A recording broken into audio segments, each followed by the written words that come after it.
the United States of America.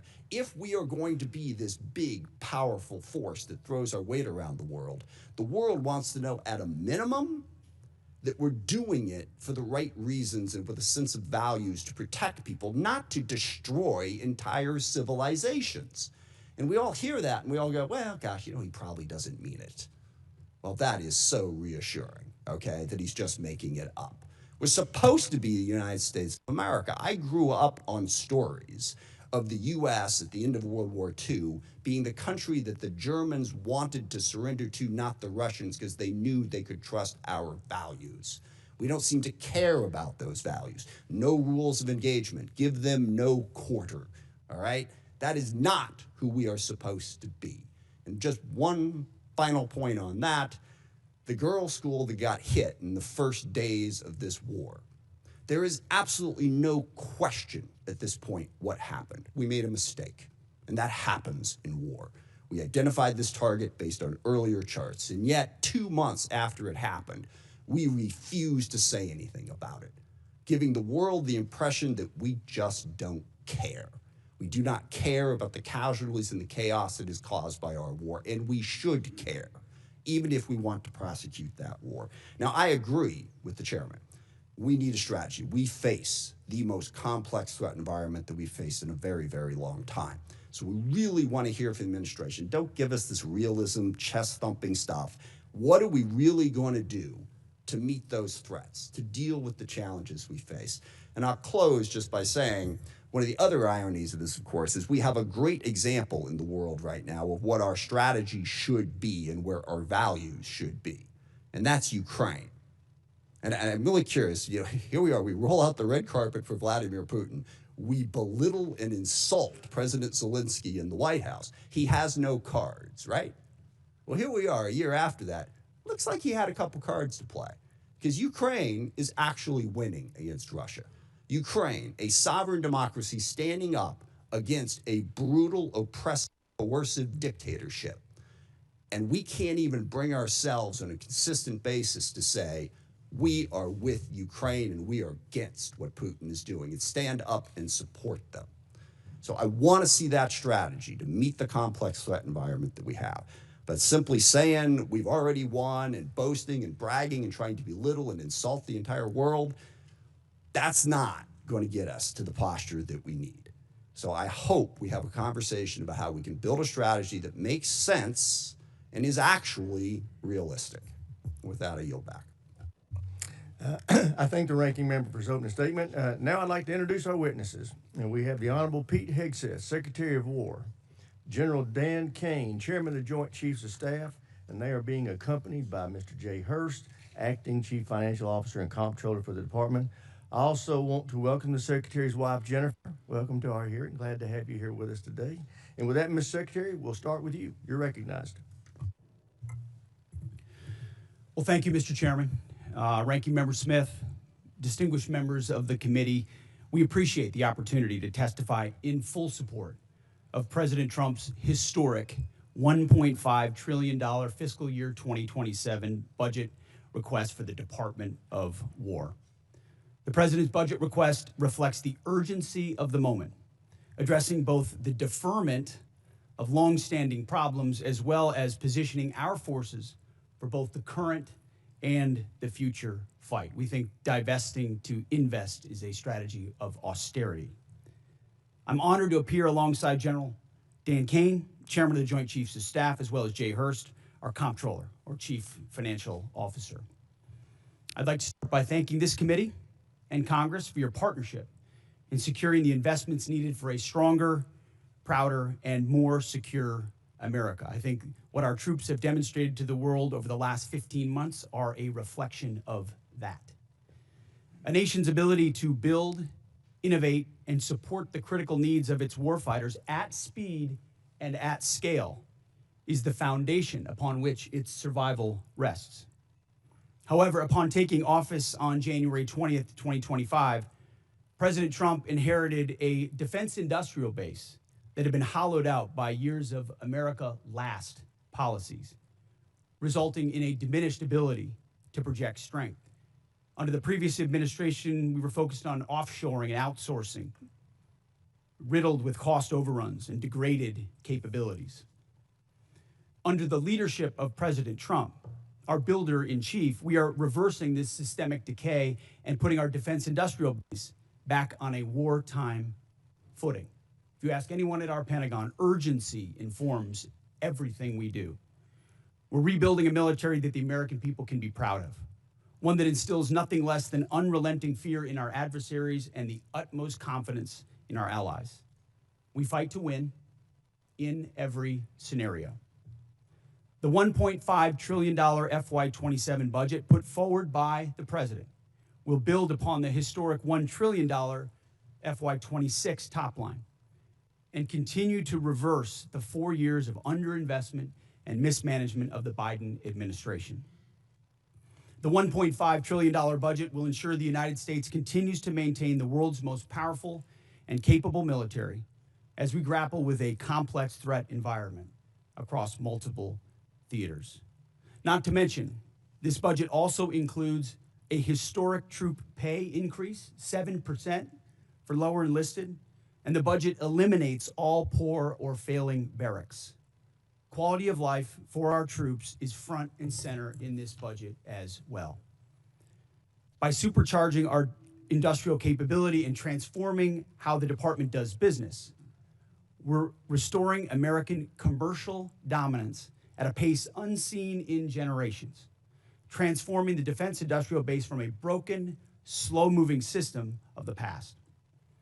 We have flipped the Pentagon acquisition process from a bureaucratic model to a business model, 180, decisively moving from an acquisition environment paralyzed by bureaucratic red tape into an outcomes-driven organization focused on delivering the most at cost, at scale for taxpayer dollars. Over the past year, through historic multi-year procurement agreements, smart business deals for things like critical munitions and capabilities, we've sent an unambiguous demand signal to industry partners to build more and build faster. The result has been a surge, a revitalization of our great American factories and a massive reinvestment in the skilled American workers who serve as the industrial muscle behind our warriors. Let me briefly provide you with some concrete high-level metrics of what's been accomplished over just the past few months. These are announced new facilities and investments to support American warfighters, and I would refer you to the screen. The department has helped stimulate more than 250 private investment deals in 39 states, in 180 cities, and 150 companies worth more than $50 billion.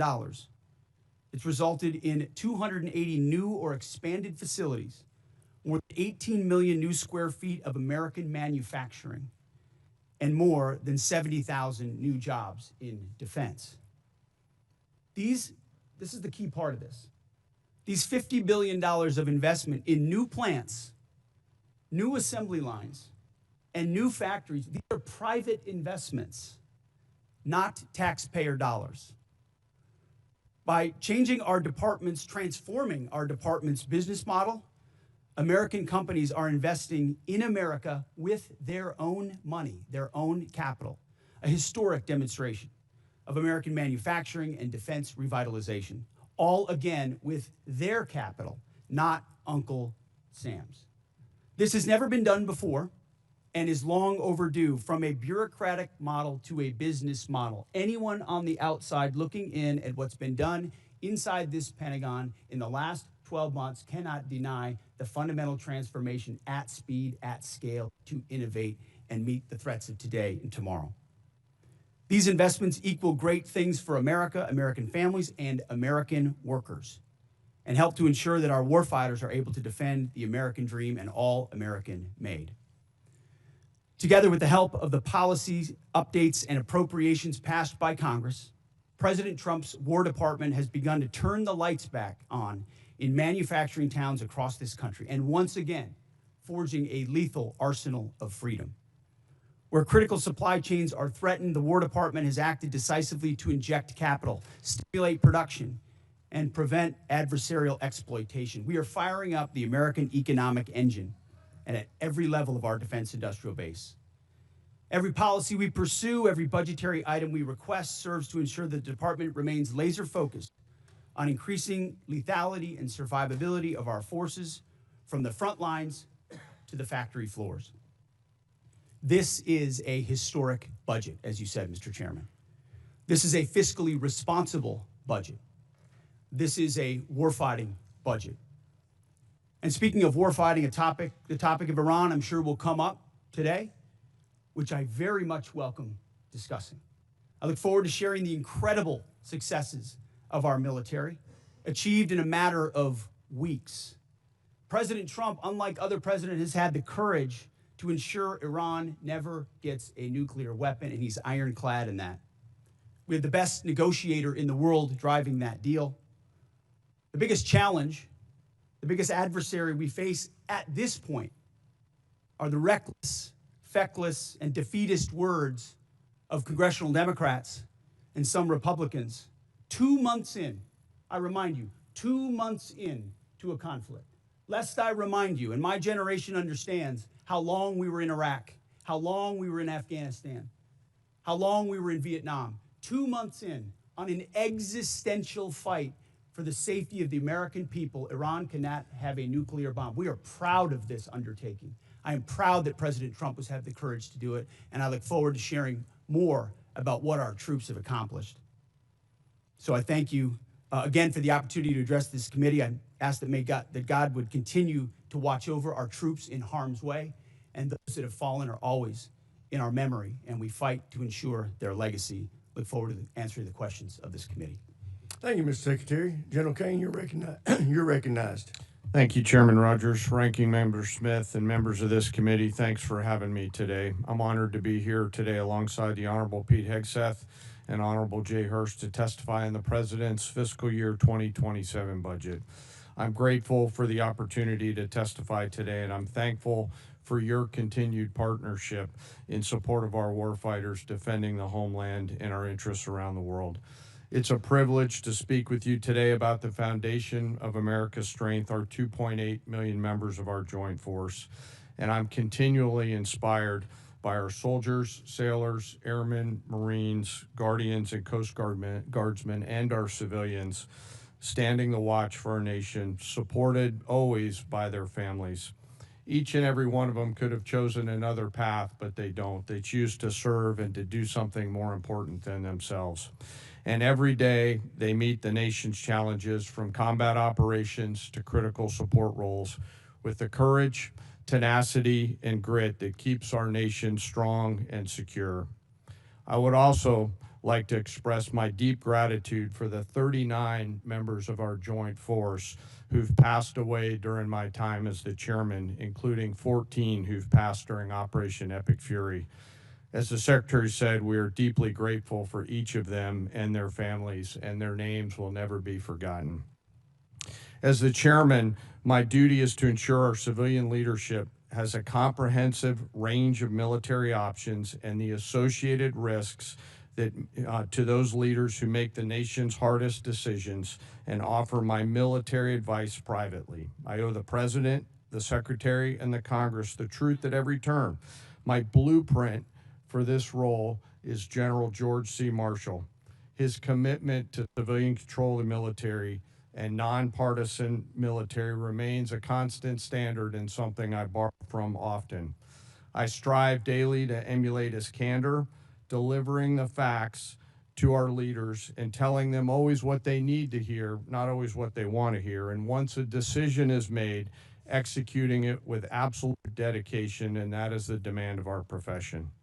I sit here today before you representing our incredible joint force, and I want to emphasize my commitment to this committee and the Congress that I will always follow General Marshall's steadfast example by providing clear and candid, nonpartisan military advice and working together with our civilian leaders to ensure that our military does the things that we must do, being prepared to deter and defend our nation, and if called upon, win our wars around the world. America's joint force is operational at its core, purpose-built for the realities of a complex and ever-changing world. We are organized, trained and equipped to execute the most demanding missions across the globe with unrivaled precision.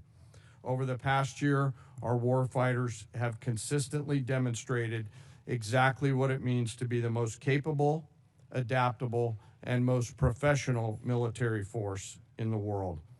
Our shared goals are to ensure the Joint Force maintains the strategic initiative and advantage, projecting American power and responding to global challenges on our nation's terms. During operations Rough Rider, Midnight Hammer, Southern Spear, Absolute Resolve, and Epic Fury, the Joint Force executed globally integrated operations and missions alongside our interagency and international partners. And once our civilian leaders made a decision, we make those missions our own, demonstrating the unmatched capability to seamlessly synchronize our capabilities across all domains, from the seabed to cislunar space and higher. We're able to accomplish these complicated missions and work because we draw from a deep, enduring reservoir of training, professionalism, and commitment. Our operational tempo is high, but we're designed to sustain and rebuild our strength continuously. We build readiness every day. We train professionals every day. We learn and sharpen our edges every day by being learning leaders. And I am incredibly proud to be a member of this Joint Force team, proud of the team and proud of the commanders. As the chairman and the ranking member both said, we live in complex and dynamic times where global risk is scaling. The complexity of today's modern battlefields demands our constant adaptation, innovation, and partnership with this Congress. As a joint force, we're up to the challenge. We're built for this environment. However, continued success is not guaranteed by past achievements. It must be secured through forward-looking partnerships with Congress. And to drive this pace and change and maintain our superiority, we need timely, predictable, and sustained investment. The resources we discussed today are critical to modernizing our force and ensuring that whatever threats emerge in the future, that your joint force is ready to meet those challenges, to protect our interests and defend our nation. As the Secretary said, the President's fiscal year 2027 budget supports the Department's goals of recharging the Defense Industrial Base and the National Industrial Base, ensuring our military is ready, securing our military advantage. Within the joint force, the uniform side, our priorities remain the same, ensuring our warfighters are properly armed, globally integrated, and ready, while always taking care of our people. And what truly sets our people apart from other militaries around the world is the 1.8 million members, enlisted members of our force, who maintain readiness beyond reproach and are the envy of every other nation. I'm joined today by the Senior Enlisted Advisor to the Chairman, Dave Isom, who's here with me today representing the 1.8 million members of the enlisted force. He is a great American, not an Americant. While we face dynamic and a dangerous world, I have the absolute trust in the extraordinary men and women who come and volunteer to serve our nation within our joint force. They execute the missions quietly every day, and coupled with the American spirit, outthink, outcompete, and relentlessly innovate, we will maintain our decisive edge, but doing so requires your partnership. We stand ready today to answer our nation's call. It remains the honor of a lifetime for me to serve alongside the members of this joint force. And as we sit here today in this important hearing, I ask us all to remember our deployed teammates who are out there right now doing our nation's business. And may we again always remember our fallen, who've given us the gift of an incredible example, and their family members who continue to show us what courage and grit look like. Thank you again for your enduring support, and I look forward to your questions. Thank you, General. I recognize myself now for questions. Secretary Hegseth, thank you for undertaking the Arsenal of Freedom tour and the great work the department's doing to help enhance our capacity in our defense industrial base. Could you tell us how last year's reconciliation bill helped enable what you have been able to do, and what you think this year's FY27 budget request will do on that front. Well, Mr. Chairman, thank you for your leadership and your support on that topic. I mean, coming into this position, we fell in on a lot of the reforms you and this committee have been advocating for a long time, looking for somebody that was willing to run with them. And our department have run with those. And that reconciliation bill last year was kind of the rocket fuel to initiate President Trump's priorities in this department. So we fell in on a department that was focused on a lot of the wrong things, going in the wrong direction. And with reconciliation, we were able to put $22 billion in shipbuilding, $22 billion into Golden Dome, $25 billion into munitions, established drone dominance, which we're continuing to do this day in this next budget funds. So getting in front of that budget cycle, which had been notoriously unpredictable, coming out of the continuing resolution of FY25, to fund this and then a historic bill in FY26, laid the groundwork for this historic budget to ensure that we're not coming at a cold start here. We came into this administration. Reconciliation was a beautiful tool. We were able to use that through that one big beautiful bill to fund the priorities of this department. We spent on $4 billion on barracks, started immediately getting after the quality of life of barracks. Because of the austerity of the Biden administration, we traded off of maintenance, traded off of quality of life to try to fund other things operationally. This budget stops that cycle and both invests in sustainment and modernization, which is something that's critically important. So without that reconciliation bill, I think, Mr. Chairman, we'd be in a very different place. So thank you for that. Great. Well, as you are aware, the expansion of the defense industrial base is the principal focus of this year's NDAA. So in addition to enacting this budget request that's been submitted, we want to work with you to enhance the department's statutory authorities to improve the capacity of our DIB. What additional changes in law, such as the additional multi-year block buy authority, would you recommend that we pursue in this year's NDAA? A few aspects of the acquisition transformation that's been undertaken by Undersecretary Duffy in acquisitions and sustainment. So there's some aspects of that we'd like to codify even more. But you mentioned it, multi-year procurement is incredibly important and one of the most important parts of this bill. When this committee and this Congress funds those things, companies are already breaking ground on tens of billions of dollars of new plants. You name we've got 14 in our ammunition council that we're focusing on certain ammunitions. There are 14 that are critical. PAC-3s, SM-3s, SM-6s, THAADs, Patriots, Tomahawks, AMRAAMs, JASSMs, you name prisms, you name them. We were building them at too slow and too low a level. Now the companies are going to pay for those factories and those production lines. And when Congress gives those 5 to 7 year demand signals, they'll then fund it, not just, hey, can we get 10 more per month, but can we 2x, 3x, 4x the production, pay for it now, and the companies invest accordingly. So it's been a critical aspect of some of what we've done so far, but we need more of those 5 to 7 year investments. Great. General Caine, what does the $1.5 trillion budget mean for the warfighter and our ability to project forces and secure our interest around the globe? Chairman, in my view, this represents a historic down payment on future security.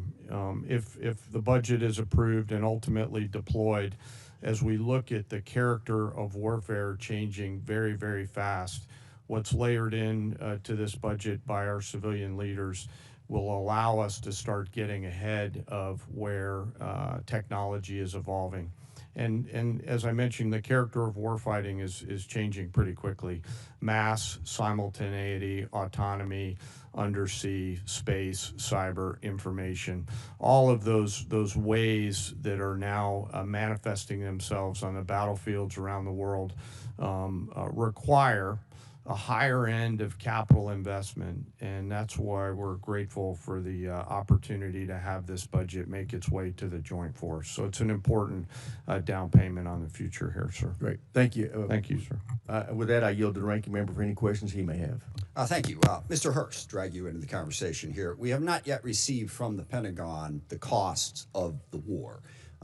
So just for the record, we'd like to get that as soon as possible. Certainly the munitions expended, But also underreported is we've had a fair amount of equipment destroyed, including 2 C-130s with the rescue of our downed airmen.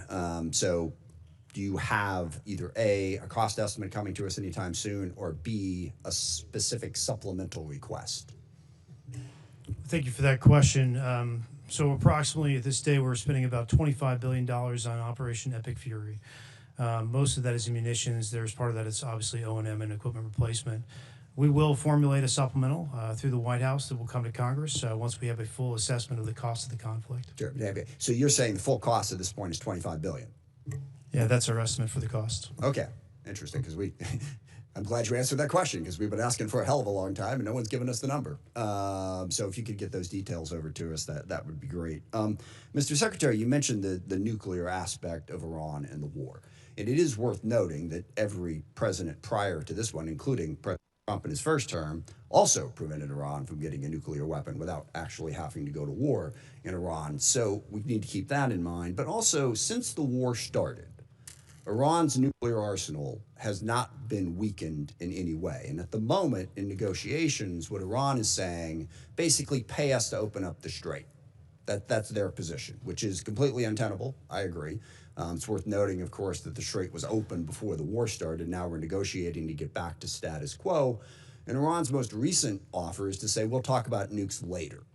So what is the plan to actually turn all of this lethal kinetic action into an improvement in the nuclear situation? Because we haven't gotten there yet. Play it out for us. How does that happen? How does it actually lead to that result?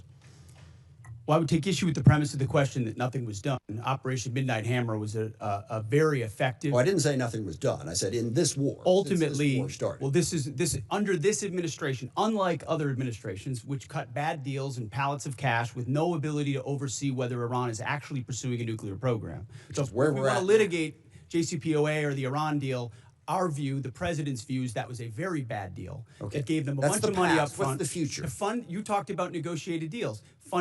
Allowed them to fund their proxies and spread Hamas and Hezbollah all around the region, build up nuclear capabilities. What are we going to do now? President Trump has been clear-eyed, from the killing of Qasem Soleimani to the pulling out of the Iran deal to Midnight Hammer and now to this effort to recognize that you have to stare down this kind of enemy who's hell-bent on getting a nuclear weapon and get them to a point where they're at the table giving it up in a way that so they never have it. So they haven't broken yet. Okay, we haven't gotten there yet for all of the. Well, their nuclear facilities have been obliterated. Underground, they're buried, and we're watching them 24/7. So we know where any nuclear material reclaiming might be. my time for we're watching a quick second here. We had to start this war, you just said, 60 days ago, because the nuclear weapon was an imminent threat.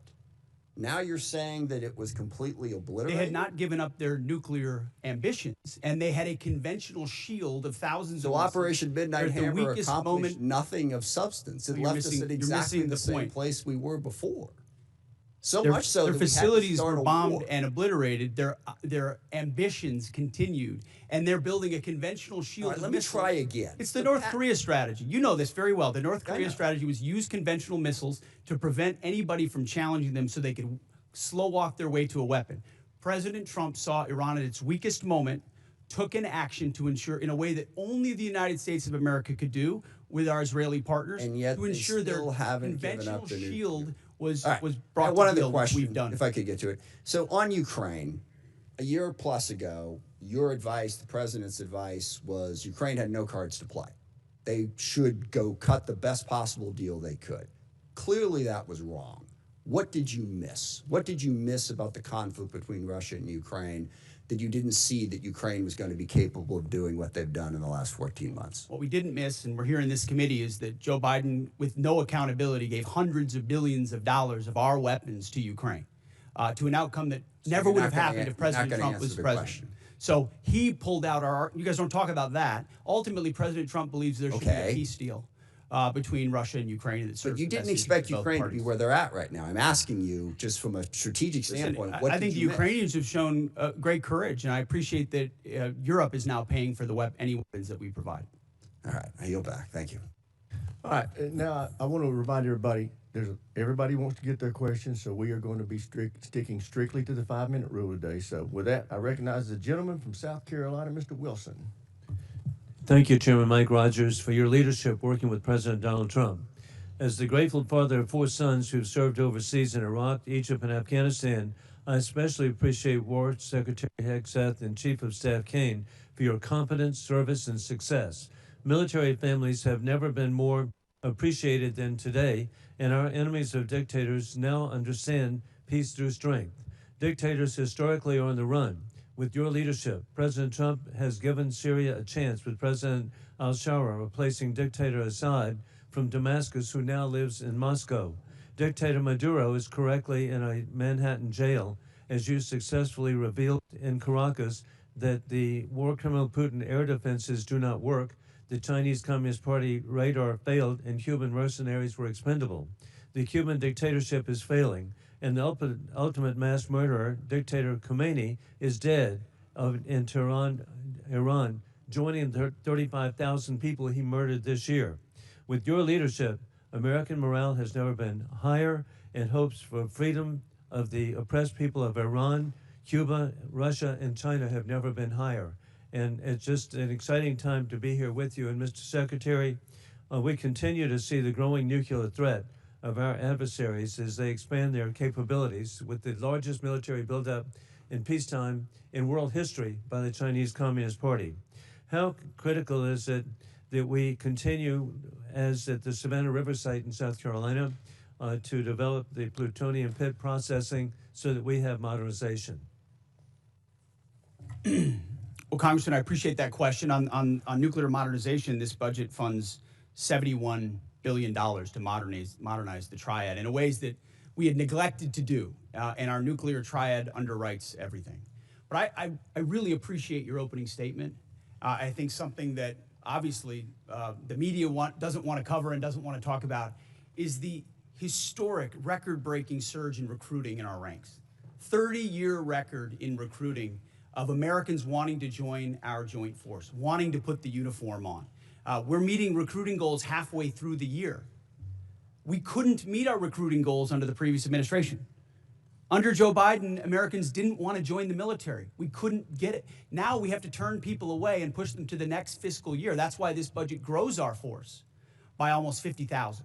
Ultimately, additional troops into the force that we believe we can recruit. That's the best vote of confidence I can imagine. Well, hey, even better, hey, Mr. Secretary, you're really understating.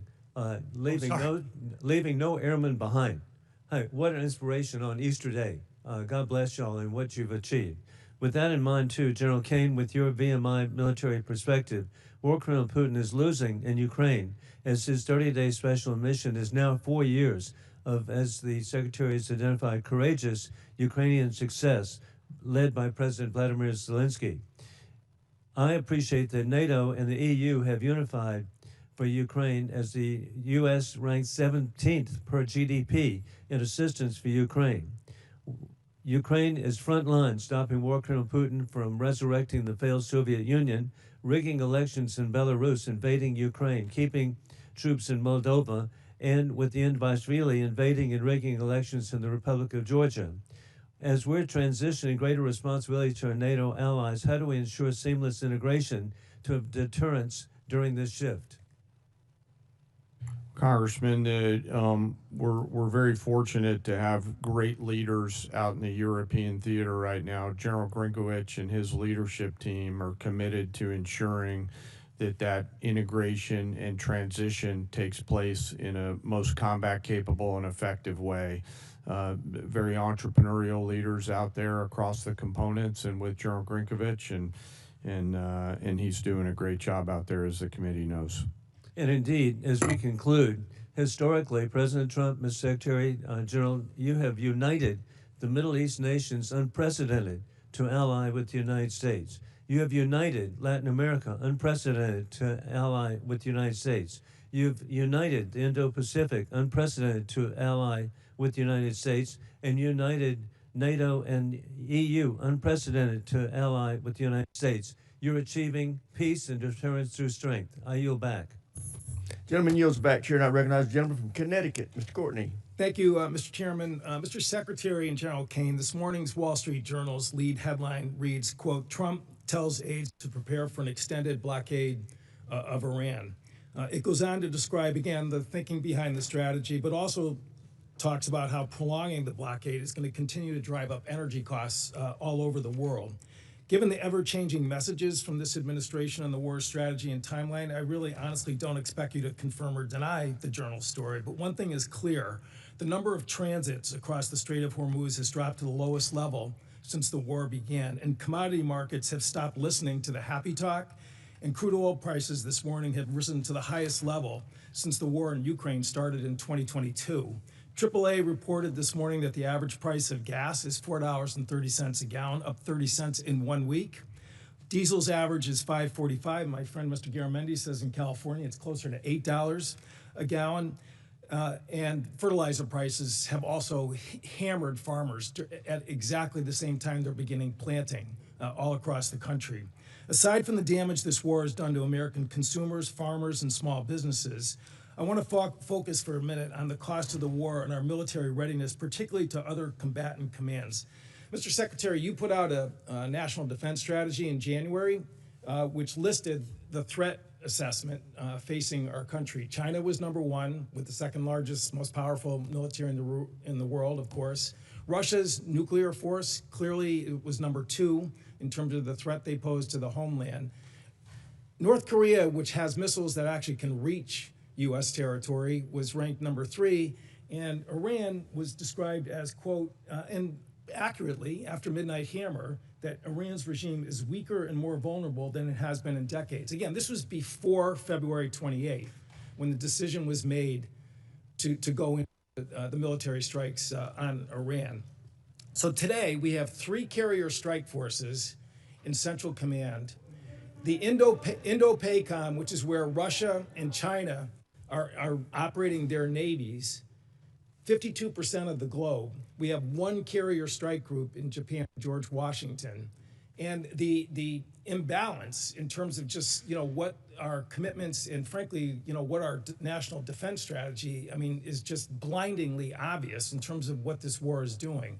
Gerald Ford is on day 312 of its deployment. They've gone through fires, plumbing problems, and again, an extended deployment, which in my opinion is hitting readiness as hard as anything I've seen in the time that I've been on this committee. So General Caine, in terms of, again, the carrier strike groups that are over there, assuming that we get to some end game here, Ford is not going over to the Indo-Pacific to buttress the gap that exists there today.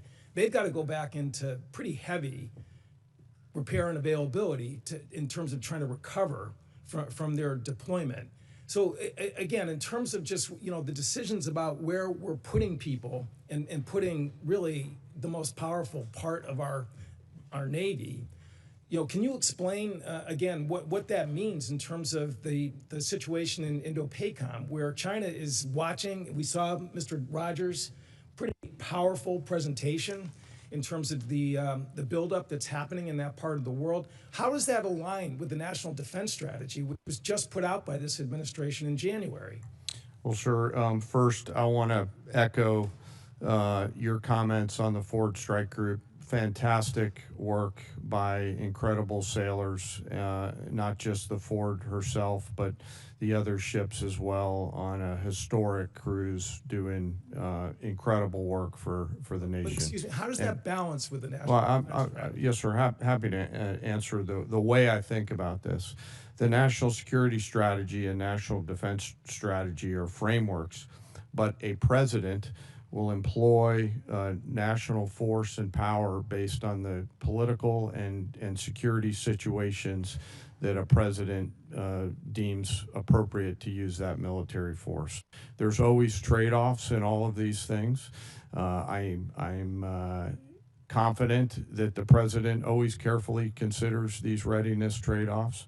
And I'm sure he has done so in this case based on the military options that we've presented with the associated risks and advice. To make a trade going after a regime that's weaker and more vulnerable than it has been in decades, which is quote unquote from the Defense Strategies report, does not, in my opinion, in common sense. Gentleman's time's expired. As you can tell from looking at the dais, votes have been called. So we are now going to stand in recess to the end of this vote. I expect it to take 20 to 25 minutes, but we are now in recess.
here we'll come back to order. Secretary, can you hear my voice clearly? General, can you hear my microphone now? Okay. Yes, sir. Gentleman from Ohio, Mr. Turner is recognized. Thank you, Mr. Chairman. Secretary Hegseth, your written testimony on page 20 includes a statement concerning the importance of FISA and Section 702, which is incredibly timely because this body is going to be voting today on 702, which could be expiring this week. You state this vital tool keeps Americans safe, provides critical intelligence to our warfighters, and is subject to a rigorous system of oversight by all three branches of government to guarantee the protection of the constitutional rights of the American people. Thought I'd give you a moment to expound on that because this is going to be very important because there's several people who right now in this body are going to be considering their support for 702's reauthorization.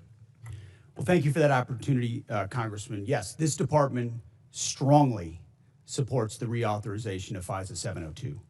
And it is not hyperbole to say many of the most important missions we have executed could not have happened without the intelligence gathered through FISA 702. So we would urge members to support that so we can continue doing the good work of the American people.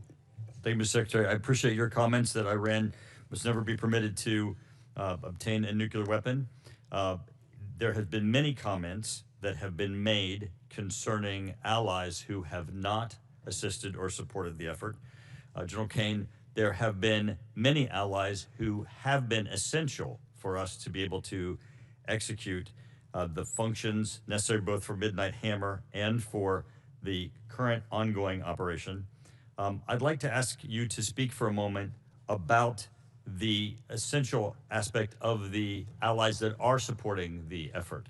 There are bases that are necessary, are forward operating facilities, both our allies in the Middle East, both our NATO allies, those in Europe, throughout. We would not be able to undertake this current operation without the use and support of facilities that we have in our bases throughout NATO, Europe, and the Middle East. If you could, for a moment, expound on the integral nature of our facilities that include those bases that are located within our allies. Well, Congressman, from a purely military standpoint, allies and alliances are important. They allow us, you did a better job than I could on articulating the importance of access, basing, and overflight considerations.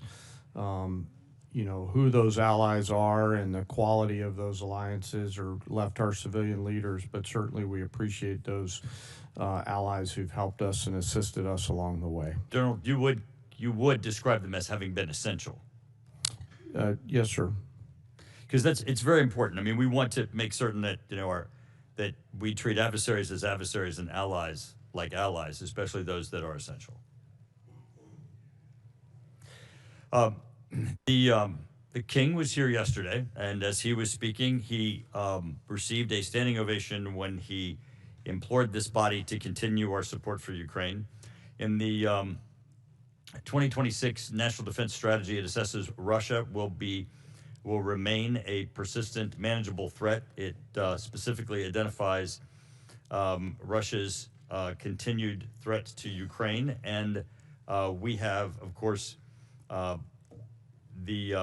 currently the presidential continued drawdown authority that can support Ukraine, and also the President Trump announced Pearl, the prioritized Ukraine requirements list, and in the FY 2026 NDAA, there is the $400 million that is included in the European capacity building within the defense security cooperation. General, the last time it went on the House floor with respect to funding for Ukraine, there was a vote in the House of over 300 members of the House that supported Ukraine. Could you please give us a description of some of the things currently that we're doing operationally to support Ukraine? Congressman, a few of those are probably left for classified session. We continue through our security assistance group Ukraine to assist with some information sharing matters. UCOM continues But you would to describe help. it as continuous and ongoing and essential for Ukraine with U.S. support. So much of the relationship. Gentleman's time's expired. Chair, now recognize the gentleman from California, Mr. Garamendi. Thank you, Mr. Chairman. Mr. Secretary and General Caine, let me begin by thanking the men and women of the United States military for their service and their bravery. I recognize that our service members have performed with extraordinary courage and tactical skill, and they've done incredible things that our country has asked them to. Their professionalism and selfless service are not in question and never have been. What is in question is the purposes and the strategic direction of this war. Mr. Hegseth, as Secretary of the Department of Defense, you are ultimately responsible for the conduct of the Iran war.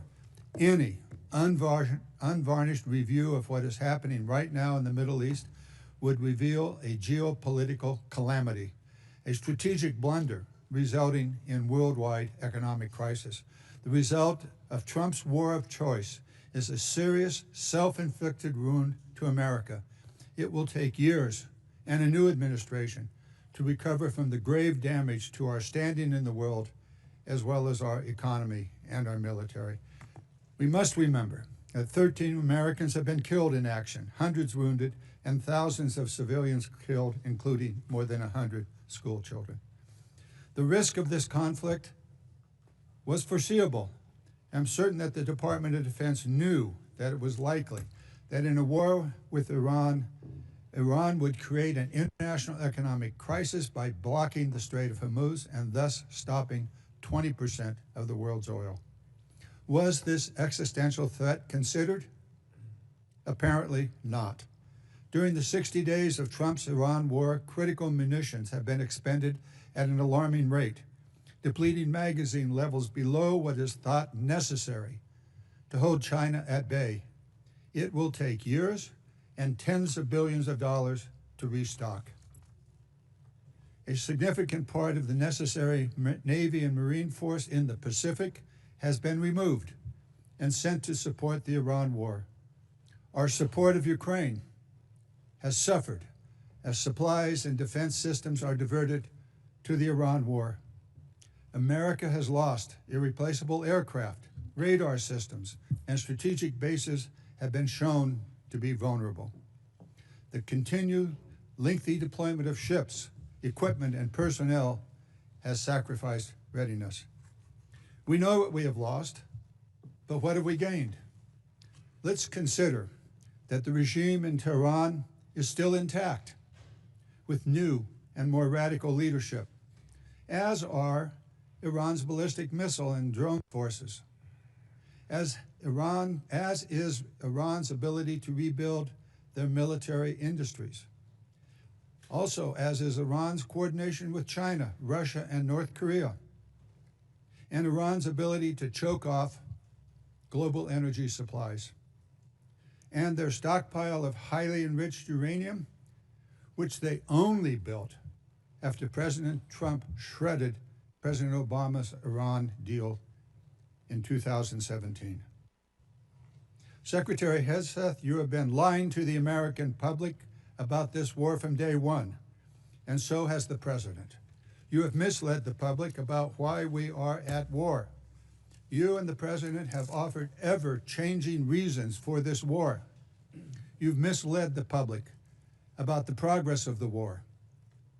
While the military has executed this war with tactical success, the strategy has been an astounding incompetence, doing immense economic damage to America. Mr. Chairman, and the Mr. world. Chairman, with the personal attack on the Secretary, he should have an opportunity to respond. He certainly Thank will you. when No, I... no, No, at the time When I you're am doing finished. it. it's the gentleman's time. He can use it as he sees fit and add an extra 5 seconds to Mr. Garamendi's time. Thank you. You and the President are ever-changing reasons for the war. You have misled the public about the progress of the war. While the military has executed this war with tactical success, the strategy has been an outstanding example of incompetence. This war of choice is a political and economic disaster at every level. Despite the president's promise to lower the cost of living, gas prices are up 40% and inflation is soaring. So much for lowering the cost of living. The president has got himself and America stuck in the quagmire of another war in the Middle East. He's desperately trying to extricate himself from his own mistakes. It is in America's and indeed the world's interest that he succeed in that. I yield back. Gentleman yields back. Chair, and I recognize the gentleman from Virginia, Mr. Whitman. Thank you, Mr. Chairman. I'd like to thank our witnesses for joining us today. General Caine, Secretary Hegseth, Mr. Hurst, thank you so much. I want to go to a statement I've been making here for the last several years, and that is we are in the most dangerous national security position that this world has been in since 1939. And we know that it's a critical effort that we undertake to make sure we can deter through the concept of peace through strength. Ms. Secretary, I'd like to start with you. We know that peace through strength has a number of tenets. I think the most important of those is presence. And we know that the United States has the Marine Corps Amphibious Ready Group, Marine Corps Expeditionary Unit, that provides us that presence. We know there are over 2,000 Marines and an aircraft combat unit that are on board those vessels, and they let us do a number of different things. That's the crisis response team that gets to go around the world. Today, as we speak, we have 3 ARGMUs that are deployed around the world. Unfortunately, that's an anomaly. It should be standard. Secretary Hegseth, the President and the combatant commanders need maximum flexibility to respond in multiple places at multiple times to combat and deter these threats. I just want to get your perspective on your goal to make sure we have a persistent 3.0 ARGMU presence, and to look at how we're going to make sure through our shipbuilding plans that we assure that we have the adequate number of amphibs that are being built. I think that number is probably right around 40. And then what are we going to do to make sure, too, that the A-sub-O, the operational availability, is going to be at the level where we can maintain an ARGMU 3.0 with the effort we have to put in to maintain these ships? So thank you for the question, the substantive question. Ultimately, we support 3.0 ARGMU. That presence right now gives us a lot of flexibility. Yeah. And this budget supports moving in that direction to ensure that this administration and future administrations have that kind of strategic flexibility with the incredible capabilities the ARGMU provides. We saw it in Southern Spear. We saw it on the Maduro raid. We see it right now. It's a persistent capability. So I think you'll find our shipbuilding investments to meet that as well. But if I may, sure. Yeah. I didn't get a chance. I didn't see a question in the statement from the congressman. I hope you appreciate how reckless it is. When I said reckless, feckless, and defeatist of congressional Democrats at the beginning, that came after watching you say the same thing on CNN this morning, a quagmire. My generation served in a quagmire in Iraq and Afghanistan, years and years of nebulous missions and utopian nation building that led us to nothing. What we have right now, the way you stain the troops when you tell them 2 months in, Congressman, you should know better. Shame on you. Calling this a quagmire 2 months in.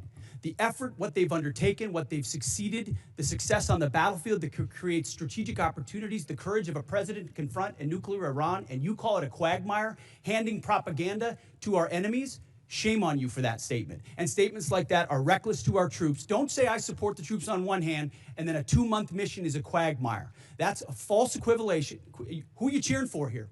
Who are you pulling for? Our troops are doing incredible work. They've done incredible things for the entirety of this mission and achieved incredible battlefield successes. And you sit there and go on TV for your clickbait about quagmires. It undermines the mission. Your hatred for President Trump blinds you to the truth of the success of this mission and the historic stakes that the president is addressing, which the American people support. Iran's been at war with us for 47 years. You want to talk about a forever war?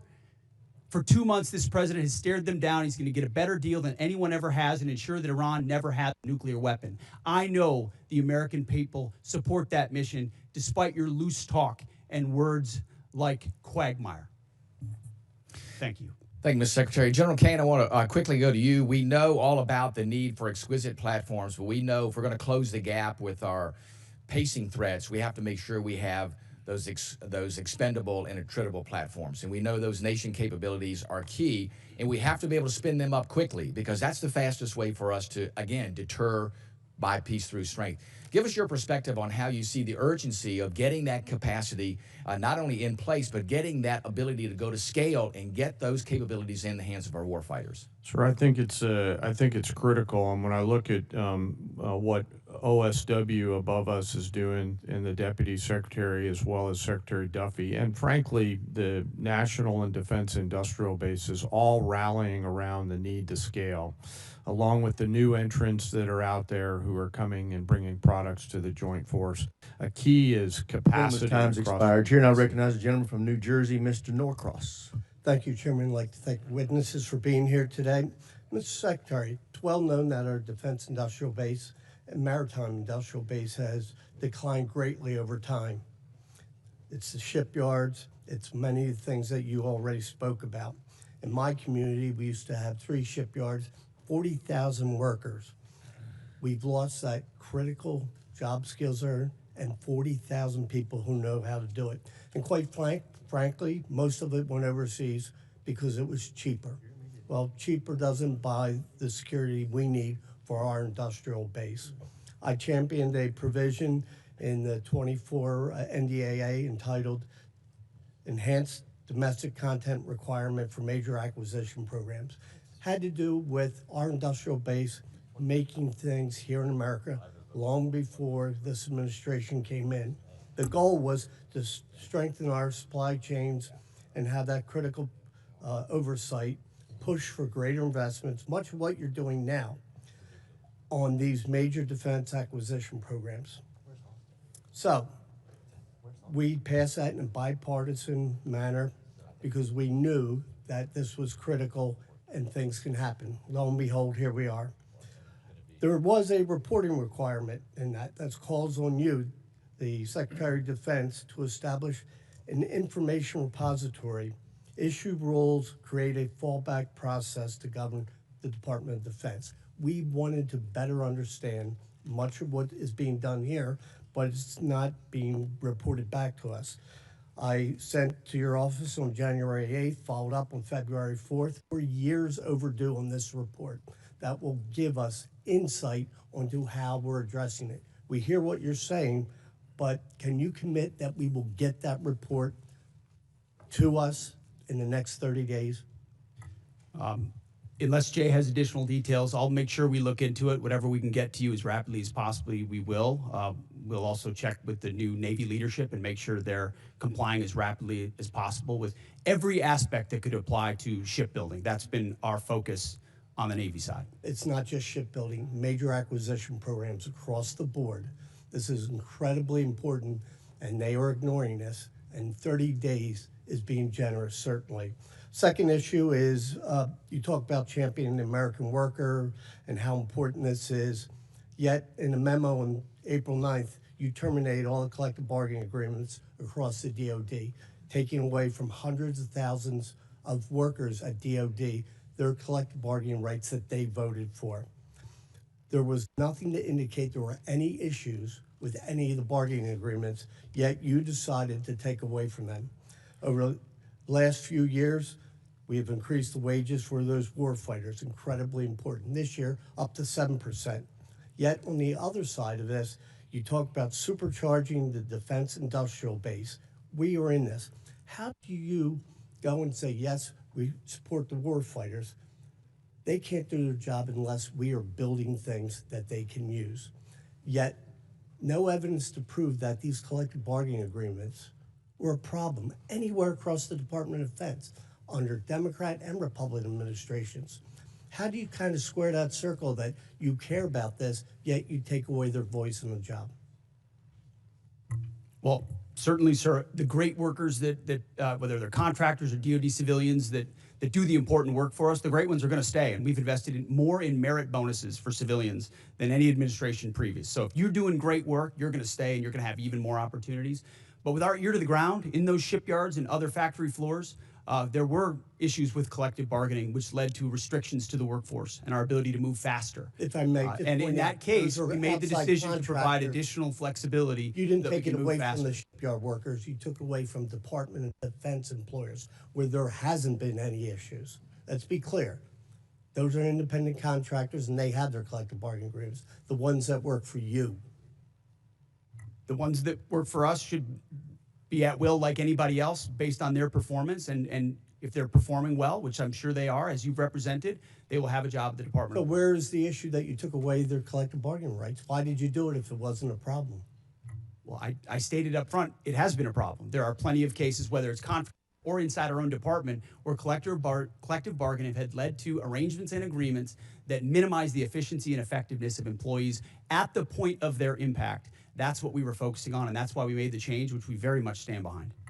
Well, I yield back. Gentleman yields back, Chair, and I recognize the gentlelady from New York, Ms. Stefanik. Thank you, Mr. Chairman. Secretary Hegseth, I appreciate the department and the administration's focus on expansion and innovation in the defense industrial base. That's particularly important for emerging technologies. For years on this committee, my office has led the effort to ban the procurement of Chinese communist drones, which pose a significant national security threat. And last year, after years of work, this committee finally passed my Countering CCP Drones Act, or Section 1709 of the NDAA, which was fully implemented in December. How does the FY27 budget scale domestic production and deployment of drone systems to ensure the U.S. has the decisive advantage against our U.S. enemies? Well, thank you for the question. First of all, thank you for your work on that. Critically important. When you look under the hood of the ways in which China is trying to use critical elements of our defense industrial base and supply chain against us, or capabilities in the future that could hamstring us with options for a future president, it's staggering. So drones is one that not only have we recognized, but thanks to your leadership and the leadership of others, we are supercharging in this budget. Conservatively, $54 billion in drone dominance and counter UAS. Jay just slid me a piece of paper. If you add it all up, it could be closer to $74 billion.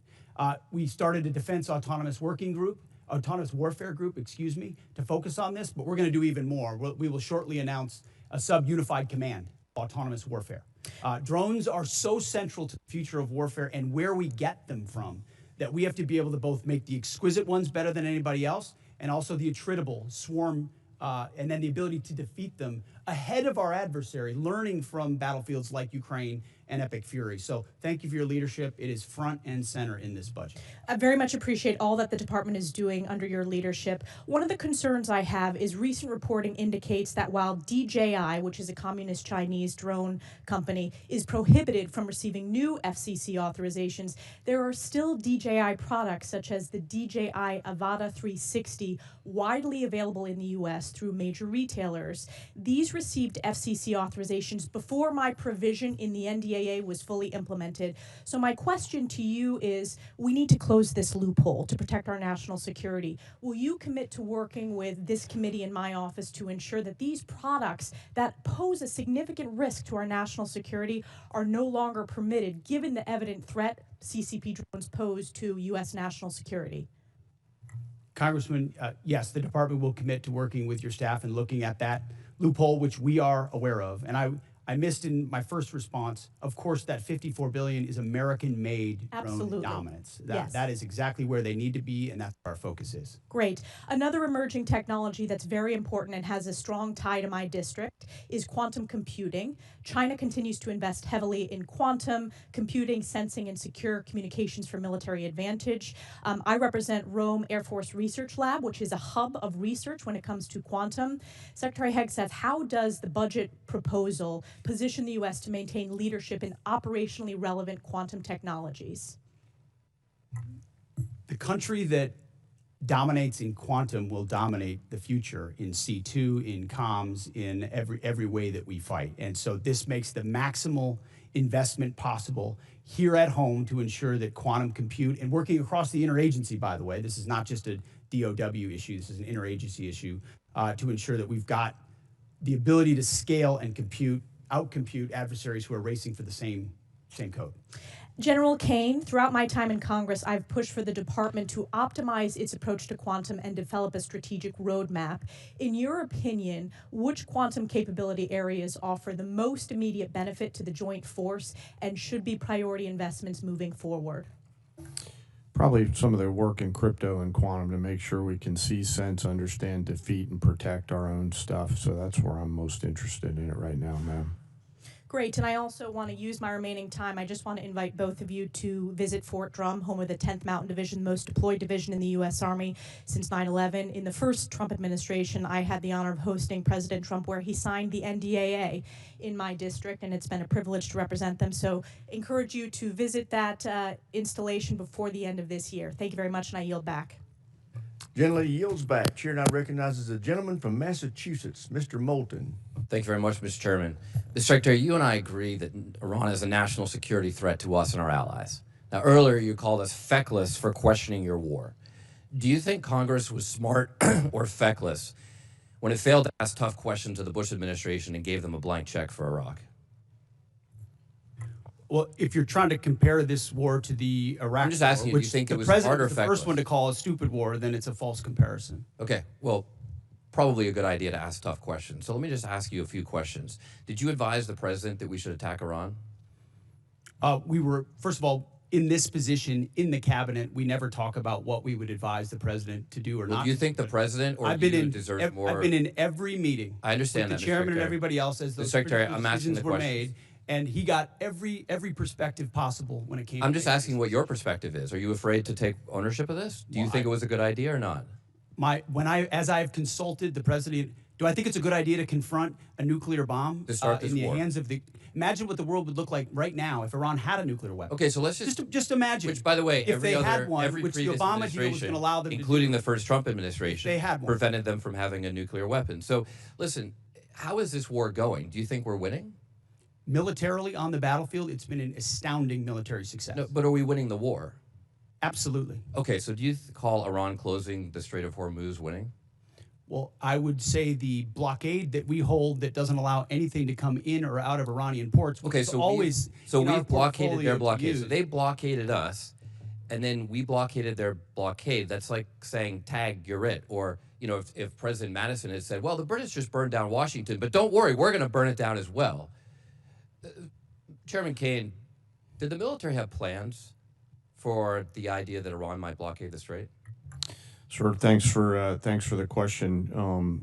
I'll answer it this way. In this job, I have to maintain trust with a variety of constituents. to Okay, I'm include just the president. asking if the military Yes, had sir. plans. As always, my point in this is, as I explain the role, my point in this is we always offer a full range of military options that are carefully considered, with the associated risks with those options and the considerations therein. So, and we Mr. always Secretary, do that. did you consider this risk?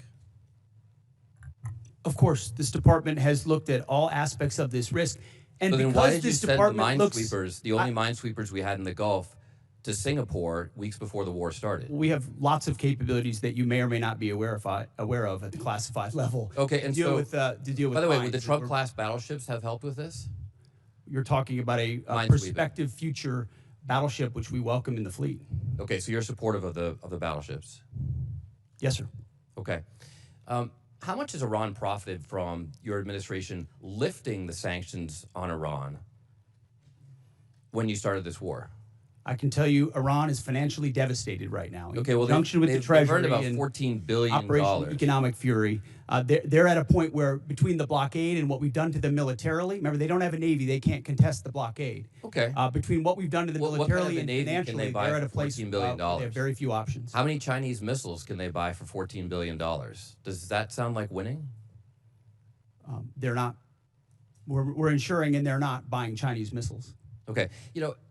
At the end of the day, this also has a cost to us. If let's say this war costs $100 billion, I mean, you've already said, give us more time. It's only been 2 months. It could go on for 20 years like Iraq and Afghanistan. Let's just say it costs $100 billion. What is that to the average American taxpayer? Do you have any idea? Well, unlike foolish previous administrations, it won't go on. No, I'm just asking. For years and decades. But let's just say sitting in it's this $100 billion. position, it's hard to imagine how You know it was that? allowed those things to happen. You were a part You of know that the war. answer to that? So was I. And I never. I'm just asking if you know what your war Now I cost know the what average the end American state is. taxpayer. What is the cost of Iran having a nuclear weapon that they wield? I'm just over? asking if you know the cost of the average American I'm asking taxpayer. you what It's the cost about would be of $600. that. So for the American taxpayers out there, my constituents, some of the constituents you wanted to represent in Minnesota, I'm just wondering if they have an extra $600 lying around to pay for your war. I think that's just a question that we ought to ask. Now, quickly, on March 13th in a press conference, you said we will give them no quarter, no mercy. In order for no quarter or no survivors is a war crime under the Geneva Conventions. You understand that's murder. Do you stand by that statement? The Department of War fights to win, and we ensure that our warfighters have the rules of engagement necessary to be as effective Okay, so as just to humanly be clear, possible. you which called they are. Democratic members of Congress to be tried for sedition for reminding our troops to follow the law. But when you tell them to commit a war crime, you stand by yourself. For insinuating that the laws that we're giving them are Gentleman's unlawful. time's What a expired. great Chair guy. now recognizes the gentleman from Tennessee, Dr. Desjardins. Thank you, Mr. Chairman, and I thank our witnesses for being here today.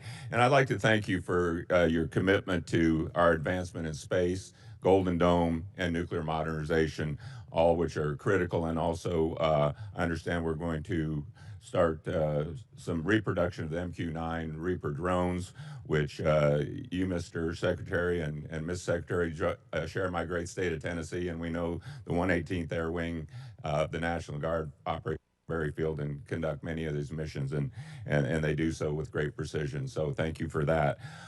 Secretary Hegseth, you commissioned as an infantry officer in the U.S. Army National Guard in 2003. You've been deployed to Iraq, Afghanistan, Guantanamo Bay. You have been awarded 2 Bronze Stars, the Combat Infantryman Badge, Joint Commendation Medals, 2 Army Commendation Medals, among other recognitions. You have seen military actions from both an operational and service member perspective. Have you ever seen operations with the scope and scale and complexity of Midnight Hammer, Operation Absolute Resolve, and Operation Epic Fury?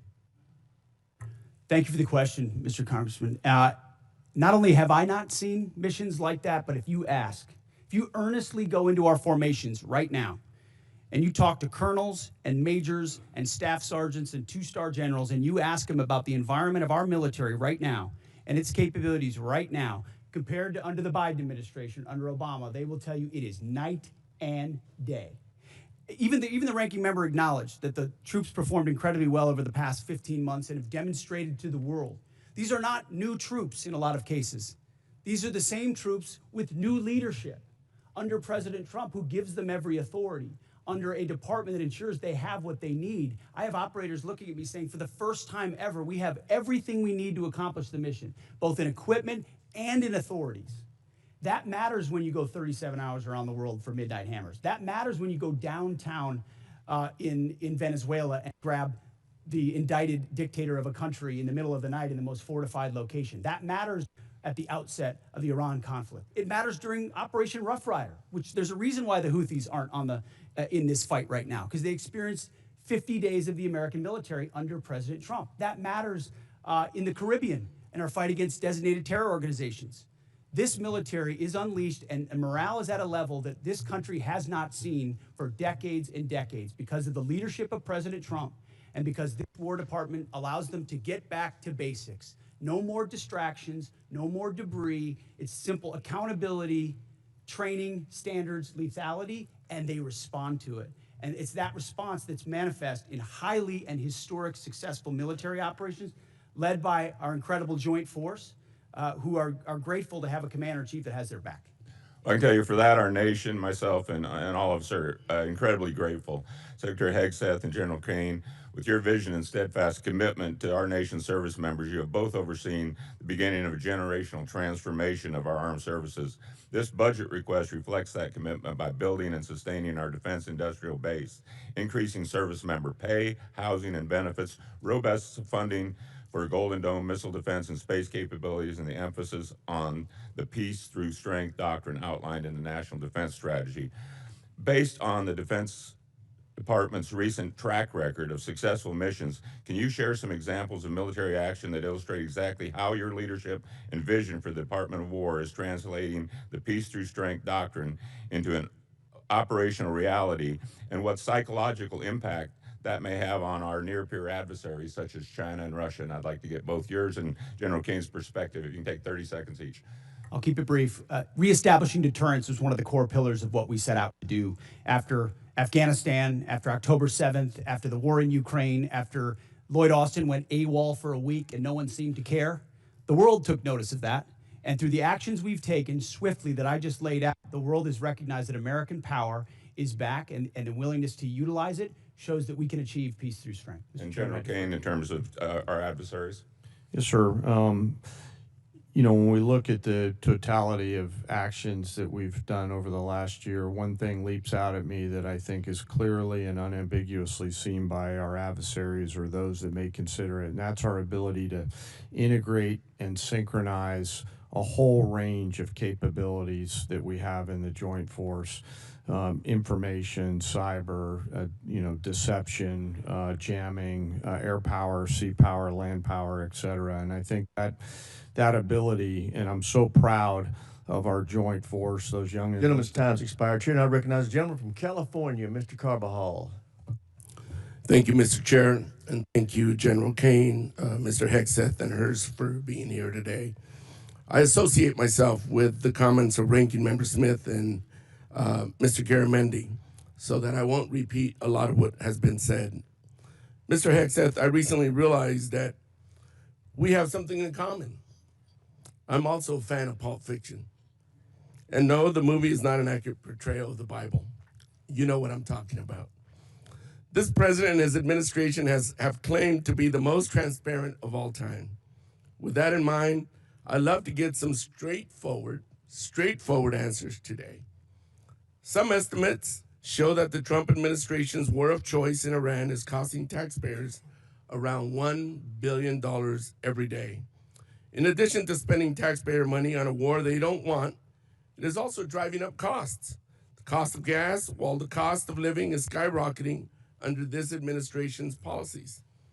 To me, and I assume to the American people, it is unclear why we started this war, how it will end, and what anyone gained from it. Mr. Hegseth, about how much money has been spent on this war to date, and how much more do you anticipate spending?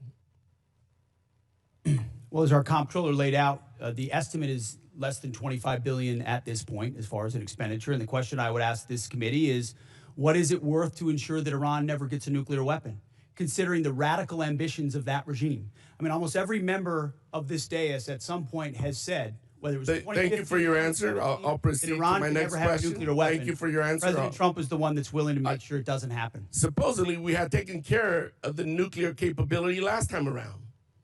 And now this war, we're at it again, because obviously we said we did, but we did it. In a way that we know, the United States military can do. I want to reclaim my time.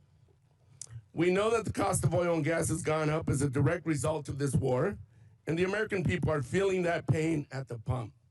In an attempt to alleviate the high price of gas caused directly by this president, he lifted sanctions on Russian oil. The way I see it, this is a massive gift to Putin and Russia's struggling economy. Mr. Hegseth, is there any concern that easing sanctions against Russia will allow Putin to continue funding Russia's illegal war against Ukraine? Well, we've seen Russia's and Putin's inability to make effective battlefield gains, just like their inability to defend the Maduro regime with the billions of dollars of systems the Russians sent to Venezuela in order to defend him, which were defeated in 15 minutes. So Russia's military capabilities are no match for ours. And you don't believe easing the sanctions is helping Russia? Well, we have the best energy team in the planet it's just a yes or no. White House. We're going to ensure that this is not deja vu. It's a simple yes or no. I understand the energy dominance that this administration has unleashed. All right, well, I'll proceed to my next question. Strategy. Last week, it was announced that the Department of Defense is no longer requiring service members to get their annual flu shot. Now, this is an easy one for you. It's a softball. Don't screw it up. The rationale was to, and I quote, restore freedom to our joint force. This has been a requirement since 1950 because it is an effective at preventing the spread of flu among our troops. It's not some new woke requirement as you like to lean on for much of your rhetoric. This decision is actively making our military less safe and less prepared. Mr. Hegseth, at this time are there plans to remove the mandatory requirement of other vaccinations like measles, mumps, and polio?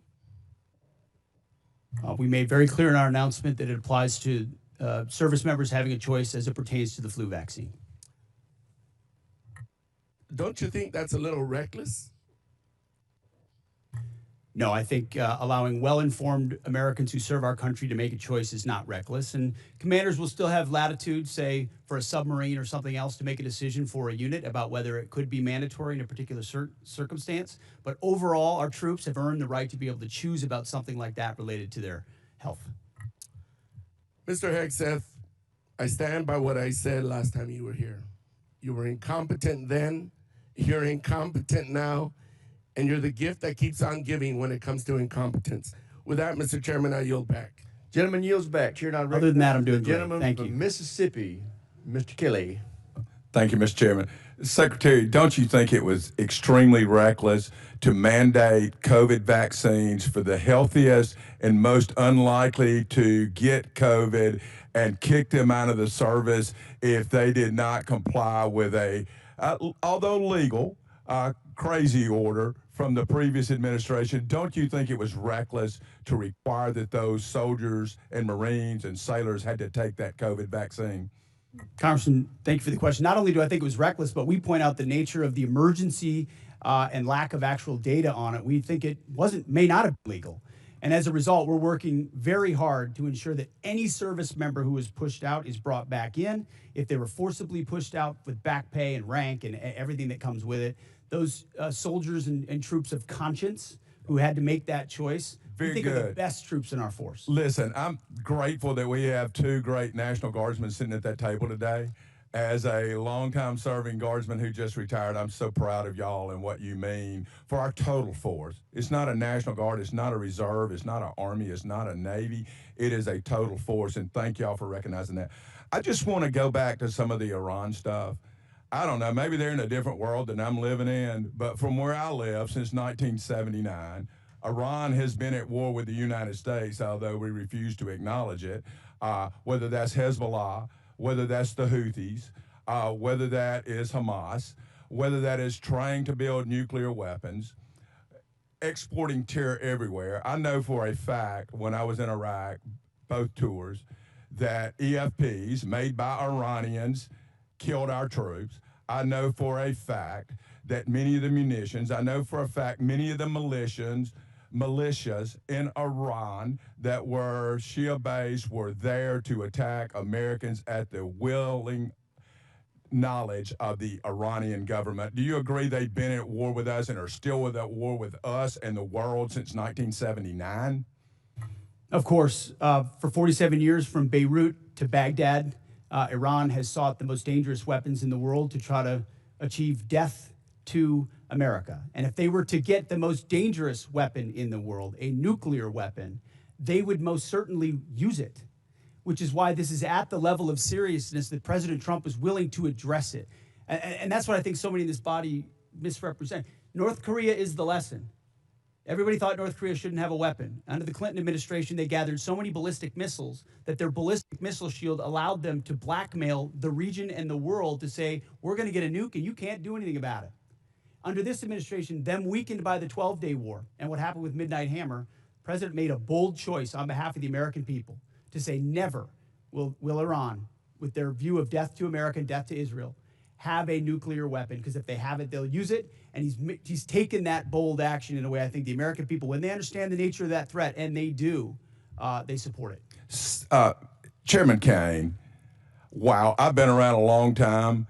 Can any other military in the history of the world pull off Venezuela, Midnight Hammer, and Epic Fury the way that our great warriors that defend and project power for our nation? Are you aware of any other nation in the history of the world that could have done that? I'm not sure, and I remain very proud of the Joint Force. I'll also say that we're a learning organization, and we're going to continue to look at the things that go right in any operations that we're tasked to do, and we're going to get better every day. So we do not want to sit on the successes and assume future successes. We owe it to the nation and to the citizens to constantly improve no matter how well something goes. So I'm incredibly proud of the Joint Force. That said, I'm even more proud when they come back after that. They go into a team room and they start debriefing to make sure that we do it better next time, whatever it may be. And my final point, I just want to talk about what a stroke of genius it was, greater than I would have thought, to blockade the ports of Iran. And that blow economically to their entire economy and to their leadership and everything else, it's going to take a little bit of time to play out. But that was so smart because it is more effective than any bombs, and those bombs were effective in Midnight Hammer. They continue to be. But until we kill their will to create a nuclear weapon, they will always be a nuclear threat because they've advanced far enough along. But that blockade was so important. And it amazes me now we're crying about high gas prices when they were $2 a gallon more just 4 years ago or 5 years ago under the previous administration. And with that, I yield back. Gentleman yields back. Chair now recognizes the gentleman from California, Mr. Caine. Thank you, Mr. Chairman. Secretary Hegseth, tomorrow is 2 months since the war has begun. You've testified that it was $25 billion in cost in terms of the munitions we used and what we paid for it. But when you add to that the damage that was done to our bases and today's dollars for buying replacement munitions and replacement aircrafts, what has the total cost been over the last 60 days? That number right now reflects the total cost that we're seeing. Including buying in today's dollars the new weapons and replacements and including the damage there? That's your testimony? If there's adjustments to that, I would defer to the comptroller on that. And how much are you seeing in terms of, are you asking in terms of supplemental funding just for the Iran mission from this committee? If and when a supplemental is submitted, how the majority of it would not just be for, would not be for what would be the Fury, it would be ballpark for Iran? Munitions related to the entirety Just of what we number, want to get done. A number, what would you submit? What It would be within the, on Iran, it would be less than 25 billion, but there's a lot more we would ask for beyond just Iran. You're saying it's 25 billion. Okay, I would just, if you Okay. come back, you want to revise those numbers because all the experts are disagreeing with you when it comes to today's dollars and damage, but you can revise it. How much did it cost American taxpayers in terms of the strike to the Iranian school where kids were killed? Do you have that number in terms of the missiles we used? As I've said, that unfortunate situation remains under investigation. You don't know how much it 15-6 costs the investigation, but I taxpayer? wouldn't tie a cost to that, to anything. It's a reasonable question, no, sir? I mean, our taxpayer money was going there. Do you know how much it will cost Americans in terms of their increased cost in gas and food over the next year because of the Iran war? I would simply ask you what the cost is of an Iranian nuclear bomb. I'm going to give you that I would opportunity. simply ask you what the. You're playing gotcha questions about No, it's domestic not. things. I'm not. You're saying it's a gotcha question to ask what it's going to be in terms of the increased Why cost won't of you gas answer what and it food? costs to prevent Iran from getting a nuclear I bomb? give you that, sir. But let me. What if you would could it just cost? ask What would you pay to ensure Iran doesn't but get a nuclear can you- bomb? Do you? What would Sir, you pay? I reclaim my time. Do you not know? You had no one do the analysis of what the increased cost of gas and food on the American people are going to be? What is the cost of Iran holding that straight at issue with nuclear weapons? It's $631 billion, which means it's an increase of $5,000 a year for American households. Now, let me give you this point. You're saying that your operation is preventing a nuclear Iran. Will you acknowledge that there is an economic cost to the American people for doing what you believe is necessary to make Iran denuclear? Will you acknowledge the economic cost? We have an incredible economic team that's managing this better than what the previous But administration did to our economy, what the previous administration did with don't inflation, even know what what what's the previous upsetting. I administration reclaim my did with time. COVID, and you're going to lecture this administration about the economy? You know what is upsetting to me? Incredible. You didn't even do the analysis on how much it's costing the American people. It's one thing if you said, okay, it costs the American people $5,000, but we think it's worth it. That's what we've done in World War II and other wars. Here's what it costs. You got to pay for it. You don't even know what the average American is paying. You don't know what we paid in terms of the missiles that hit the Iranian school. You don't know what we're paying in terms of gas. You don't know what we're paying in terms of food. Your 25 billion number is totally off. It's the incompetence. It's the incompetence. Let me ask you this. Certainly, maybe here we'll find agreement. There was still 440 pounds of low-enriched uranium, correct, when President Obama, after the JCPOA? Is that accurate? The amounts and types are classified. Okay. Will you acknowledge that there were 970 pounds of uranium enriched after Trump tore up the JCPOA? The JCPOA was a terrible deal that allowed Iran a path to a nuclear bomb. You deal with vague platitudes. I'm asking you about numbers. Like, you don't know what gas costs, you don't know what food costs, you don't know what the operation costs. You know, I get sound bites, but how about numbers? Do you know how much the enriched uranium was after you ripped up the JCPOA? Trump did. I'll give you a number. I know that, as was stated by early on, the price of gas is twice as expensive in California, your home state, as anywhere else in the country because of the horrible policies your state pursued. You know what? It used to be that type of stuff worked, and then you started to lose the people that you campaigned you wanted to be for, because you said you wouldn't get us into bad wars. You said you would bring down the prices. You know what I'm sad for? I'm sad for all the people who voted for Trump. I'm sad for them because you betrayed them. You betrayed a lot of that MAGA base. And you know who knows that? J.D. Vance knows that. Gentleman's time's expired. Chair now recognizes the gentleman from Nebraska, Mr. Bacon. Thank you, Mr. Chairman. I thank all three of you for being here today. It's a real privilege to be a part of this committee. We're the most bipartisan committee out of 20 in Congress. We have a tradition of voting on NDAAs with large majorities year after year. And it's important not to be a Republican first in here or a Democrat first. We're Americans trying to ensure that our country is well defended. And in that spirit, I compliment the operations in Iran. I served 30 years in the Air Force. We were attacked repeatedly by proxy groups from Iran. On every deployment I was on, they were the #1 threat where I was located. I've lost friends, like at Khobar Towers. Iran with a nuclear weapon would have been an existential threat to our country. And if they had a missile that could hit New York, they would have done it. They would have done it 2 months ago. So I support our operations there. I think it was good that we got Maduro out. You know, I would say it would be important to get the representative government that duly won their election there, and not good to replace one dictator with another dictator, but Maduro was bad for their country. And I support our 5% GDP spending. There's no way to modernize our nuclear force, 6th-generation fighters, take care of our men and women in uniform without being at 5% GDP.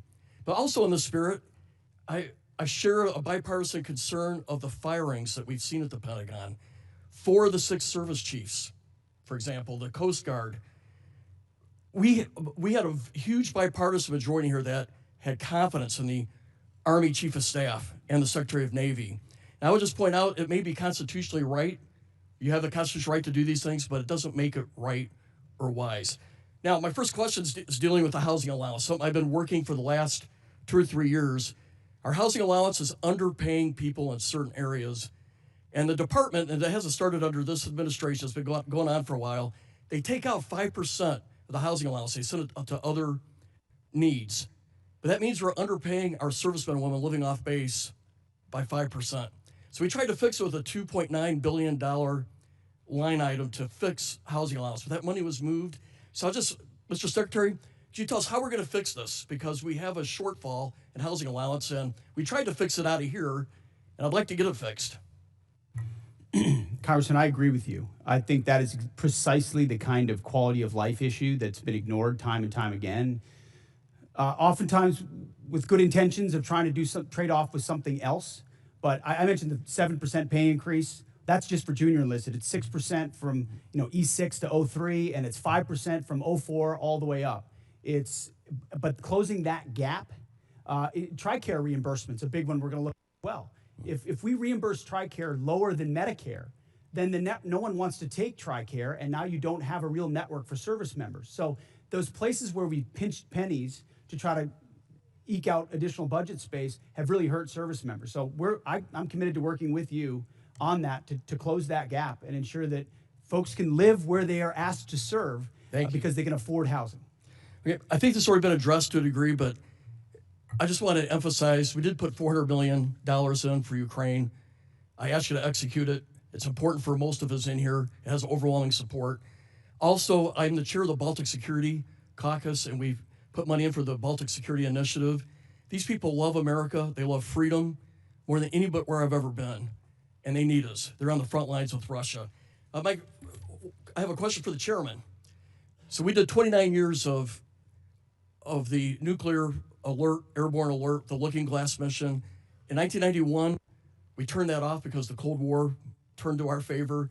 I think we're back to where we were at. Russia's a threat. China's building a nuclear force to match ours. I think we need a Looking Glass 2 and restore that nuclear command and control survivability that gives us deterrence. Russia, China needs to know no matter what they do, we can launch those 400 ICBMs. What's your vision for the Looking Glass 2 or the follow-on? Well, sir, as you know, right now we're looking at all three legs of the nuclear triad to make sure that that most critical backstop on our nation's most important day is reliable, redundant, and workable. And so we'll take a look at that. I know the team already deep in analysis on all from NC3 to the end state. But what I want you to know is the most important thing is the ability to execute if we had to, and we can. You know, for 29 years, we had a plane airborne with the general on board, and it gave the Pentagon, the White House, STRATCOM the assurance that we had a backup. I think we're back to the future, and I appreciate your look at it. I just flew with them, and they were doing great work. Gentleman's time's expired. Chair, now recognize the gentleman from Massachusetts, Mr. Keating. Thank you, Mr. Chairman. I want to talk briefly about the current U.S. doctrine and conduct of the administration in a particular event and a series of events, actually.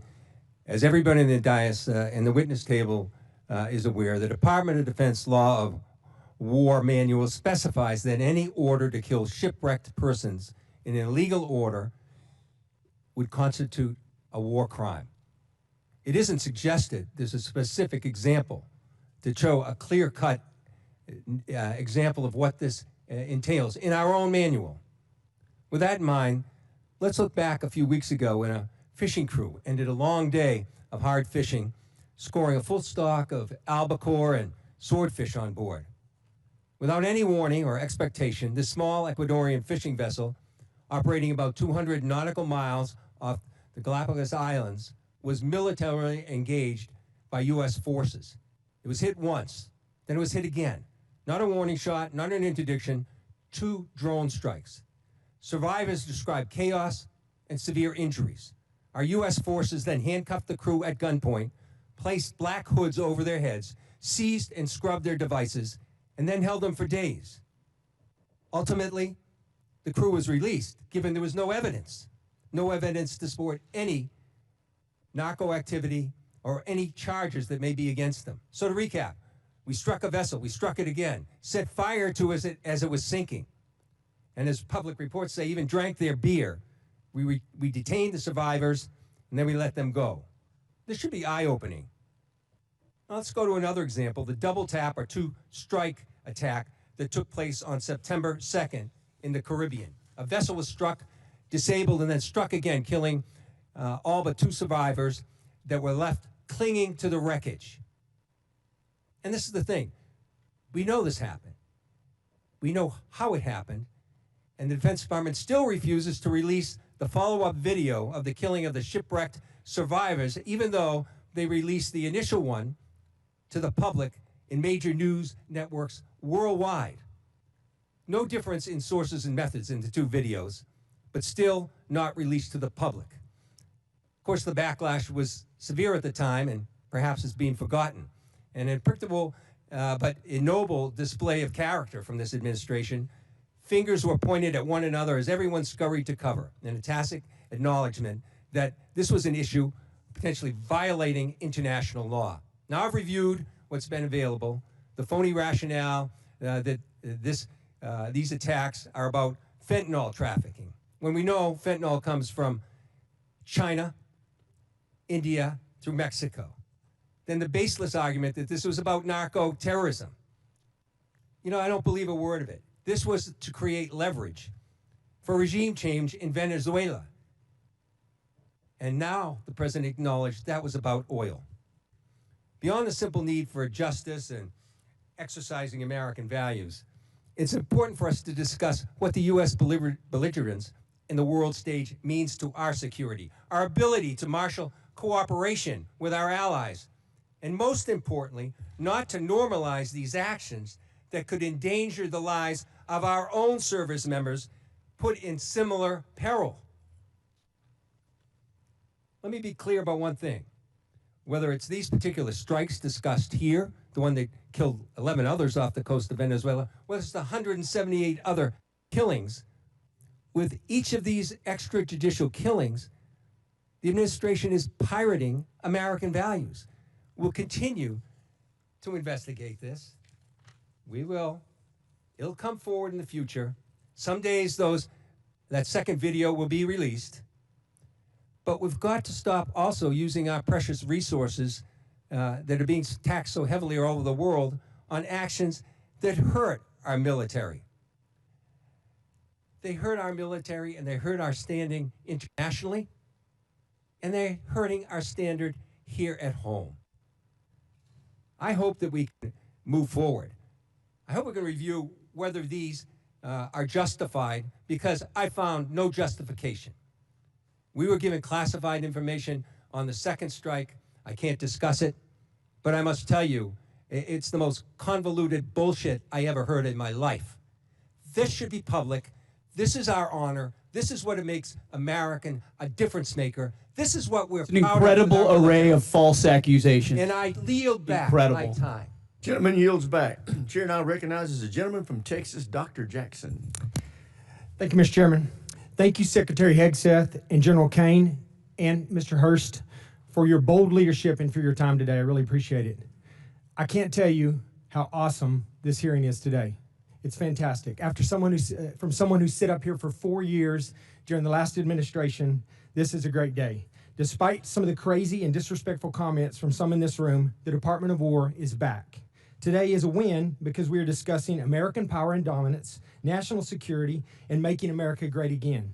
There may be differences in how we go about that, but at least we are not wasting all of our time talking about how to restructure the Department of War into a social experiment that appeases the far-left woke agenda that existed for the last 4 years.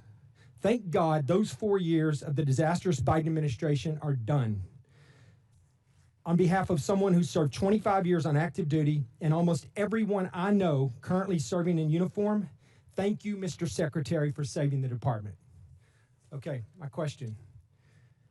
The U.S. Special Operations Command budget has been relatively flat over the past decade, failing to keep pace with inflation and reducing the command's purchasing power by 14%. I was disappointed to see that SOCOM's FY27 budget request was only $223 million higher than last year's enacted level, dropping even further from an already less than 2% to now just above 1% of the department's overall budget. All of this comes despite being increasingly asked to do more. From 2023 to 2025, there was a 35% increase in combatant command demand for soft capabilities. And last year alone, SOCOM was unable to satisfy roughly 70 mission-specific requests due to resource and capacity restraints. Secretary Hegseth, I have appreciated the opportunity to meet with members of your team and leaders like ASW Solik Anderson and SOCOM Commander Admiral Bradley as we work to grow the SOCOM top line for future fiscal years. Can you discuss the critical role soft plays in underpinning deterrence, and do you agree with the urgent need to grow the SOCOM budget accordingly? Well, Congressman, thank you for your words, and I wholeheartedly agree. When you look at the burden that SOCOM shoulders on behalf of the Joint Force, it's incredible and it's significant. And so many of the things we have accomplished would not have been possible without the incredible leadership of Admiral Bradley, General Braga, and others inside that community and what they do. I recognize your desire for increased funding beyond what is in FY27. We have and will continue to look at that. That needs to happen. I think some of the other things inside the budget, drones, quality of life, there will be things that are applied to that community even more so, we believe, to ensure that they're taken care of properly. And then there's facility questions that are outstanding also, which we're examining. So we're committed, and we want to work with you. Where we've missed something, we need to get it right because they are at the front lines. Thank you. That leads into my next question. I just want to ask this real quickly. This year's budget request of $54.6 billion for the Defense Autonomous Warfare Group is a vital step to unleash American drone dominance and rapidly integrate autonomous and unmanned systems across the joint force, and we've talked about that a little bit here. However, my concern is only $1 billion of this proposed funding is included in the base request, with the remaining $53.6 billion dependent on future reconciliation package. While I understand the flexibility this approach provides, I remain concerned about the potential gaps created if such a package fails to occur, or if funding for the DOG is not included in future budget request. And like you said, I'm hoping that SOCOM is a big part of this. But to avoid critical capability gaps, how is the department planning to fully fund DOG at the $54.6 billion if reconciliation stalls, or if the department or does the department intend to transition funds for autonomous requirements into the base budget for future years? And additionally, as you mentioned, how will the department ensure SOCOM receives and executes portions of this funding to meet future mission requirements? It's the right question, and we plan to work hand in glove with this committee, with OMB, with the White House to ensure that that reconciliation package is properly tailored and timed so that it is passed, so that critical money gets there. So we're not looking to FY28 or FY29 because we need those capabilities right now, which is why I appreciate the chairman's opening question about reconciliation. It is a critical vehicle in this calendar year to ensure this department is fully funded to meet the threats of the future. Well, thank you. Once again, I think you guys are doing an incredible job. I appreciate your leadership, and thank you for your time today. I yield back, Mr. Chair. Gentleman yields back. Chair, I recognize the gentlelady from Pennsylvania, Ms. Houlihan. Thank you, Mr. Chair, and I appreciate you gentlemen for being here today and for the opportunity to have a face-to-face conversation with each of you. I have many questions and unfortunately need to start with some that disturb me, Mr. Secretary, from your opening remarks. In your opening remarks, Mr. Secretary, you reserved more words and more time and more vitriol to condemn Democrats than you did for Xi and for Putin combined. It's pretty telling to me that you decided to use your words and your time for that. It turns out that Democrats, even Democrats in Congress, are patriots as well. We serve in our uniformed services, we admire and love our uniformed services, and we love our country just as much as Republicans do. In fact, in this body, I and Representative Bacon, who you just spoke to, led the junior enlisted pay raises that you now sit there and laud and take credit for. We led the closing of the BAH, which then you ended up poaching and using for other things. This body led and authorized Ukrainian funding that is now being withheld. You also, in your opening remarks, strangely admonished us here for not being patient with the results of your 2-month war, a war of your suggestion to this president, a war of your choice, a war you executed without congressional consultation. And so it shouldn't be shocking, sir, Mr. Secretary, that we have questions. Indeed, it's constitutionally our right to do so. So to be clear, despite a brilliant performance by our men and women in uniform, despite thousands of tactical successes, Iran still has nuclear material, still has air defenses, still has small boats, and still has the Strait. So despite the fact that your recent comments indicate that operations appear to be finished, there clearly is more work that needs to be done. As mentioned, today is indeed 60 days. So Mr. Secretary, how many more months, just order of magnitude, do you think that you're going to need to be able to conclude operations successfully? And how many more billions of dollars do you think you're going to ask this body for?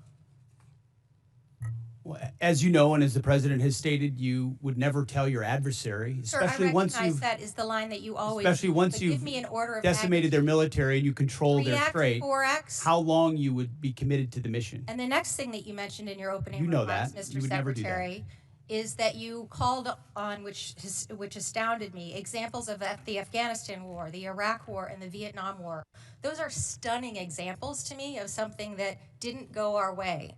We had the opportunity to execute on those wars quite well, but we didn't accomplish any mission, in my opinion, and I think you would agree on that as well. My point is this effort So is not those efforts. That's exactly it. Is this war shaping up to be that war?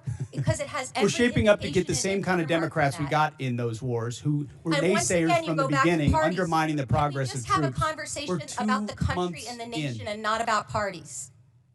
The Democrat Party wanted to socially Again, engineer we're the having Department of War. conversations about We've had to undo that and get it to a point where it's country capable of and not projecting party. power, and Clearly, that's you're not exactly able what to we've have done. that conversation. And So I President will Trump move has on, sir, rebuilt and it. I'm going to reclaim my time. General George, let's talk about a guy who's a patriot. Somebody who every single person here in this dais and down there in that audience and out there in this world has huge admiration for. Why did he get fired? Well, as with any moves we make with general officers, first of all, I thank them for their service. And ultimately, My impression is you thanked him by a text or a phone call. You didn't even do it to his face. out of respect for these officers, we never talk about the nature of their removal, but every one of them, including myself, knows that they serve at the pleasure of the president. Ultimately, out of respect to these officers, we don't reveal it. However, I will note, it's very difficult to change the culture of a department that was been destroyed by the wrong perspectives. So you think General George destroyed a culture? There are many, we've gotten rid of many general officers in this administration because we need new leadership. Sir. You have no way of explaining why you fired one of the most decorated and remarkable men who's We ever needed served new this leadership. nation.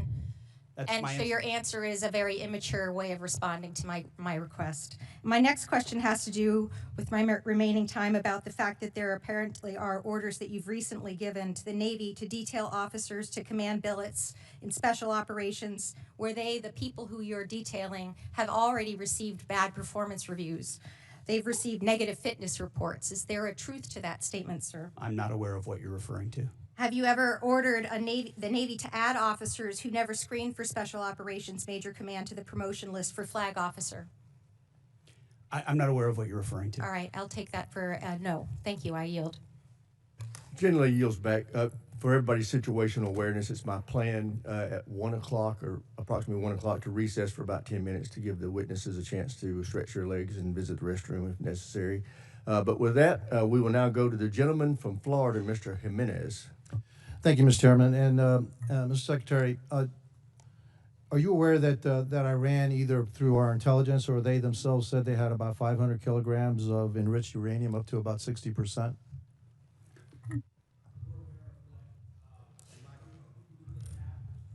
We're aware of what they have or what they believe they have and what we know they have, but all of that is classified. Fair enough. And if indeed they had 500 kilograms of your enriched uranium, how long would it take it to weapons grade? Quickly enough that it's a serious national security problem for the United States of America. If I said days or a few weeks, would that be inaccurate? You might be somewhere in the ballpark. Okay, thank you. Actually, you can just get that from ChatGTP. It'll give it to you. Okay. So so it's not that classified. All right. Would you say that our primary mission in this war is to deny Iran the capability to develop a nuclear weapon? Yes. And would you say that a regime that's capable of killing 35,000 of its own people within a 2-day period, are they capable, if they had the delivery systems, to carry out their threat to destroy Israel and also to harm the United States of America? Any regime willing to kill 35,000, and we think it might be more, 45,000 too. of their own citizens in cold blood, would most certainly be willing to use the most dangerous weapon in the world, especially as history teaches us, when a nation says they will do something, you ought listen. And when they chant death to America or death to Israel, if they got that nuclear weapon, history tells us they might use it. Well, Hitler said he was going to kill the Jewish, and he was going to try to eliminate the Jewish population and Jews from the face of the world. Nobody really believed him, but he really tried to do that. So when somebody tells me for 47 years that they want to kill us, I think I'm going to take them at their word. And so would you also agree that now another goal of ours is to make sure that Iran never blockades the Strait of Hormuz, never has control of the Strait of Hormuz? Would that be an objective of ours? What they're doing right now is effectively piracy. It's terrorism. It's threatening international shipping. And our blockade is signaling to the world that we actually control that strait. And I would ask this committee, what would this effort look like if Iran had nuclear weapons?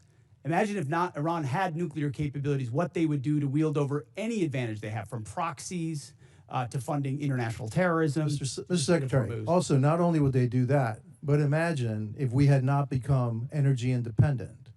Under the previous administration, they were hampering our ability to be energy independent under the guise of the Green New Deal, which is insanity, by the way. I'm going to go back a little bit in history. We were bombed, Pearl Harbor was bombed on December 7th, 1941. Do you know how long it took for the United States to have its first major victory in World War II in the Pacific Theater? Number of years. No, it was actually 6 months. It was the Battle of Midway, all right? It was a turning point of World War II. Could you imagine if we had had the same Democrats asking then Secretary of War, all right, gee, it's been 2 months, okay, and we haven't won this war yet back then. We didn't win a major battle for 6 months. Your job, the job of the military, what you've done in the first 2 months is extraordinary. And so, again, for a couple of final questions. Do you know how much money we spent on Ukraine? Helping Ukraine? Under the previous administration? No, right now, up to now. Upwards of $300 billion, $350 billion? They're probably right about $300 billion. And yet I don't hear anything about, gee, how much money have we spent on Ukraine from the other side? The difference between them and me is this. I support the United States and their efforts to help Ukraine against a dictatorial, aggressive power like Russia, which is our second greatest adversary. But I also support our efforts to make sure that Iran never has a nuclear weapon. And so you'll always have my support, and I'm pretty consistent in that. I also support our efforts in what we did in Venezuela. We still have to go a little bit further because that remnants of that regime are still there. And we need to provide freedom for the people of Venezuela.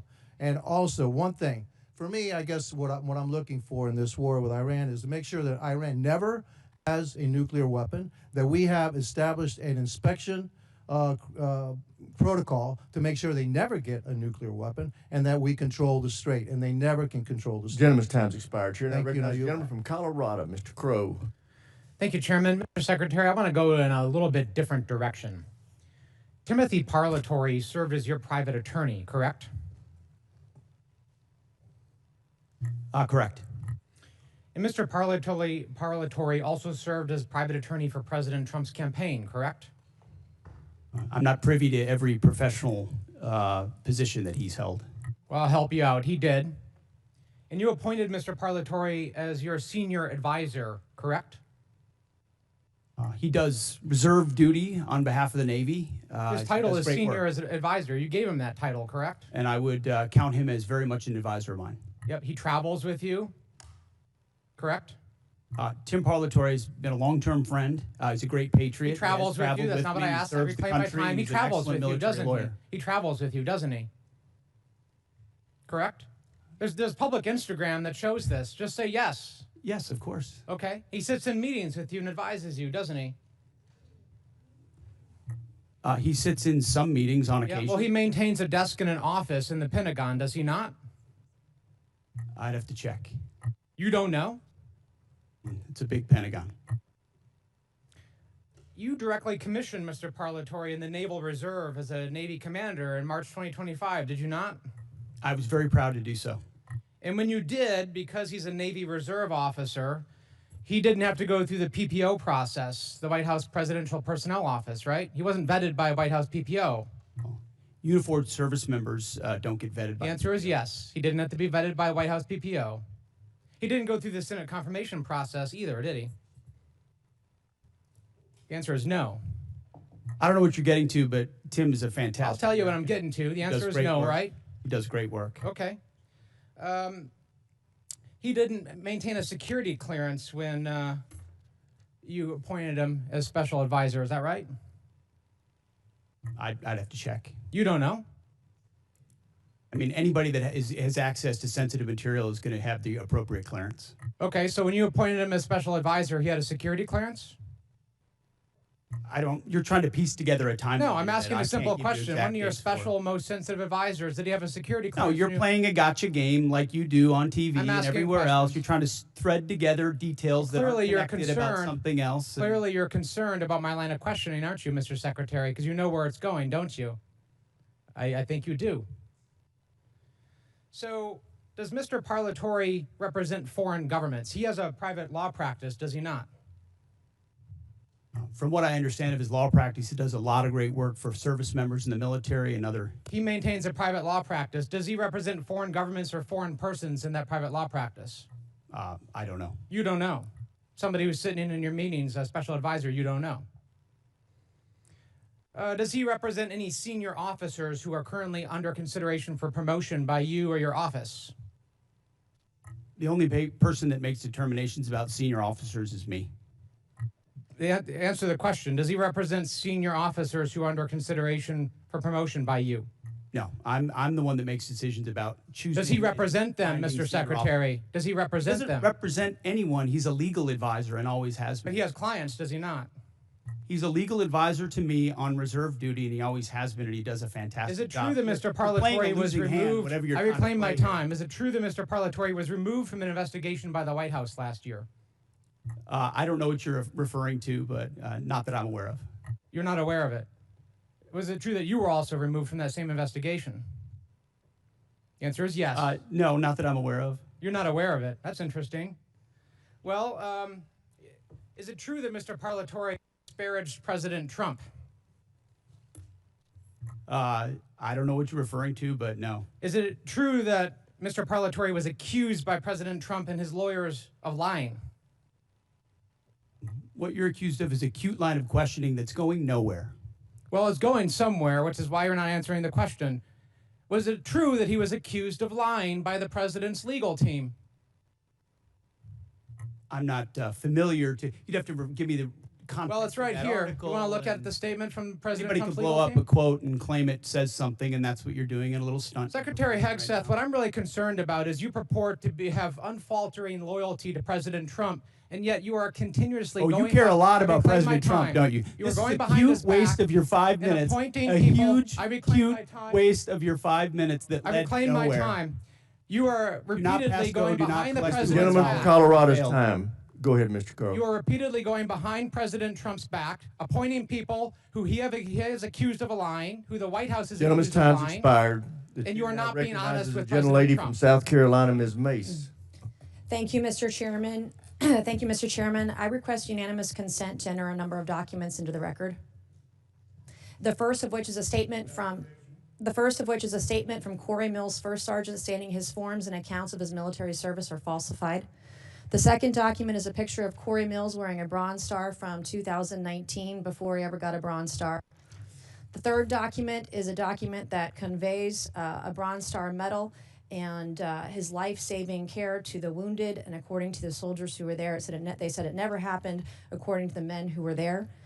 The next document is a transcript of a conversation I had with Brigadier General Arnold Gordon Bray, who confirmed that he did not review, did not read, did not physically sign the form DD, I guess 638, form 638, that Mills submitted for a Bronze Star. And to be candid, he said, quote, I didn't look at it. I asked to review the email that he sent to Mills' staff about authorizing his signature for a form he did not review, and he said that he would not share it with me. That's a future subpoena. I would like to enter to record a picture of Corey Mills, who says this is the second time he got blown up, but what he wouldn't tell people that the blood on the pant leg in this photo is the blood of Sergeant Ray. It is not Corey Mills' blood. In the same series of photos he shares when he said he was, quote, blown up, are images of a Humvee that exploded with severe damage. That is not his Humvee. His Humvee purportedly was 50 yards away and suffered no damage and was not blown up. This is a copy of Corey Mills' marriage certificate with a 9/11 imam at a 9/11 mosque, entered for the record and redacted, with family members' names redacted and protected. This is a picture of Corey Mills with a purported Russian hooker in Afghanistan, which he of course denies. And then last but not least, I would like to request unanimous consent to enter into the record a restraining order against Corey Mills for dating violence. Thank you. I just buried my father on Thursday, Mr. Chairman. My father died with shrapnel in his body. He had 3 tours of combat, 2 in Vietnam, 1 in 1965 during the coup d'etat of the Dominican Republic. And I take stolen valor seriously because we have men and women in uniform that have given their lives. And an individual that steals the stories of dead soldiers or injured soldiers have no right to serve in this body, let alone on this committee. And so I take it very seriously. I want to thank you, Mr. Secretary, and the folks that serve under you in the Department of War. As my father lay dying on April 14th, there was only one thing that calmed him down, that gave him the courage to pass on to the next life. And that was for me to read stories and testimony from 3 different soldiers that we didn't have, our family previously didn't have. We've been doing a lot of research on my father's service when he received the Distinguished Service Cross with V device in 1968 in Dong Zai. He rescued every man in that battle, in that firefight, over a 2-day period. He rescued them dead or alive on his own. He stood up to take fire over and over and over again. He called on artillery, heavy artillery, onto his position within 100 meters of his position. The man should have never made it out of Vietnam alive. And in fact, his commanding officers kept him back in many cases because they thought he was on a suicide mission because he was just so dangerous out there. But he saved the lives of so many soldiers. And so as he was taking his final breaths, I was provided by the Department of the Army some testimony of soldiers we didn't have, and diagrams and information. It was the one thing that calmed him down so that he could pass away knowing that he was a war hero and knowing that Jesus loved him. And it changed our family's life, and it changed his life in his last moments, his last breaths, his last hours. And for that, I am so grateful for the ship that you're running at the Pentagon and the Department of War. I have heard from people in the way that you're trying to innovate and trying to change the way we do business there. And I'm glad that you're firing people. There are people there that are getting in your way. They need to go. And the efficiencies that you want to bring, whether it's shipbuilding, whether it's cyber, whether it's AI, whether it's public-private partnerships, we have never seen a secretary at the Department of War who has been as innovative as you have. So I can't say enough good things about you right now. I was impressed. I was concerned about troops on the ground in Iran early on, and I was impressed with where we are today, how those soldiers were evacuated that got in that flight that crashed. But everything I have seen, you have surpassed all of my expectations, and I just want to say thank you from the bottom of my heart, and God bless you. Gentlelady yields back. Chair now recognizes the gentleman from Maine, Mr. Golden. Thank you, Mr. Chairman. Good morning, Mr. Secretary and General Caine. I'd like to use my time to drill down on an important decision concerning America's surface fleet. That is the future of the DDG-51 Flight 3 destroyer. Everyone on this committee knows about the Navy's struggles to successfully design, manage, and field new classes of ships. To name a few examples, I'll highlight the Littoral Combat Ship, the Zumwalt-class destroyer, and the recently canceled Constellation-class frigate. By any measure, the Arleigh Burke-class destroyer has been a highly successful program that continues to deliver the Navy a large surface combatant it can depend on. So the Zumwalt-class destroyers were going to replace the Arleigh Burke. It's a ship with some interesting capabilities, but the Navy rushed to construction before the design was complete, and it lacked a workable weapon system that the Navy wanted to outfit it with. So the Navy scrapped the program at 3 ships and went back to the DDG. I'm in my 8th year on this committee, and the entire time I've been in conversation with the Navy publicly and privately about the latest Flight 3 destroyer and how critical a role it would play, and now is playing for the surface fleet. And yet, even before we delivered one to the fleet, the Navy was already planning the DDG-X. I'm skeptical about the transition to yet another new class of surface ship, given the troubles I've laid out already. From my perspective, we have a proven hull for an Arleigh Burke destroyer that is described by CNO after CNO again and again and again as the backbone of the Navy's surface fleet. But now I'm even more skeptical. The proposal cuts production of the destroyer down to just 1 ship, scraps the future destroyer, and proposes $17 billion to build just a single new battleship, a class of ship the Navy decommissioned in 1992. Mr. Secretary, when you visited Bath Iron Works, you discussed this budget proposal with shipbuilders. You said, quote, "We're maxing out on DDGs. It's a workhorse, and it's a damn good workhorse." You were right about the DDGs. They are a workhorse. They're cost efficient, deadly effective, and feared by our enemies. And I'm wondering why would we move on so quickly from a relatively new Flight 3 destroyer that's the gold standard for ballistic missile and drone defense capabilities. It's a ship that's proven itself time and again, recently in the Mediterranean, Persian Gulf, and the Taiwan Strait. I understand the Navy wants to field hypersonic missiles, but look no further than the 3 Zumwalt ships that the Navy has in the fleet that have been refitted with vertical launch tubes capable of delivering hypersonic missiles at a great payload at over 17,000 miles this year. Perhaps what's most troubling to me is that the battleship plan proposes moving at a pace that is, I think, extremely dangerous, or just high risk, low reward.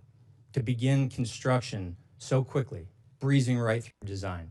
It's well documented that expediting design and preemptively moving to construction is the greatest recipe for failure. This represents an unacceptable cost to taxpayers if it fails and leaves America less secure and our Navy less prepared.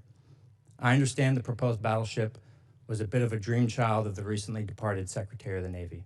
I want to remind everyone here that recent history is littered with failed efforts to replace existing successful programs that remain the best in class worldwide. This isn't the failure of shipbuilders or sailors. It's a failure by leaders to learn a simple lesson. If it ain't broke, don't fix it. My sincere hope is that you, the Navy, and the Congress will pump the brakes on this battleship. Take the time to get it right, whatever it is. And for now, focus on the workhorse you can depend on. America cannot afford a surface fleet without a backbone. I very much appreciate that perspective, and the idea of divesting of an asset that's indispensable right now is not just a Navy problem. I mean, we've seen the same on MQ-9s and Apaches and A-10s and systems that our warfighters continue to rely on, which is why divesting to invest, which was sold under the previous administration because of continuing resolutions and insufficient budgets, created a gap where now you're getting rid of the very things that you need right now, and you don't have available things of the future that you said you would have because of the way this department did business. Always over cost, always delayed. So there's one destroyer, one Arleigh Burke class destroyer in this budget because, and I hate to even say it, I'm not going to say it in an open hearing, how many years behind we are on the backlog of building the Arleigh Burke class destroyers. So the bulk of the money goes into shipbuilding to fix that, ensure we can get new places to build more faster. Then you can fund additional, whether it's this class or the next class. But the We're almost over time. I'm going to reclaim and just say in my last seconds here, careful with the pace moving through design to construction so quickly as proposed by this budget. Thank you. Gentlemen's time's expired. As announced earlier, we're going to now recess until 10 minutes past the hour of 1.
We will call this hearing back to order, and we now recognize the gentleman from Texas, Mr. Luttrell. Thank you, Mr. Chairman. Mr. Secretary General, thank you for your service and your continued service to this great country. Mr. Secretary, a few weeks ago, our Commander-in-Chief, the President, signed an executive order over research on psychedelic medications hovering over the veteran space as well as active members. Could you, and I know you're aware of this, and the health and well-being of the service members and the veterans is very near and dear to my heart. We lose over 6,000 veterans a day. A year. I would love to see that trajectory go to zero. Can you, at a high level, is the Department of War interested in kind of coming in with VA, HHS, NIH, and pushing this type of research? First of all, thank you, Congressman, for all the work you've done on this. There's no more passionate advocate for them, and it was great to see you in the Oval Office with your brother and with so many other SEALs who are saying, hey, this option saved my life or gave me a new lease on life. And I've heard that time and time again based on that particular approach that the president has approved through the EO. And I think our department has shown a willingness to be flexible and look at new options and new alternatives. And I think if you talk to Secretary Collins at the VA, the partnership we've had is as deep as any partnership between the Department of War and the VA has ever existed. So we've got regular meetings between us as secretaries, but also our chiefs, and then down into the committees to ensure the flow is consistent. But if there's something that the VA is doing that we should be looking at that enables our service members to be better at their job, we're going to entertain it. So thank you for your advocacy on it, and we'll take a look at it. Thank you very much. And it excites me that the two entities, one couldn't exist without the other. Our veteran. I've had the opportunity to not only travel the country, but travel the world and visit our troops, either OCONUS or CONUS. And I have to say, sir, the morale, the well-being, just the sheer excitement our service members see and how they're acting today, it kind of takes me back to our generation, if you will. Just to see that kind of that forward momentum, that intestinal fortitude kind of glows on them. And I think that's a direct correlation to your leadership, sir, as well as the president.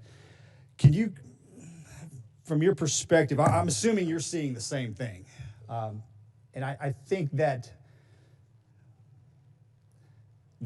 blue line that needed to be popped got popped, and our service members are absolutely leading from the front, and the world has noticed.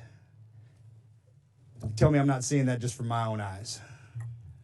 No, you're not, Congressman. And I meant this when I said it. I would encourage every single member of this committee to talk to lieutenants and captains and majors and colonels and sergeants and staff sergeants and sergeants major and specialists who are doing the job right now on the front lines or across the country, and they have seen a sea change in the environment and the morale and the spirit in their formations. And it isn't some secret sauce. It's don't treat us as a petri dish in your social justice exercise or your social engineering approach. Just let us do our job. Let us get back to basics. Let us train. Let us choose people and elevate people simply on merit and merit alone.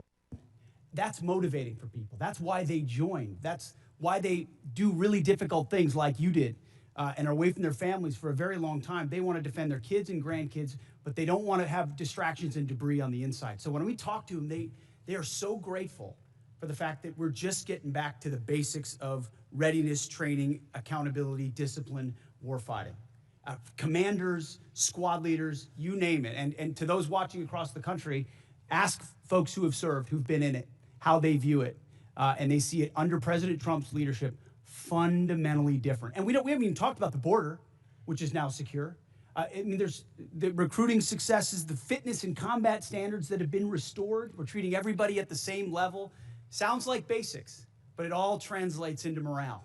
And then morale translates into readiness, and that translates into capabilities. And then when you have a commander-in-chief that unleashes them, it turns into mission success. And then the world pays attention to what the American military is capable of doing. And it's on the shoulders of leaders like you who did it in previous generations, and we're simply doing it again. So thank you for your leadership.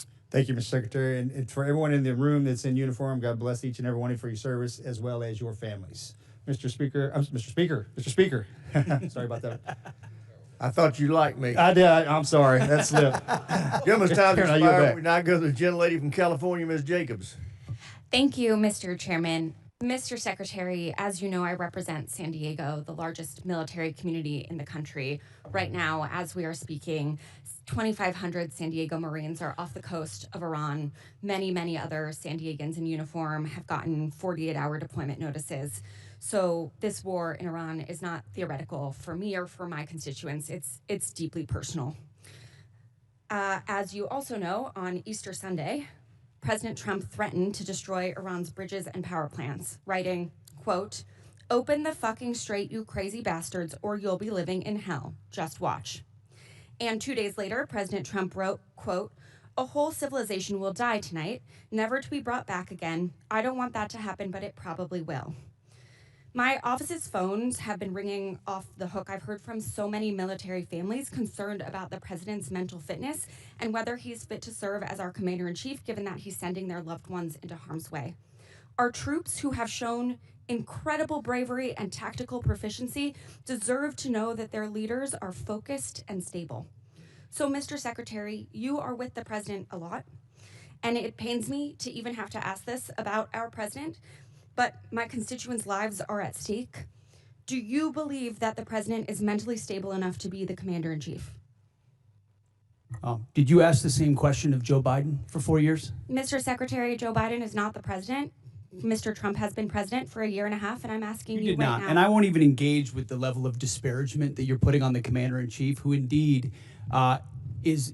Meeting with him Secretary, every single day. Mr. Secretary, Biden is not the president. Sharpest, most insightful commander-in-chief we've had in generations.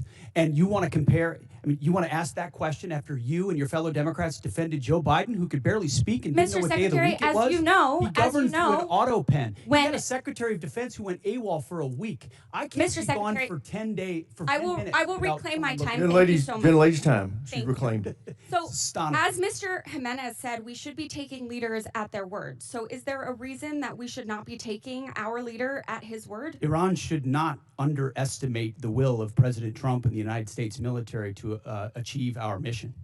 Okay, well, I want you to know this is not a partisan thing. In fact, many Democrats have had, many Republicans have had these same questions. Marjorie Taylor Greene said he's out of control and he's gone insane. Candace Owens said the 25th Amendment needs to be invoked. Megyn Kelly, Tucker Carlson, who you used to work with, Alex Jones, Stephanie Grisham, the list could go on. So how do I explain to my constituents that while they are in harm's way, their commander-in-chief is posting these unhinged posts? How did you explain to your constituents what happened on October 7th, or what happened in Afghanistan, or what happened with the debacle and the withdrawal in Afghanistan, where the troops were left? How did you explain that with Joe Biden's leadership? Mr. Secretary, How did you I'm not explain that to the asking you Marines about that the didn't get previous medals, that administration. we restored their medals because of that Mr. disastrous Secretary, withdrawal in I'm asking Afghanistan? about Did you what's explain that to happening your right now. constituents when Joe Biden was asleep at the wheel and he had an AWOL Okay, Mr. Secretary of Secretary, Defense? I how don't about think you this did. next post? How can I explain this next post to my constituents? I'm Jewish, so this doesn't really bother me, but my understanding is that this is quite offensive to many Christians. So how do you explain this post? I'm not here to explain posts. We have an incredible commander-in-chief Okay, who puts Mr. our troops Secretary. first. I'm here for a budget hearing about our troops. This is It's a historic budget about that's giving our us a troops. chance to defeat Mr. Secretary, our adversaries. Mr. And President Secretary, Trump is please, doing that this in is my time. world-class fashion. This is about Gentlelady our has reclaimed her troops. time, Mr. Secretary. This is about our troops. This is about who is commanding our troops and if our troops can trust that they are being sent into harm's way under good strategy. The mental stability of our commander-in-chief is deeply important to our troops. It's deeply important to this country. It wasn't our important to you troops' during Joe lives at Biden. stake. I'll remind you that when there were concerns, Democrats came together, and he was not our nominee for president. So I encourage you to have the same courage that Democrats had. Mr. Secretary, you keep saying that he is the best commander-in-chief we've ever had, the best negotiator. Talk to the troops. 13 American troops have died. More than 380 have been wounded. The Strait of Hormuz, which was wide open, is now closed. Less than 90% of traffic through the strait is still not going despite the ceasefire. The Iranian regime is still in power. It still has nuclear material. The war is costing Americans billions of dollars. And Mr. Secretary, if you think that this is what winning looks like, then maybe we should be questioning your mental stability. Maybe you are the one responsible for this failure, and the president should think about replacing you. Mr. Chairman, I yield back. Young lady yields back. wrong Chair, I side. recognize She's not the young lady surprised. from Virginia, Ms. Kiggins. Thank you, Mr. Chair, and thank you to our witnesses for being with us. I have the privilege of representing Virginia's 2nd Congressional District, so Hampton Roads, home to a lot of our East Coast Navy. And I had the privilege of attending the BFA 106 Change of Command on Friday, which is our fleet replacement squadron for the F-8 for the aging F-18s. But what an awesome event. And to talk to some of the Navy leadership that was there and to listen to them say firsthand just about the morale of the squadrons that are currently deployed on the USS Ford, specifically talking to leadership. A lot of our children serve. It's a family business for those of us in naval aviation. And they're like, don't believe the media. The morale's amazing. Those guys are doing tip of the spear mission work. I live with a retired F-18 pilot husband who also is begging to find a way to get back in the cockpit because he's jealous of what he sees. So just that type of mentality. Thank you for that. I know that they're doing a mission, and keeping them engaged is an important part of the fight. Along those same lines about naval aviation, I would love to hear, Mr. Secretary, your thoughts about the future of naval aviation. I know that this is a budget hearing, so last year's budget, we had $900 million that we were looking forward to using in the FAXX program, and then the fiscal year 27 request was reduced to $140 million. And I, of course, keeping tabs on the Air Force, $5 billion for their F-47 program. So we love aircraft carriers. We love that mobile air superiority piece. What are your plans for the future of naval aviation? I kick and scream every day of the week here in this committee about the F-35s and getting them at our East Coast Master Jet Base. I know the FAXX is our next generation strike fighter, but just would love to hear your plans and timelines for the future of naval aviation. Well, I appreciate your comments, and then I would defer to the chairman too on it, on the remaining utility of the F-18s, which are still flying critical missions right now off our carriers and do a fantastic job. 30 plus years old, but yes. Yes, correct. Which is why the issue of the FAXX is important. It's not a matter of if, it's a matter of when. It's a matter of trade-offs in industry and design and capabilities, ensuring we're not slowing other things down at the behest of others. So I think in August, the August timeframe is, I'm sure you're familiar with that, is what we're looking at. It's a critical capability that we need to fund for the future of naval aviation. I would defer if anything you want to add. Sure, I think you covered it. We don't need access basing and overflight off of a CSG and a CVN, and so it gives the Secretary and the President a lot of options. So, and I just want to echo the thanks for the Joint Force, on behalf of the Joint Force, for all 3 CSGs that are out there getting after it right now. I share your husband's jealousy. But just want the force to know how much we appreciate him, especially the Ford. Thank you. Thanks very much, General. And then, Mr. Secretary, just again representing a big Navy district and having just a concern for the Navy, could you shed any light on why the Secretary of the Navy was relieved and what that timeline to replace him looks like for permanent leadership? I think that's one of the reasons why we struggle with even, I think, about the basing decisions and, again, naval aviation, and I wish we would talk more about just the contributions of our aviators, but could you shed any light on that issue? Well, as the President stated, we thank the previous Secretary for his service. Appreciate a lot of the initiatives that he undertook. Ultimately, it was time for a new leadership and a new direction as far as running fast toward those objectives, and so we made a change. We think it's hard personnel is policy, and the sooner you identify, especially, we talked about general officers, as you're evaluating whether they're running with the mission they've been given, you got to make a change if they're not. The same with civilians, and in this case, we made that change. And any timeline to replace or have a new Secretary of the Navy? Well, right now we have an acting in Hung Kao who's did a fantastic job as the number 2, and he'll be acting for now. And I would imagine we'll know in due time. Thank you. And then General Caine, I know you're a VMI graduate, and I know you're watching some of the partisan attacks that have been going on with some of our senior military academies, specifically in Virginia. And I was wondering if you had any thoughts or have had any discussions about how we can remove some of our senior military academies from these partisan state politics. I think it requires a further discussion. We had 170 Army ROTC officers that we commissioned out of that school specifically, but we've seen pushes to shut down, defund, replace their board of visitors. Any thoughts on how we can be more protective of those great schools? Well, ma'am, you sort of started where I'm going to land on the importance of staying politics as the chairman and not unintentionally or inadvertently stepping into a political matter where I should not. As the secretary said, people are policy, and policies are things that we don't do in the joint force. I appreciate all of the commissioning sources that are out there. Gentlelady's time has expired. So Chair now recognizes the gentlelady from Washington, Ms. Strickland. Thank you, Chairman Rogers and Member Smith, and thank you to the witnesses for being here today. This committee is being asked to consider a $1.5 trillion DoD budget request that funds not only weapons and system programs, but the people, leadership, readiness, and trust required to make them effective. When senior leaders are removed abruptly or merit-based promotions are disrupted without clear explanation, Congress does have the responsibility to understand the rationale and operational consequences. So I'm going to focus on Secretary Hegseth. And to start, no one is disputing that senior officers serve at the pleasure of civilian leadership. The issue in front of this is whether the decision to remove General Randy George strengthened the Army or created an avoidable disruption during an active operational period. General George, who also served as commanding general at 1st Corps at JBLM, has been serving for 4 decades, including multiple command and operational leadership roles, culminating as Chief of Staff of the Army, responsible for readiness, force modernization, and the welfare of over 1 million soldiers and civilians. He was removed in the middle of an active conflict involving U.S. operations against Iran, when leadership continuity is most critical.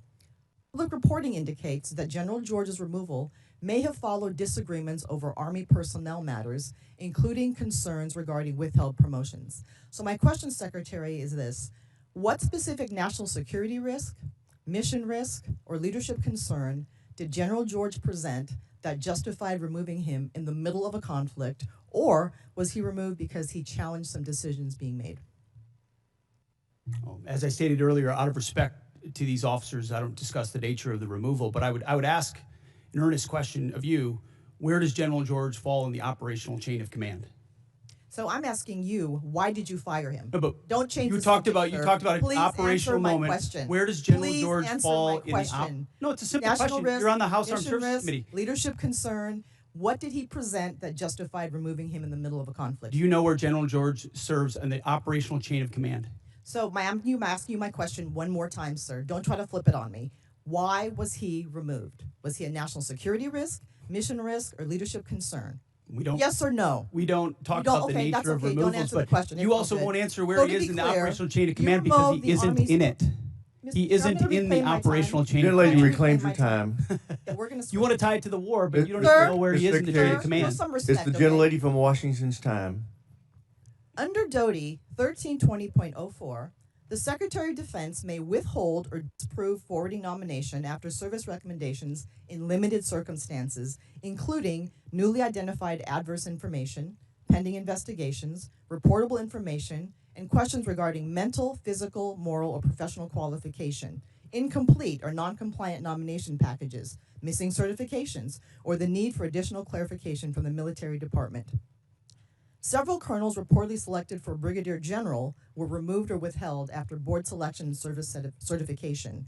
Which of these specific grounds applied to each withheld officer, and what objective evidence supported these decisions? Congressman, that was just one of many boards across the services where we will perform similar reviews, and I anticipate other officers will be removed also. Okay, but what were the grounds for those? Again, we don't talk about, out of respect for those officers, we don't talk about the nature of that, and we all serve at the pleasure of the president. We're solving for an institution that needs to be based on merit and professional execution, and there's been a lot of gender and demographic engineering that's been going on for reasons other than the focus of exactly what we should be doing on the battlefield. So whether it's that or I did not raise execution, gender. that's implied in every statement that everybody makes. And I so did not ultimately, as raise we that. review all these boards, it has nothing to do with anything other than their performance on the battlefield or their performance in their career. And these people are thoroughly vetted, thoroughly researched. And I guess my question is this about loyalty to Trump, or is it about what's good for the mission? I understand what you're implying, but it's about the Constitution and our military and its ability to execute. And I'm going to make sure the president has the finest officers across the force prepared to deliver. So this committee funds weapons, readiness, recruiting, professional development, and leadership pipelines. But no amount of money can compensate for a force that may lose trust in the fairness of advancement. And this is fairness. We believe in merit. We have always had a merit-based system. That's not the argument. No, we have not. Not under the But as Biden we administration, consider- we did not. It became social engineering, not merit, and we're fixing no, it it didn't. quick. No, it did not. It did not. And when we consider this budget request, we must ensure that taxpayer dollars are matched by sound judgment, credible leadership, and a personnel system worthy of those who serve. I yield back, Mr. Chair. Gentlelady yields back. Chair, I recognize the gentleman from Georgia, Mr. Scott. Thank you, Mr. Chairman. Gentlemen, thank you for being here today. I'm sorry I was late. I was on the floor of the House of Representatives with a FISA rule vote, and I did not hear the majority of the testimony. But Secretary Hegseth, I respect you. I do want you to know I disagree with the firing of General George. I've sent you a letter. I hope you'll, I look forward to seeing the responses on that. And I mean, it takes 218 votes to get something across the floor of the House of Representatives. And with NDAA and with budget plus-ups and everything else, we're going to lose some dim votes. I mean, we're going to have, we're going to lose some Republican votes. I mean, we're going to have some dim votes to do the things that we have to do to fund the Department of Defense. And I just, I would encourage everybody to keep that in mind, because we're gonna lose some Republican votes on the plus up. General Caine, the Joint Staff plays a unique role in our strategic direction.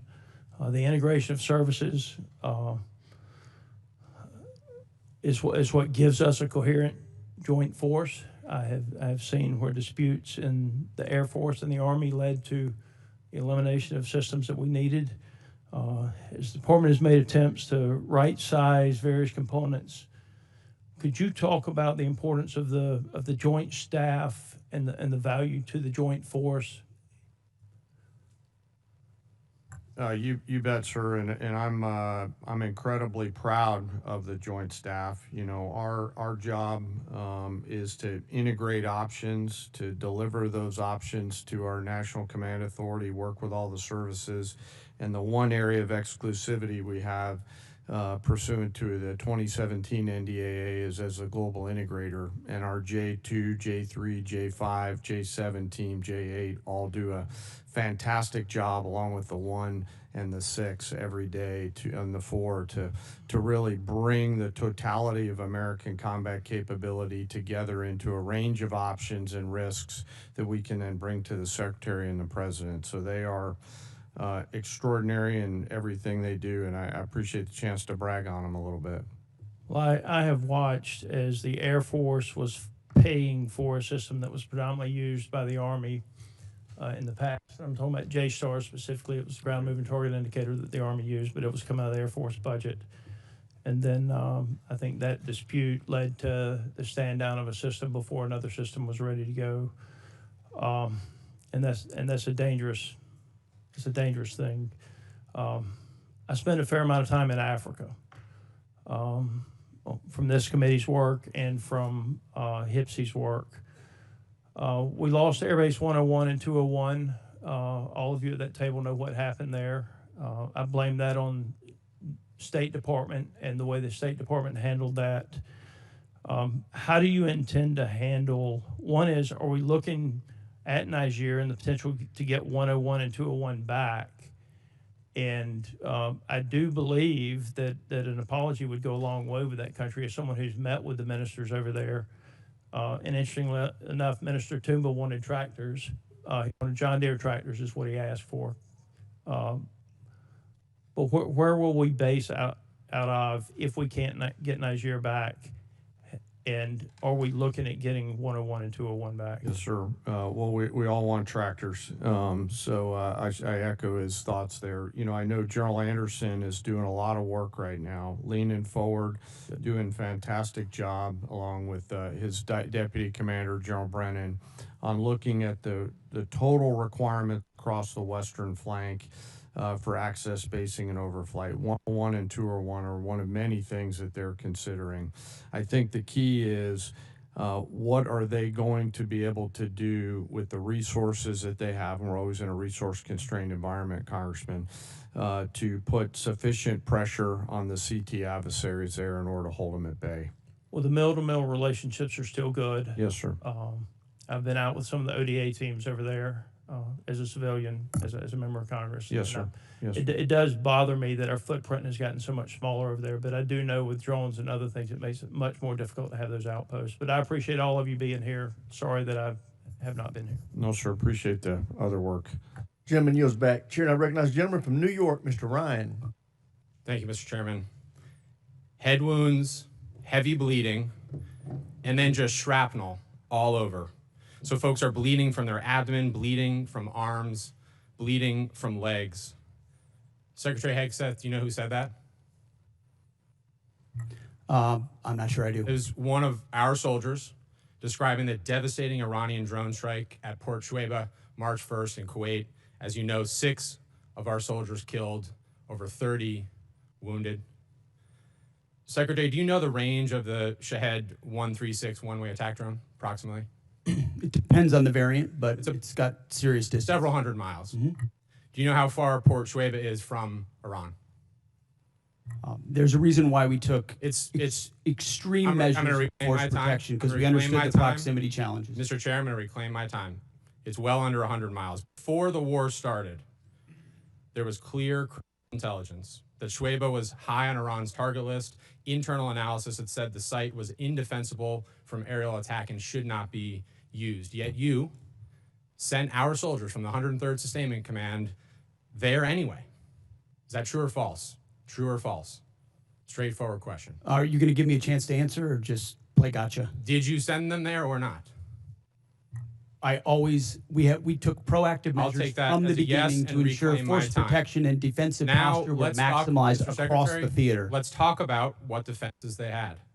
Prior to the attack, officers on the ground knew our troops were vulnerable. In fact, they requested additional force protection. Did they receive it?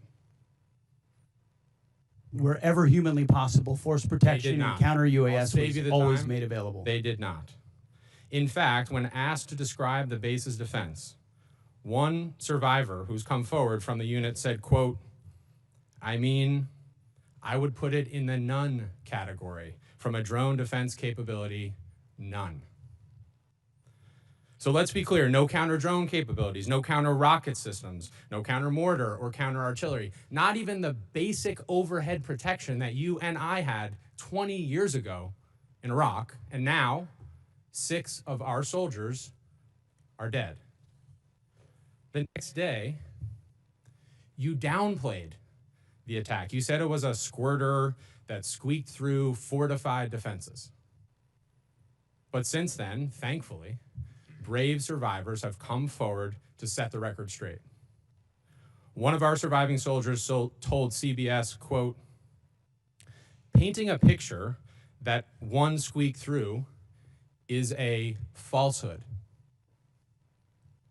Another said the unit was, quote, unprepared to provide any defense for itself. It was not a fortified position. Another survivor said the building's protection was about as weak as one gets. Secretary Hegseth, that is obviously in direct contradiction to what you said from the Pentagon podium the next day. So are you saying that these soldiers, our soldiers who survived this horrific attack, are lying?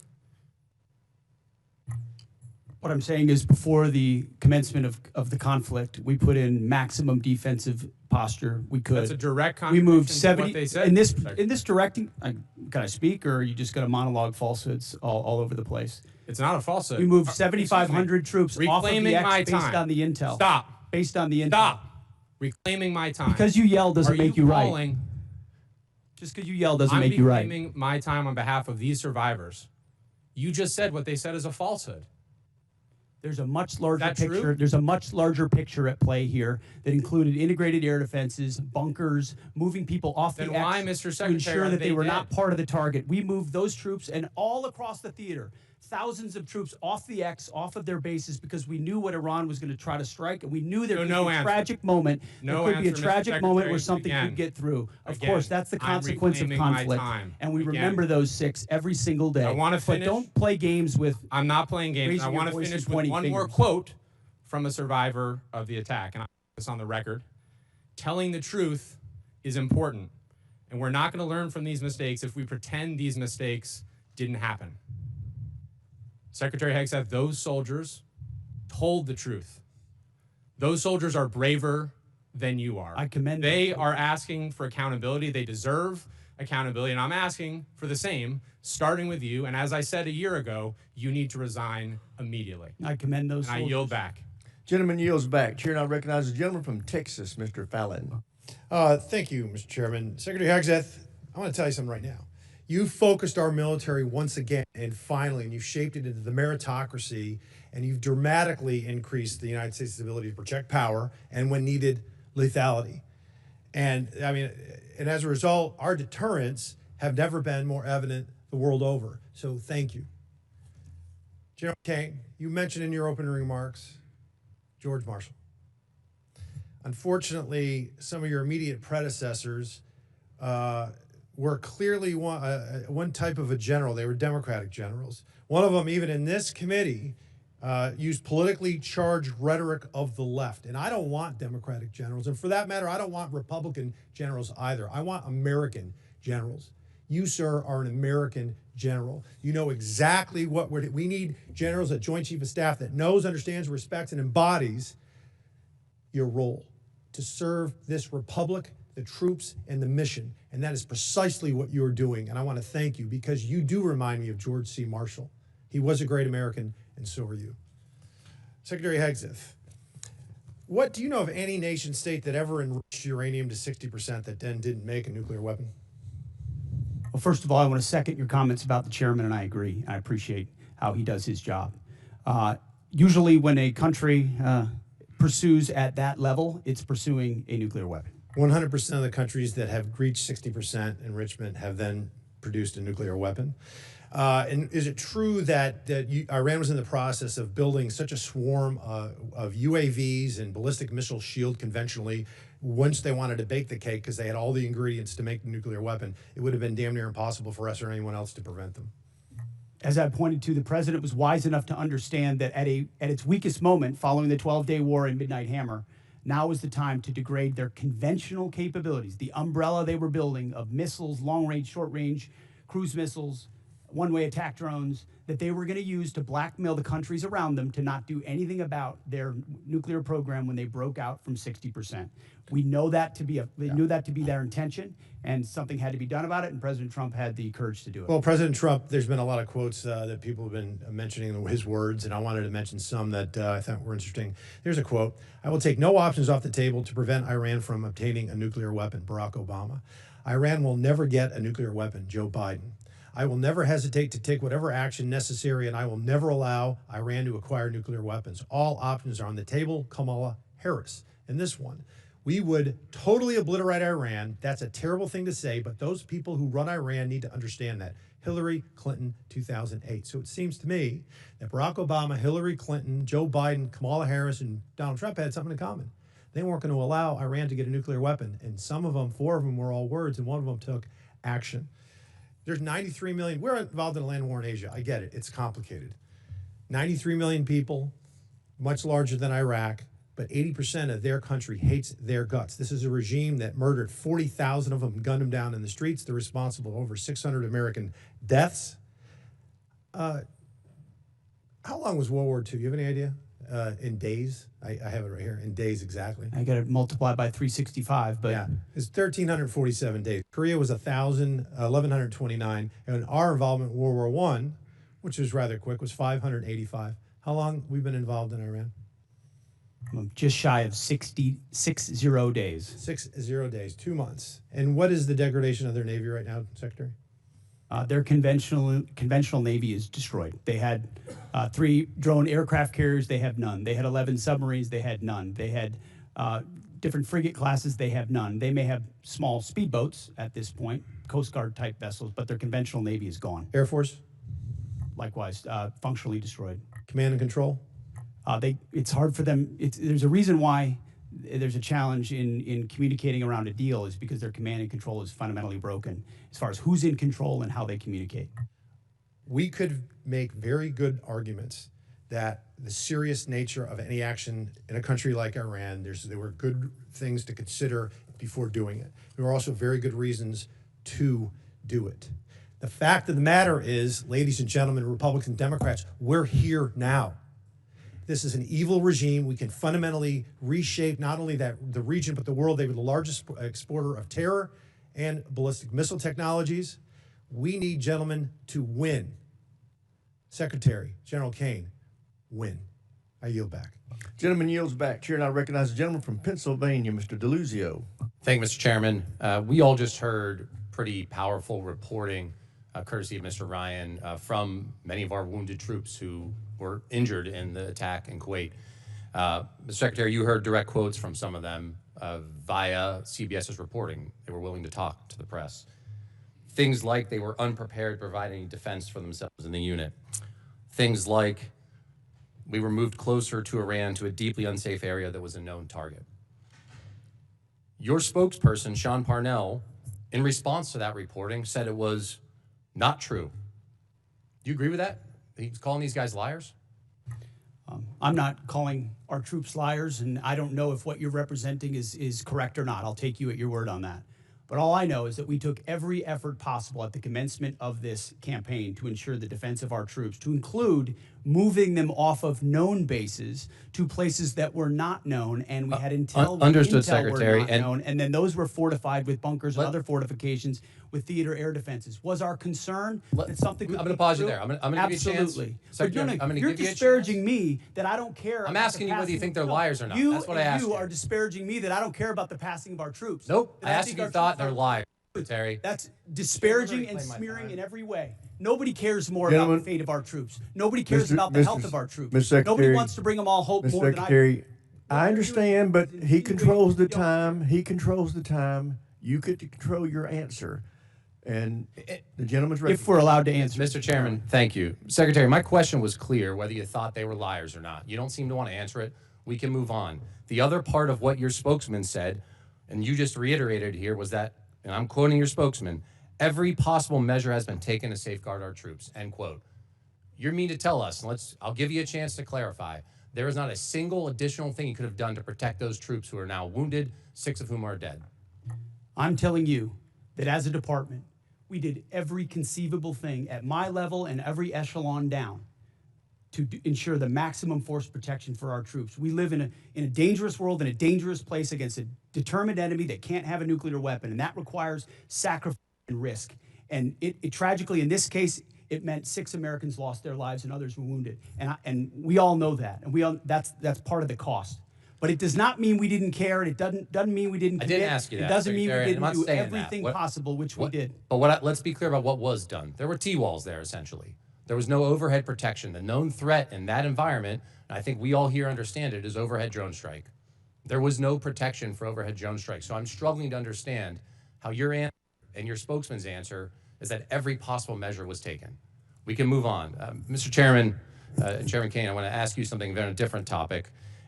Folks at home know you're the senior military officer in our armed services. They may not have as much of understanding of your role in the chain of command. You're outside the operational chain of command, but you are the president's and the secretary's senior military advisor. So I want to ask a very basic thing, what you would expect our commanders in the field, our troops to do should the enemy lay down their weapons and try to surrender. What would you expect commanders in the field to do? Well, sir, I think I'll go back to something I said earlier with deep respect for your question, but I think you're trying to take me to a partisan place here. and I can't let you do that. General, I as always, I respect your no, sir, desire I just, to avoid it. I'm not yes, trying to sir. put you in a partisan No, place. and I know that, but our officers and enlisted service members always follow lawful orders. There's a checklist for them to do that, and I'll stay in the Very middle. good. Understood, General. Secretary, let me give you a chance. And you've been asked about this earlier. You said in, I think, your press conference, essentially, and I'll quote you here, "No quarter, no mercy for our enemies." That's the end of the quote. Is your guidance that you expect our troops in harm's way, if there's a foreign enemy surrendering, laying down their arms, they're supposed to provide no quarter and kill them? You denied it, but you were indeed trying to take the chairman to a partisan place. That was General Milley. That was the previous administration, which played politics. We don't play that way. It's a simple question. I'm asking you what you meant. We fight to win, and we ensure the rules of engagements are such that our troops have every authority possible to. I'll give you another chance. In saying that, are you trying to tell commanders that that's what you expect? You're in the chain of command. It's a simple question. I understand that. My commanders know exactly what the guidance is with each and every mission, and they know every tool. Secretary, every tool in at their disposal refusing be to effective. answer it, I think you speak volumes. I think that's a dangerous thing. We all know the expectations. We know the law of war. We know what is lawful. I'd expect our commanders to understand that as well. I yield back, Mr. Chairman. Gentleman yields back. Chair now recognizes the gentleman from Guam, Mr. Moylan. Thank you, Mr. Chairman. Secretary Hegseth, thank you for your continued attention to Guam. Really appreciate it, and while leading the War Department here, and I'd like to remind my colleagues that one of your first official trips as Secretary was to visit Guam. And during your confirmation hearing, you identified the island as America's most strategic location globally. And this commitment does not go unnoticed, sir. So I thank you, Mr. Secretary, for that. And as we continue our buildup for the defense of our nation in Guam and the people of Guam, we have many active duties personnel, but we also have a lot of Department of War civilian personnel too. And right now, my most consistent question from my constituents have been asking is, when would the living quarter allowance authorization for War Department civilians in Guam, when will it be implemented? And recently, your office confirmed that the guidance should be published early May. Will you work to keep that timeline? And will you work to ensure living quarter allowance will properly incentivize local hires to stay on Guam? Well, if that's what we stated, we need to stick with it. That's been our pledge. And I think it reiterates that the amount we're paying to pay for housing and for quality of life and living at certain, especially unique locations, is usually mismatched, and it causes staffing and workforce problems that we need to address in a tailored nature to some of those unique locations, like Guam, like Hawaii, and others in Europe. So yes, we're committed to that. And I would just note that in our budget, we've got almost $1 billion for the Guam defense system. Also, we're investing in ensuring that critical location you described is part of our theater umbrella. Excellent, sir. Thank you for that. Another longstanding request I have from the War Department has been the increased support for Guam's power grid. As you know, we all, the one island approach there and working together, our water, our power, our port, our airports, our hospital, it's all in support, working together with the military. But one of the important ones for us is Guam's power grid. And most of Guam's grid is owned by the department and is leased to the Guam Power Authority. And as the military demands upon the power grid increases, do you see either O&M funds or military construction funds being the best path for the department to support Guam's power grid needs? I would welcome your input, first and foremost, as we have throughout. But as was noted, we've got $450 million for small modular reactors, which is a new approach we're taking, which we think makes our bases more resilient. If there's one place the American people count on being able to be prepared in that moment, it's our bases wherever they are, whether CONUS or OCONUS. And these reactors are a key part of getting at it. So that would be part of how I would answer your question. I appreciate that, Mr. Secretary. Also, the Guam Power Authority is the only one in charge of all the transmission lines. So where that power is sourced, and I know there was some consideration of the small nuclear reactors as well, but the Power Authority will be the one transmitting for the transmission lines for all the power on the island. So looking forward to working with your office. Thank you, Mr. Secretary.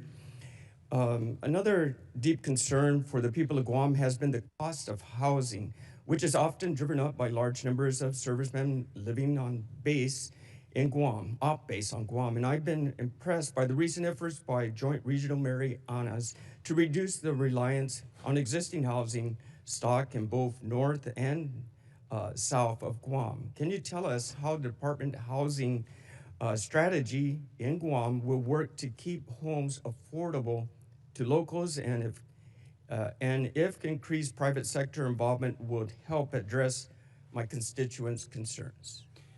Well, we've got about $4.5 billion for family housing in the FY27 budget. It's something we recognize as a challenge, and in places like that, a unique challenge.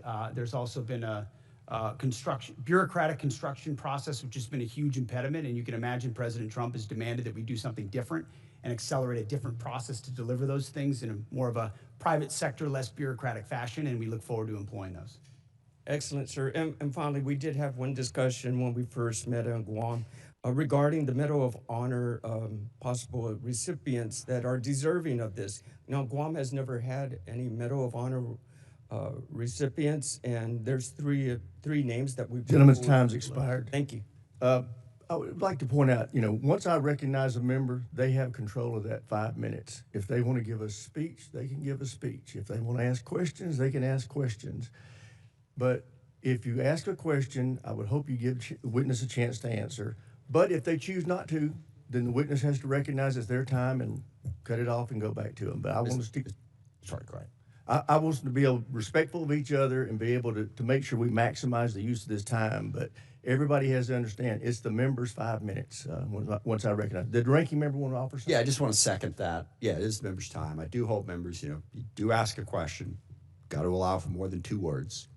Yes, if they filibuster or don't answer the question, feel free to interrupt. But I hope we can keep this respectful and it's more productive for us and for the witnesses and for those watching. Great. So thank you, Mr. Chairman. And with that, we will recognize the gentlelady from Hawaii, Mr. Kuda. Thank you, Mr. Chair. On February 2nd, President Trump said we should take over the voting in at least 15 places. The Republicans ought to nationalize the voting, despite the Constitution assigning primary responsibility for elections to the states. Federal law also draws very clear limits. Under 18 U.S. Code Section 592, military officers are prohibited from deploying troops or armed personnel to polling places unless necessary to repel armed enemies of the United States. That is this exception, not politics, not suspicion, not conspiracy theories, armed enemies. Secretary Hegseth, do you think American voters are enemies of the United States? A simple yes and no or suffice. I think legal voters, I think everybody who's legal should vote, yes. So American voters are not enemies of the United States? Yes. You're agreeing with me? I think America's legal citizens should vote, yes. How many armed enemies of the United States have attempted to interfere in the last election? Can you recall any time when armed enemies of the United States attempted to interfere in the last election or the 2020 election? We just had the King of England here a while ago, but so 250 years ago. Okay, very good. All right. Well, Secretary Hegseth, if President Trump ordered you to deploy troops to polling places during the midterm elections this fall, which would violate the law I just cited, would you implement his order? Yes or no? What you're trying to insinuate is that the president would give unlawful orders and we would somehow deploy troops as a result. And the evidence of our department is that we've worked alongside law enforcement very effectively for 15 months. Los Angeles would have been on fire for the summer had we not come across I humbly disagree with that, but this is not a hypothetical situation that I'm inferring on. Your president, in January of this year, told the New York Times that he regretted not ordering the National Guard to seize voting machines in key states after the 2020 election. Last I heard from you, the last time we had any kind of armed enemies at any type of voting places was 250 years ago. We're talking 2020. So if the president, again I'm asking you, orders you to break election law, violate the Constitution and the law, would you follow the orders of the president, yes or no? The president, you like to insinuate that the president issues It's a illegal simple orders, which he hasn't question. and does not. Who would you follow, the president or the Constitution? I will note that in 2024, troops were that was Joe Biden, by the way. Who Joe would Biden you send were deployed to polling locations in 15 states. 2024, Joe Biden, troops deployed to polling locations in 15 states. Explain that one to me. I am asking you a question now. You seem to really like Joe Biden. You've brought his name up more than many other topics today. Answer the question. Who are you beholden to, Mr. Secretary, the president or the Constitution? Well, I'm If very you can't answer proudly- that question, I 'cause you very couldn't proudly answer served that as question president when I and asked you very if you proudly shoot swear an innocent oath to civilians defend in the the leg Constitution. in Los Angeles. He couldn't answer that either. So I think our answer is very clear. Obviously, you have taken a oath of loyalty only to the president and not the people of this country. Let's move on now and let's talk about AI. The Marvin Smart System, which appears to be the program on record being used in Iran, does the targeting work we know of about 2,000 It's people called the use to Maven do it. system, not the Marvin system. Excuse me. Thank you so much for that correction. It does it in a fraction of the time. The intention was to compress the kill chain, and the result was an attack that killed almost 200 children. Would you agree that tragic actions like this prove that when we trade time and humans for safety, people die? The Maven system is a very effective tool, and inside that we have very prescriptive processes by which we ensure as much precision as humanly possible in very complex battlefield So you environments. think we took every absolute effort to make sure that innocent civilians did not die in this attack? I know that there is no country on planet Earth that takes more measures to ensure that civilian harm or civilian casualties are minimized than the United States of America and this War Department, and that is a fact. Okay, and yet, Mr. Secretary, you eliminated the department's civilian harm reduction staff. You eliminated for a country that makes great efforts to make sure human casualties are reduced or eliminated. Don't you think that that goes actually counter to what you just said? Would these children not still be alive if you had not eliminated all of these staff working within CENTCOM? We didn't eliminate them. We made sure that those things that they normally accomplish are at the field level, which they are, and all of these processes are in Would place you at not every agree level. that something clearly every has single failed, level. whether it's our implementation of AI, whether it's understanding our human dependence on AI? Would you not agree something failed because almost 200 children died in Iran as a result of our bombing? You're insinuating something where an investigation is not complete. Gentley's Mr. time's Chair, you expired. have- Chair now recognizes the gentleman from Georgia, Dr. McCormick. Thank you, Mr. Chair. Gentlemen, I'm happy to have you here today and really excited about the things you've been able to accomplish. I'm going to summarize just sitting here for a few minutes, listening to everybody politicize what we've done. I'm just going to break it down as best as I can, and then I'm going to let you answer a couple questions. First of all, just since the short period of time that the Trump administration has taken over, we've handed over control of Ukraine's destiny to Europe, where it belongs. A conglomerate that has a $20 trillion economy versus a $2 trillion Russian economy, to actually take care of their own country in a very good way, their own continent. We've kept Iran, who has literally talked about raining down fire from heaven and talked about us being the great Satan, from becoming a nuclear power. We've reshaped the geopolitical space in the Persian Gulf. We've reestablished the Monroe Doctrine in the Western Hemisphere. We've basically executed two of the most amazing raids in history, almost flawlessly, that will be studied for a generation at least. We reduced senior administrative billets, thank you. We've defeated Iran with under $30 billion spent, with minimal civilian casualties compared to any other war. People forget that in World War II, in one night, we lost 100,000 civilians, totally innocent, in fire bombings. That's before we dropped the nuclear bombs. War is a horrible thing, but I think we've executed it as best as possible in a very hard and consequential environment. That's just to sum up a few things, not to mention the recruiting that went from dismal and really something that could have crippled our military to now a surplus just by a change in administration. That's pretty impressive for a short period of time. Thank you, and I commend you for your hardship, overcoming those hardships. A couple things that I wanted to get through. One thing is we talked about the Incentivized Savings Act, which is something I wanted to apply to all bureaucracies. But when I was in the military, as both an operational officer and a logistics officer for my squadrons and my jump places. We got to the end of the fiscal year. If we didn't spend it, what happens? We lose it, we get our budget shrink. Everybody knows that in the military. Everybody knows that in every bureaucracy in America. One of the things that I came up with is at the end of the fiscal year, if you don't spend it, you don't have anything, we save 10% of our budget for emergencies like we're facing right now. If you don't spend it, instead of spending it, you actually can save half of it. 49% rolls over to the next year. 49% goes back to debt and deficit, 2% to reward the people for being good administrators of the money. I don't see any downside. This is the way that we reinvent government, the way we spend money. And I just thought, I wanted your opinion on something like that. I thought was thinking outside the box because I've seen waste, fraud, and abuse. We're trying to address that. This should be a bipartisan, bicameral approach to actually doing something right as we expand the budget, but also give us some wiggle room for putting money back and being good stewards of the people's money. What do you think about an idea like that? I very much like an idea like that, which creates all the right kinds of incentives. And I would just add, in addition to that, which is the type of thing our department would support, the deals that we're cutting with these private sector companies on munitions ensures they build the plants, they build the assembly lines, which is exactly the right kind of incentive. If you spend on facilities, you're going to make sure you make money on those facilities and the munitions that you produce. There's ownership in that stake. There's the right incentive. Overturning the entire way the department does business. So I agree with that. We're pointing at the defense contractors, as the president has, and saying, you need to do your business differently. This is not a gravy train of the government. You're beholden to us, actually. So I think the spirit of that is infused into everything we're doing at the department. And I think it's right in line with what you're talking about, running it more like a business where we have accountability and we're pointing in the right direction. We do have a lot of old programs that we need to update. One of the things you talked about is a 5 to 7 year period of time of updating.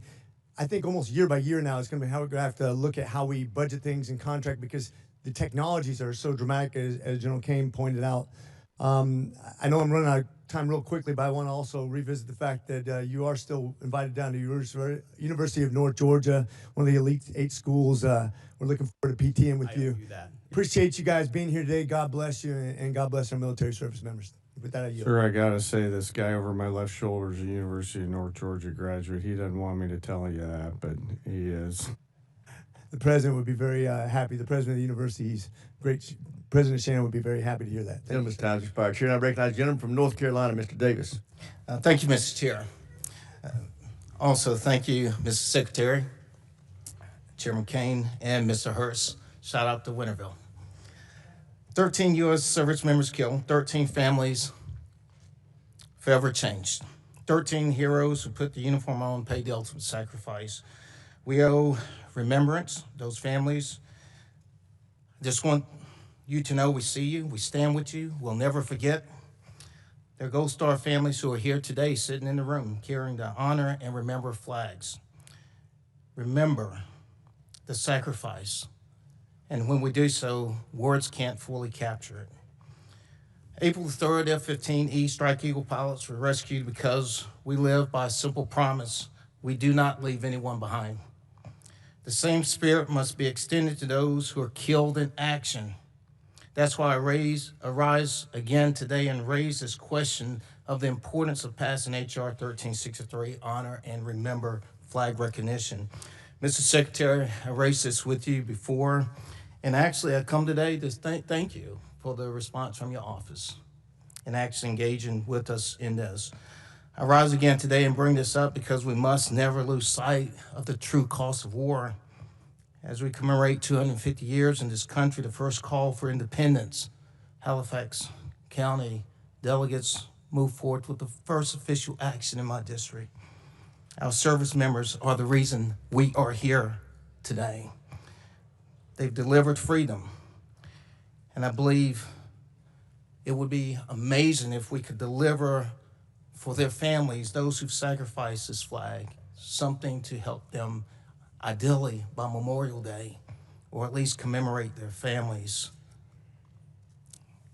I was simply asked, do you have any thoughts whatsoever how we continue to lift and honor those who have been killed serving our country? Well, thank you for what you do on that topic. I think first and foremost, we do it by doing right by the legacy of those that we lose. whether it's those 13 from this conflict or any other conflict. I've been at Dover every single time, as is the chairman, as is the president, the vice president, when they can, to greet that and respect and honor that. In our department, we established the first ever Gold Star task force, where we've got a Gold Star advocate right in our front office, working these issues on a daily basis, which is why it doesn't surprise me that we so quickly got back to you. These are deep in our DNA, things that we care about. How you treat a family who's given everything in that moment, not just at Dover, but in every step of that process is a reflection of Mr. how Secretary, thank you truly just for time here. And I've served mortuary and I've been to Dover. I deployed to Dover, so thank you there. I want to shift to Army Cadet Command. The Senior ROTC Programs Rebalance Optimization Plan, North Carolina Central University in particular, there are real access and logistical challenges that are before the cadets. And when we think about building the next generation of leaders, I would just ask us to think about how we're putting barriers in front of some. And I would just ask if you could please take a closer look at the impact on the cadets. I want to shift to another topic and really spend the last moment here as I'm running short.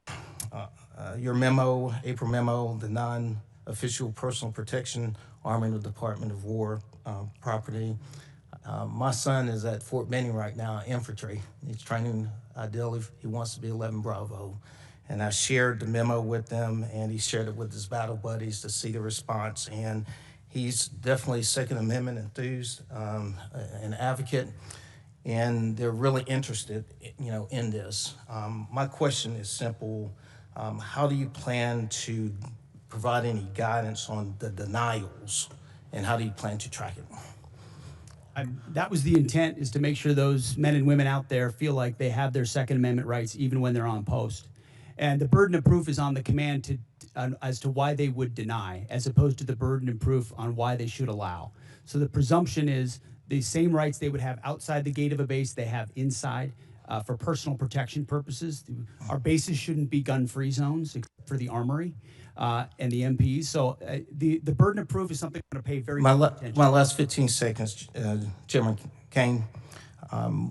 Thank you again for the conversation breakfast. Any final thoughts in terms of any reservations of how we're dealing with munitions in terms of a supplement on the depletion of munitions? Gentleman's time's expired. Chair, I recognize the gentleman from Louisiana, Mr. Higgins. Thank you, Mr. Chairman, General Caine, Mr. Secretary. Thank you for being here today. Mr. Secretary, you stated in your opening statement that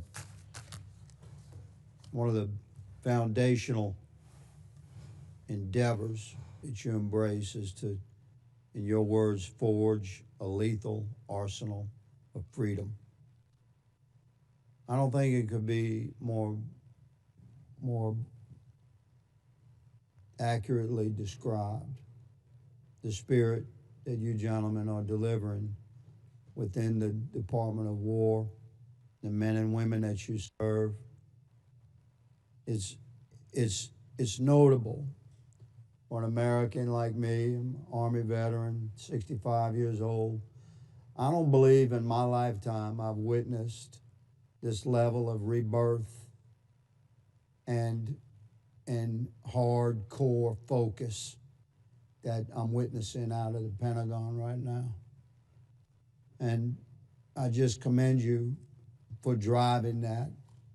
And please know that you have a great deal of support, not just in this body and on this committee, but across the country. Regular Americans that have served or have families that have served have taken note. General, you said in your opening statement that if called upon, we will win our wars around the world. Those are your words. And we're going to make certain through this committee that you have the support, the equipment, and the funding that you need to, if called upon, win wars across the world. But we expect a lot out of you, gentlemen. We expect you to liberate and secure the entire Western Hemisphere. One of my colleagues across the aisle stated that in a negative way. Let me flip it to positive. We absolutely do expect you to liberate and secure the entire Western Hemisphere. We expect you to drive Iran to its knees and free the world of the Iranian terrorist threat. We expect you to leverage NATO into an indomitable force. We expect you to set China back on its heels worldwide. We expect you to drive peace and stability through the projection of military power. We expect you to secure the transit of affordable, transportable American energy product as the indisputable cornerstone of economic prosperity for every allied nation. That's a lot of expectations. And what you gentlemen have laid out today, as you've answered questions, solid, you've made it clear that that's the path we're on. And I support you. My Democrat colleagues have made it clear today that after careful study and thorough research of world history, they've come to the conclusion that soldiers, sailors, airmen, and Marines are far safer if they're never deployed into conflict. You've made it very clear that you take your business seriously, and we support you. I certainly do. Mr. Secretary, in consultation with your staff, reflective of your goals and your mission and your stated intentions, in consultation with your staff and personnel and readiness, our proposed legislation to codify your guidance that combat fitness standards must be rigorous with no separate scoring scales, adjusted standards or accommodations, but there to be only a single uncompromising standard, not to exclude any American from any opportunity, but to ensure we have the best, most capable Americans in the most critical positions. Would you welcome this body making your guidance into law in the NDAA? I would welcome, Congressman. Thank you, Mr. Secretary, for clarifying that. A question about Iran, and I'll give you the final 30 seconds to answer. Was Iran moving precipitously towards nuclear weapons capability, Mr. Secretary? Even after the obliteration of Midnight Hammer, what was clear is that the intention of Iran remained in pursuit of nuclear weapons. And after, as hard as they were hit by Israel, it created an opportunity to get rid of the conventional shield. That's why we talked about missile production and the Navy and the defense industrial base, to set them back from blackmailing the region and the world in pursuit of nuclear weapons, because we understood how much they could continue to pursue them. Roger that. Thank you, gentlemen. Mr. Chairman, I yield. Gentleman's time's expired. Chair, and I recognize the gentleman from California, Mr. Cisneros. Thank you, Mr. Chairman. Thank you and the ranking member for bringing us here today for this hearing. Very important to the nation. I want to thank our witnesses for all being here today. Mr. Secretary, the President recently made an announcement that the state-activated National Guard would start receiving active duty pay for federal missions, and I believe you kind of made similar remarks as well. I'm happy to see that announcement because it brought the much-needed attention to this disparity. Whether you agree with missions or not, when guardmen are called up for active duty and they really have no choice in the matter for homeland missions, often they are receiving inconsistent pay and benefits depending on their status. This issue has persisted for decades. This is why earlier this year, Rep. Bergman and I introduced Duty Status Reform Act, which would address the issue head on. I believe this is the right time to push this over the finish line. It's something the National Guards Bureau supports, the Council of Governors support. Just the other week, the service personnel chiefs were all here. They support it. TAG support it. So, Mr. Secretary, as a former member of the National Guard, I am asking you here today, would you consider supporting consolidating the 29 duty statuses for the military reserve component into a balanced and equitable system that would also help the National Guard receive retirement points when they're called up for these federal missions? Would you support that? Congressman, thank you for your efforts on this. It makes a ton of sense, and we support these efforts for duty status reform in pursuit of things that work for the department and for the troops, because they deserve the kind of pay and benefits that are commensurate with active duty troops. So we would look forward to working with your office to get at duty status reform. I think now is the right time. Thank you for that.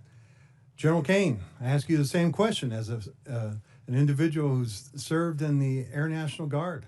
Would you consider supporting duty status reform that's going to simplify this and help our National Guard troops? Sure, I'll be careful to stay in my lane. My personal, not the chairman's opinion, as somebody who's lived the house of pain of 30 different duty statuses would support it. As the chairman, I'll leave personnel, and you know this from your prior life, to our civilian leaders who do that, but I do think we owe a better set of options for our guardsmen and our reservists across the forces. Well, thank you both for that. This is something that I think needs to get done and something I've been working on for years now.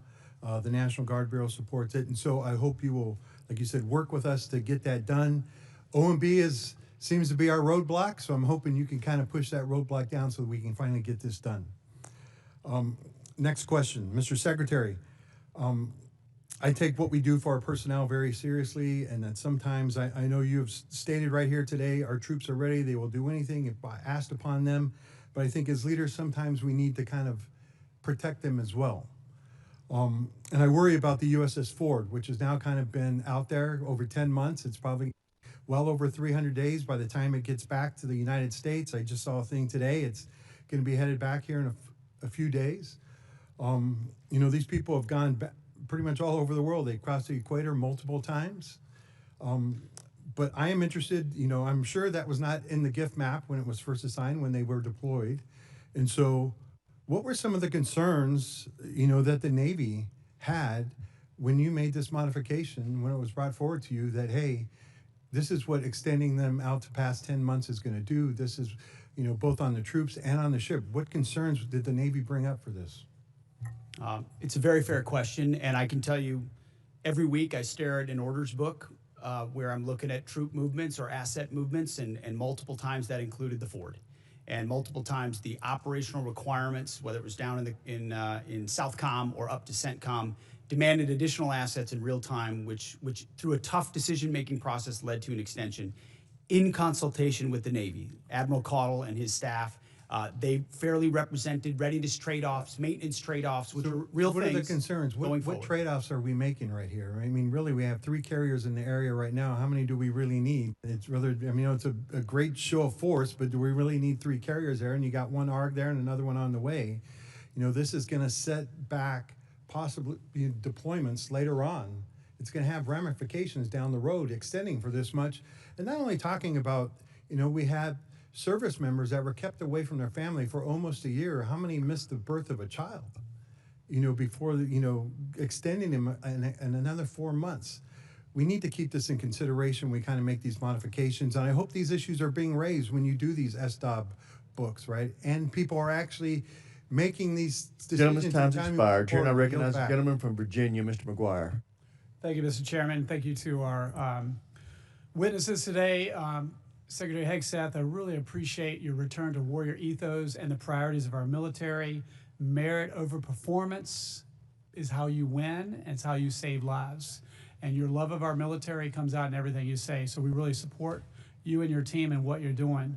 General Caine, your comments about being in the middle and being apolitical also saves lives.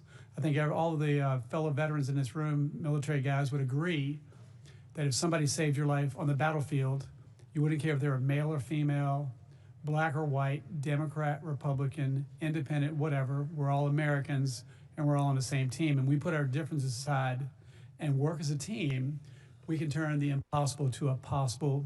We can be outnumbered and still win. So I want to commend you guys for supporting our troops so they can best survive. Let's see, the border. Nobody talks about the border, Mr. Secretary, as you say, but it's incredible what you guys did in just a matter of weeks.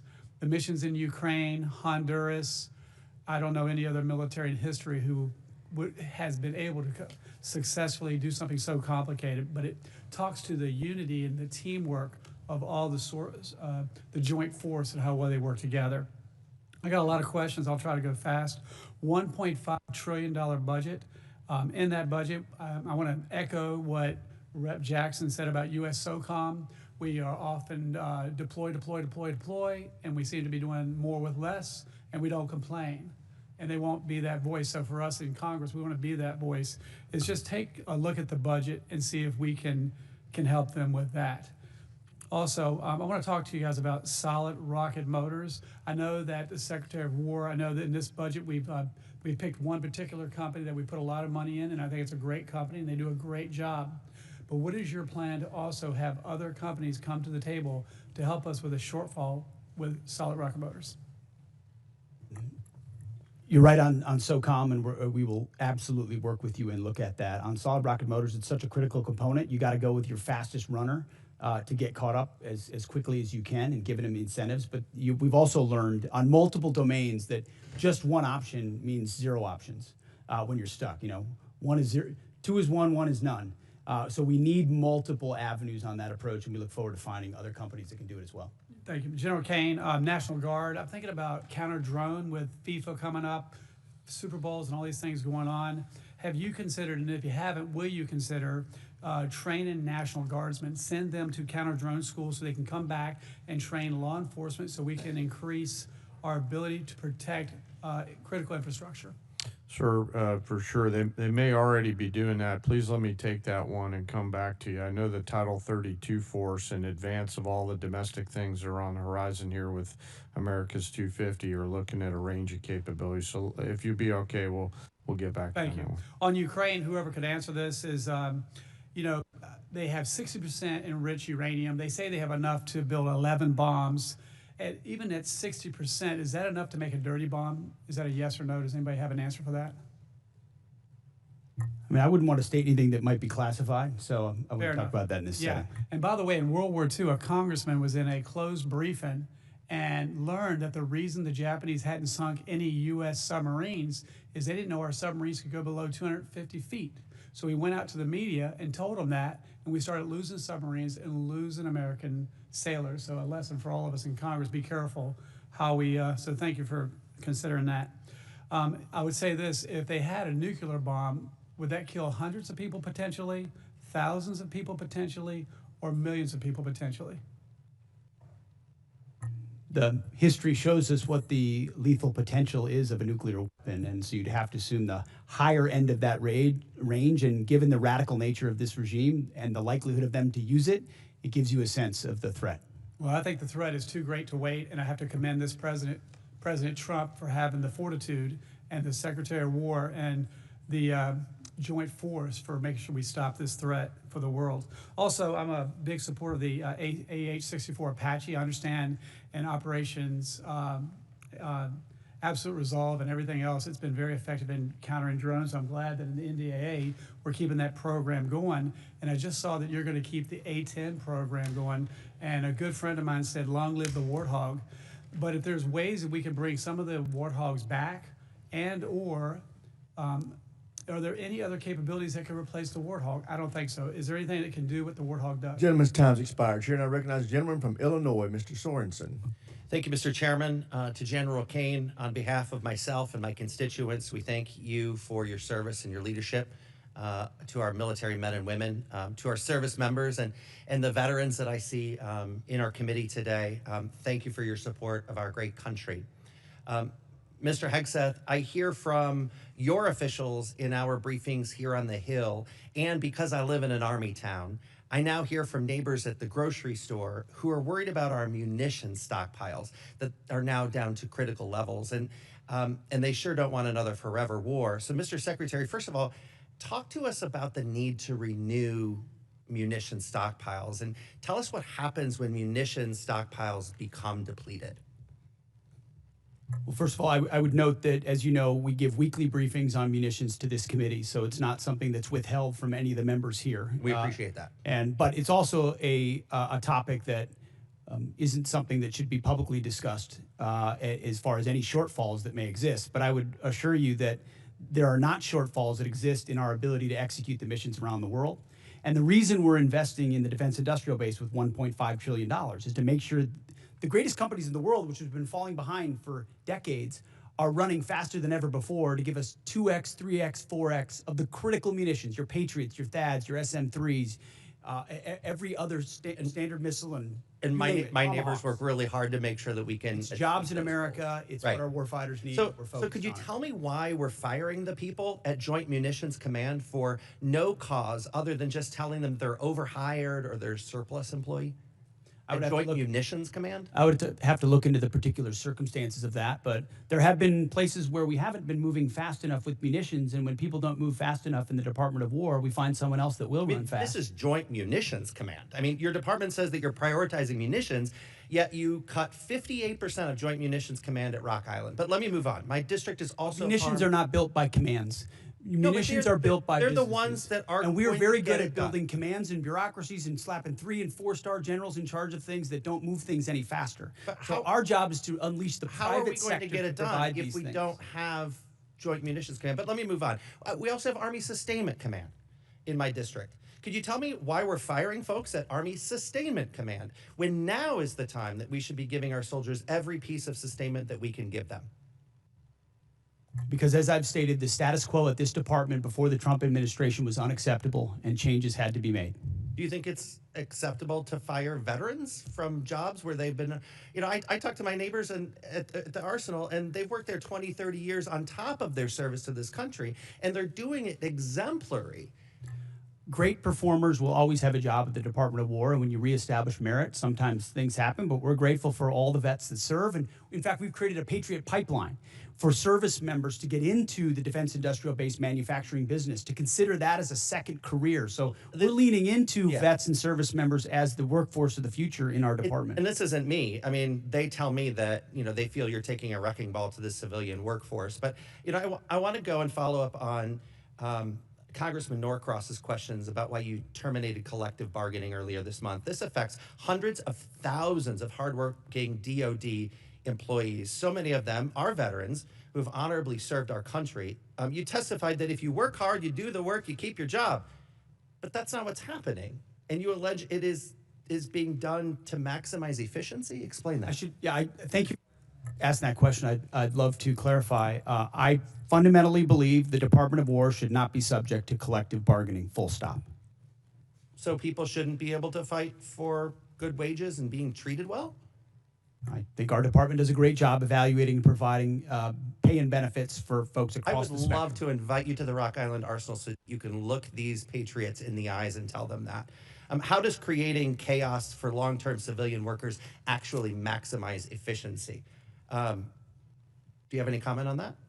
There are plenty of examples of shipyards and other manufacturing Plenty plants of where there are examples, but you can't give us restraints that limit the hours, limit the ability of leaders to ensure we're meeting the goals we're supposed to, and I don't think we should live to those constrictions. Okay. Well, you know what? I want to use the rest of my time to the men and women of our armed forces. Please go forth with the integrity and the morality that you've carried before this administration took us down a path that has allies turning away and American citizens objecting. Do what's right, even if you're asked to do otherwise. Mr. Chairman, I yield back. Gentleman yields back. Chair, and I recognize the gentleman from Florida, Mr. Mills. Thank you so much, Mr. Chairman, Mr. Secretary, General Caine, and the Honorable. We'd love to just thank you for this opportunity, for coming here, and for continuing to push forward the warfighter ethos, for making sure that the realities, regardless of what's said in here, are the realities on the battlefield that we're getting day in and day out. I asked the chairman for unanimous consent to enter a couple of documents into record. Without objection? I'll be entering into record my DD-214, published in 2003, indicating my Bronze Star and other wartime medals and decorations. I'd also like to present the document provided by the Department of the Army in 2024 that also authorizes vets and verifies all medals and/or awards, as well as a document by Paul Savitsky, former Special Forces member, that annotates the 2 explosions that I was involved in Baghdad. Without objection, so ordered. Mr. Secretary, as you know, you're pretty familiar with the ideas of slander, defamation, and attack on character. So I apologize for having to take that moment to be able to go ahead and correct the record, but it was necessary. I would also note that my OMPF file that was FOIA'd by the Department of the Army, or that was FOIA'd, was actually released by the Department of the Army the same day as yours was. So everything is sitting on the actual website itself if people aren't too lazy to look at it. Secretary Hegseth, thank you for your testimony and for the time that you have here today. As the chairman noted, President Trump's incredible $1.5 trillion investment into our national defense is set to reverse the years of atrophy that our defense industrial base has faced over time, especially small innovative businesses and needs of a solid demand that signal that our War Department is ready to buy American. I witnessed myself as I was with you in Merritt Island, Florida, as we went on the Arsenal tour, and unfortunately I didn't get to do the cool things like fly in a jet really quick and buzz around while we were all actually doing hard work here.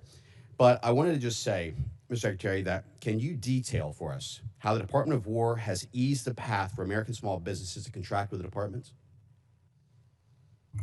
Well, Congressman, thank you for the question. That has been core to our mission, is the recognition that we have a problem at the department, previously the Department of Defense and now the Department of War, and that problem is us. That problem is our bureaucracy, our process that is meant to block out new competitors and protect existing primes. And there are great primes that provide great products, and we continue to support them. But to build an arsenal of freedom, you need more than just 5 or more than just 6. You need an entire network of small, medium, and large companies contributing to the U.S. manufacturing and supply base, delivering weapons ahead of schedule and under budget, that don't only have defense business, but also commercial business. And when we need something, they can move quickly and adapt accordingly because there are multiple options. So our acquisitions transformation, a speech and memo and directive we rolled out on that, the Arsenal of Freedom tour, going out there with the hard hats and saying, you are part of the workforce, you have the backs of our warriors, just changing the entire dynamic to say, you shouldn't have to sue the department in order to get a contract with the department. We're opening the doors with small business loans, whether it's SIBR Sitter or DIU or OSC. The Office of Strategic Capital hasn't even been discussed today. $20 billion that gets levered into $200 billion so that companies can invest in ways they otherwise wouldn't have the capital to do, and it's not on our balance sheet. So we've got businessmen, the Deputy Secretary of War, who should be deemed a national asset for what he understands and how he works. We're opening the aperture of our department in historic ways, and I think I know our manufacturing base is going to see the benefit from Well, thank you so much. I also want to thank you for your due diligence in making sure that task force audit will come forward, and we will see the Department of War for the first time in 2028 with a clean audit, something that the previous administration was never able to do, and many before that. I believe it was 28 years, if I'm not mistaken, Mr. Secretary, since we've had a clean audit. That is right, and this is not a thing we just announced. We've been doing it for 15 months. Jay's been integrally involved. We just launched a joint task force audit. We are going to pass an audit as a department by 2028 because the tax base. And this is why we're so honored to have you as our Secretary of War, and General Caine. We're honored to have you as well, leading our forces. Mr. Secretary, with the last few seconds I have, from ships to bombs to bullets, our industrial base is in dire need of support. Even as these defense markers are strengthened, as a former small business owner, I understand how bottlenecks can hold up good contracts and move from the speed at which we need for our warfighters. Mr. Secretary, can you detail how the department has moved to promote diversity in our defense industrial base? Well, if you will, can we submit for record? Sorry, every aspect is opening it up to provide as much running room for new entrants as possible. Thank you so much, Mr. Chairman. I appreciate it. With that, I yield back. Chair now recognizes the gentleman from New Mexico, Mr. Vasquez.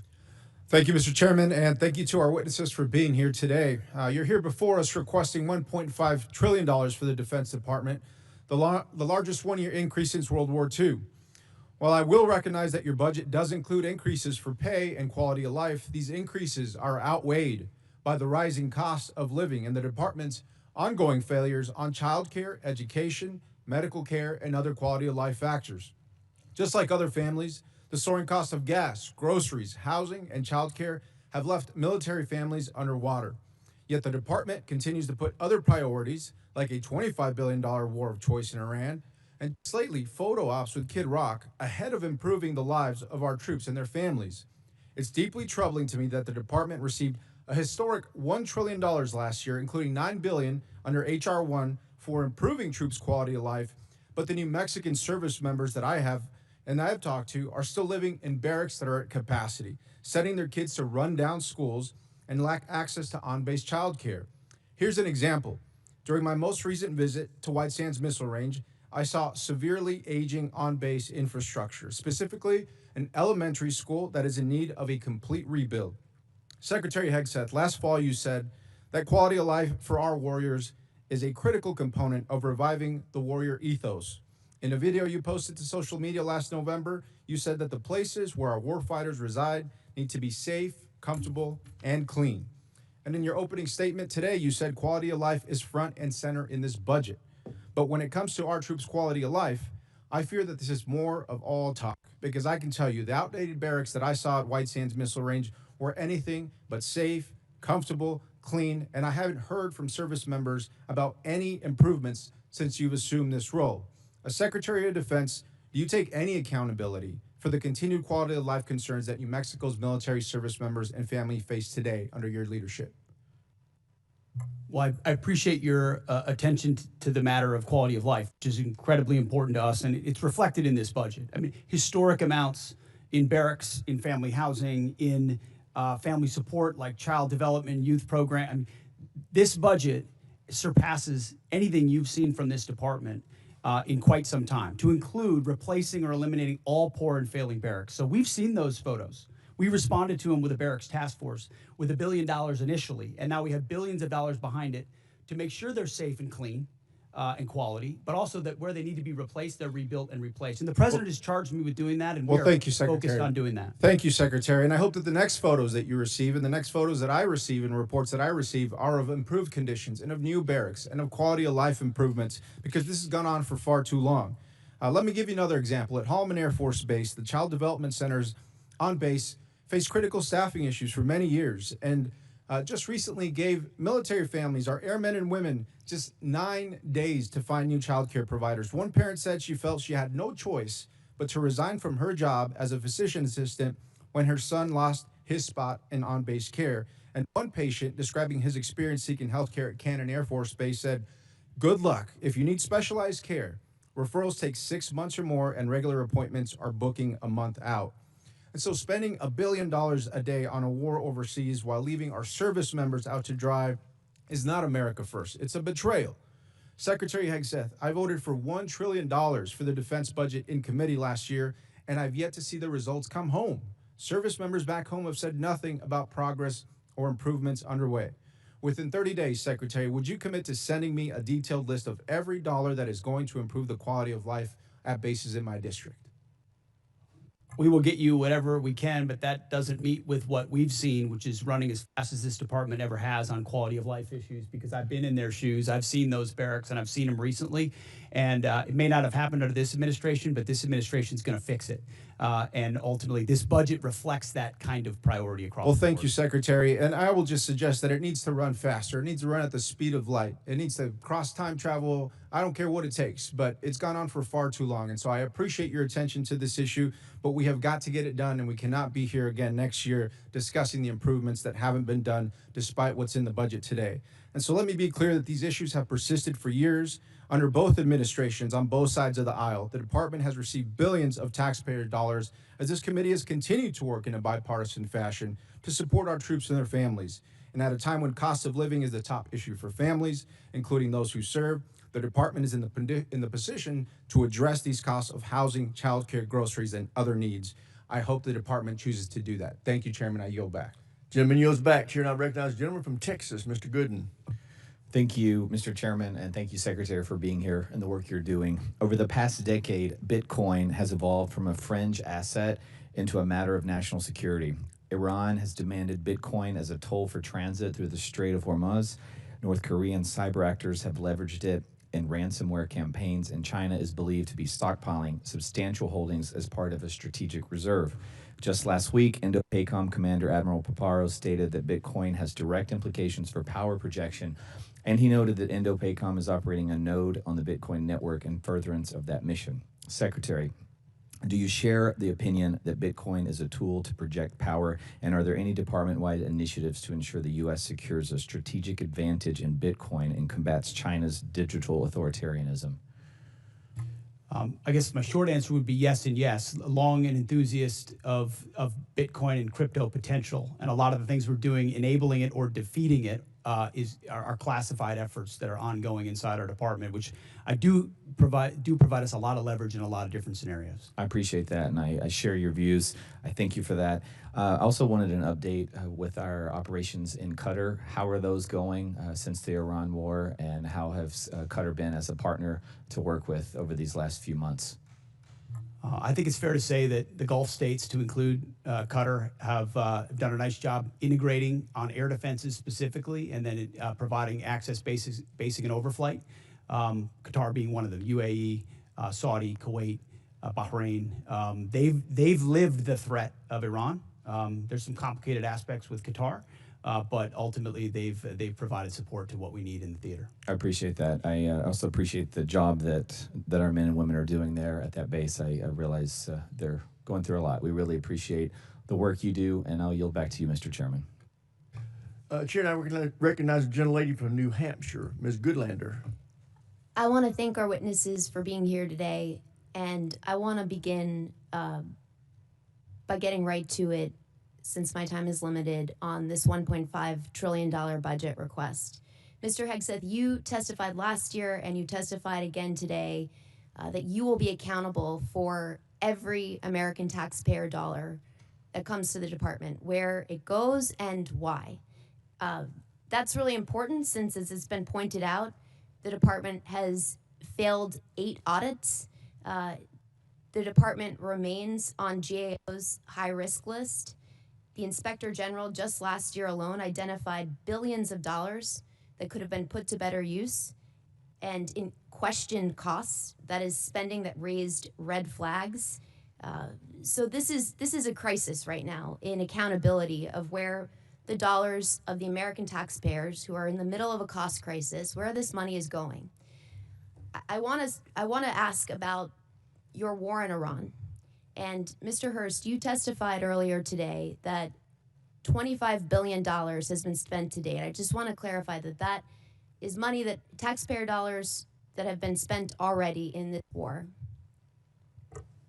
$25 reflects the costs of the war, right? So we've already spent the dollars on munitions and things like that. So we're factoring in cost of munitions expended into that total. So how much of that has gone towards munitions? Does that include the munitions that have been spent to date? Yeah, that reflects the munitions that have been spent to date and other operational costs. Can you give us a breakdown of what those costs are? We'll work to get you guys a product that has a detailed breakdown of those costs. Yeah, my concern here is, Mr. Hegseth, you've testified repeatedly that you're going to be accountable for each and every American taxpayer dollar that you spend, that you're going to be accountable for the rationale. Here we are 60 days in to your war of choice in Iran, and you can't give us an answer on a breakdown of the basic breakdown of American taxpayer dollars that have been spent in your war of choice? That's a question for Mr. Hurst. You, right now, as you sit here now, you We're cannot. happy to give you a breakdown. We'll provide you a product after this hearing. Well, I would love for you to give us this breakdown now and explain to us, was this unbudgeted costs, or was this something the department planned for in advance, since you were appropriated $1 trillion last year? The department deals with contingency operations all the time within its normal budget. So this was not budgeted for.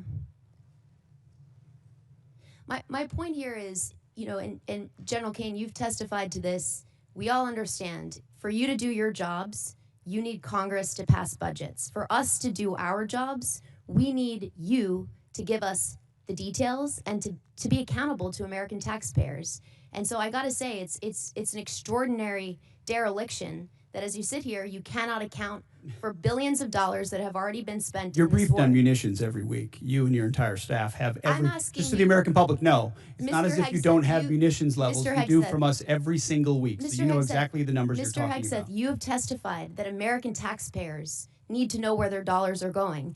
And as you sit here today, you can't provide us with a basic answer to the most simple question that you should be able to answer to each and every American You're taxpayer. asking a question to an answer with an answer you already have. No, I'm asking you for a breakdown where you said you will be accountable for every taxpayer dollar. You cannot tell us where any of $25 billion in taxpayer funds that have gone to fund your war of choice in Iran. And I look forward to getting details from our witnesses after this hearing, because the American taxpayers need to know. Mr. Hegseth, can I ask you, do you know what the average cost of a gallon of gas was in this country on February 28th?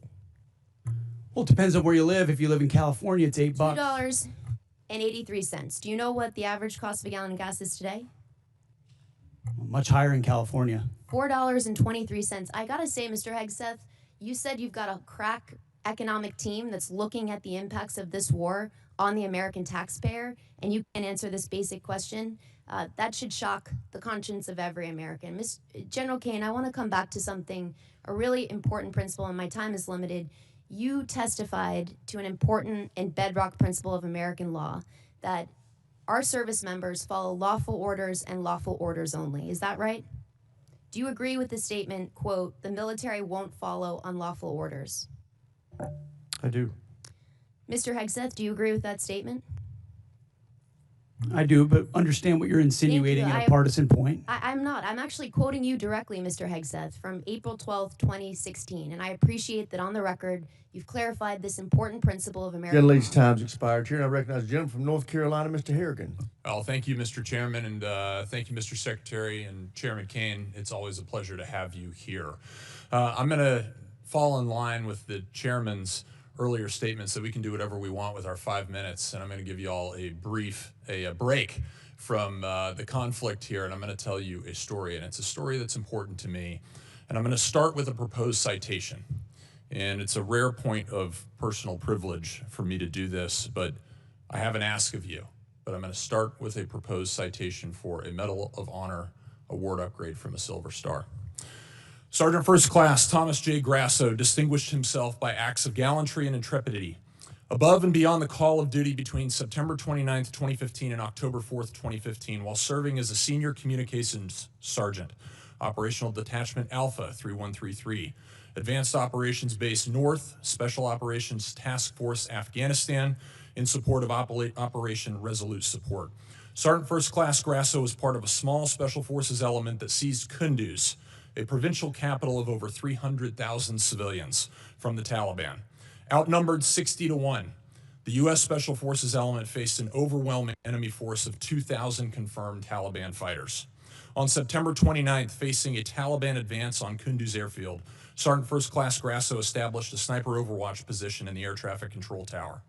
With enemy fire converging from 3 directions, Sergeant First Class Grasso risked his life to engage a hostile anti-aircraft team, successfully clearing the way for air support. On September 30th, fighting through relentless ambushes on their subsequent movement into the city, Sergeant First Class Grasso repeatedly dismounted his vehicle while exposed to intense enemy fire to engage insurgents and shield the convoy. During one encounter, while under withering enemy fire, he disregarded his own safety, maneuvered into the kill zone of a complex near ambush, saving the lives of 5 trapped Special Forces teammates, 1 Romanian partner, and their interpreter. Sergeant First Class Grasso again came under heavy machine gun fire when he dismounted to direct the element to the city compound. To enable the remaining element to safely enter the compound, he effectively returned fire and suppressed the enemy positions. From October 1st through 4th, Sergeant First Class Grasso anchored the defense of the compound, absorbing the heaviest concentration of enemy fire. He repeatedly subjected himself to heavy machine gun and rocket-propelled grenade fire from distances as close as 15 meters, repelling dozens of enemy attacks. On October 1st, a rocket-propelled grenade directly hit his position, inflicting a traumatic brain injury. Bleeding, disoriented, and going 60 hours without sleep, he checked on his teammates before returning to his exposed post. From there, he single-handedly neutralized continuous waves of attackers, attempting to detonate vehicle-borne IEDs, forcing the enemy to request a temporary ceasefire. During a subsequent rocket-propelled grenade attack near his position, he eliminated a follow-on explosive-filled rickshaw, preventing a perimeter breach. As the fight wore on, the enemy began throwing hand grenades into the compound from an adjacent building. Sergeant First Class Grasso ran through the blast to hurl grenades back, then established a clear line of sight from an exposed staircase to enable his command to call in a danger-close F-16 strafing run, bullets hitting 15 meters from his position. When partner forces were decisively engaged, without sufficient ammunition outside the perimeter, he maneuvered, without regard for his own safety, under devastating fire to resupply their position, and employed accurate sniper fire, destroying another advance. On October 4th, he unhesitatingly stepped into the enemy's line of sight to destroy the fighter, preparing to fire a rocket-propelled grenade at 2 trapped teammates. Throughout 130 hours of grueling, sleepless combat, Sergeant First Class Grasso's extraordinary heroism, unwavering dedication to his teammates, and complete disregard for his own life ensured the recapture of Kunduz with 0 friendly personnel killed in action.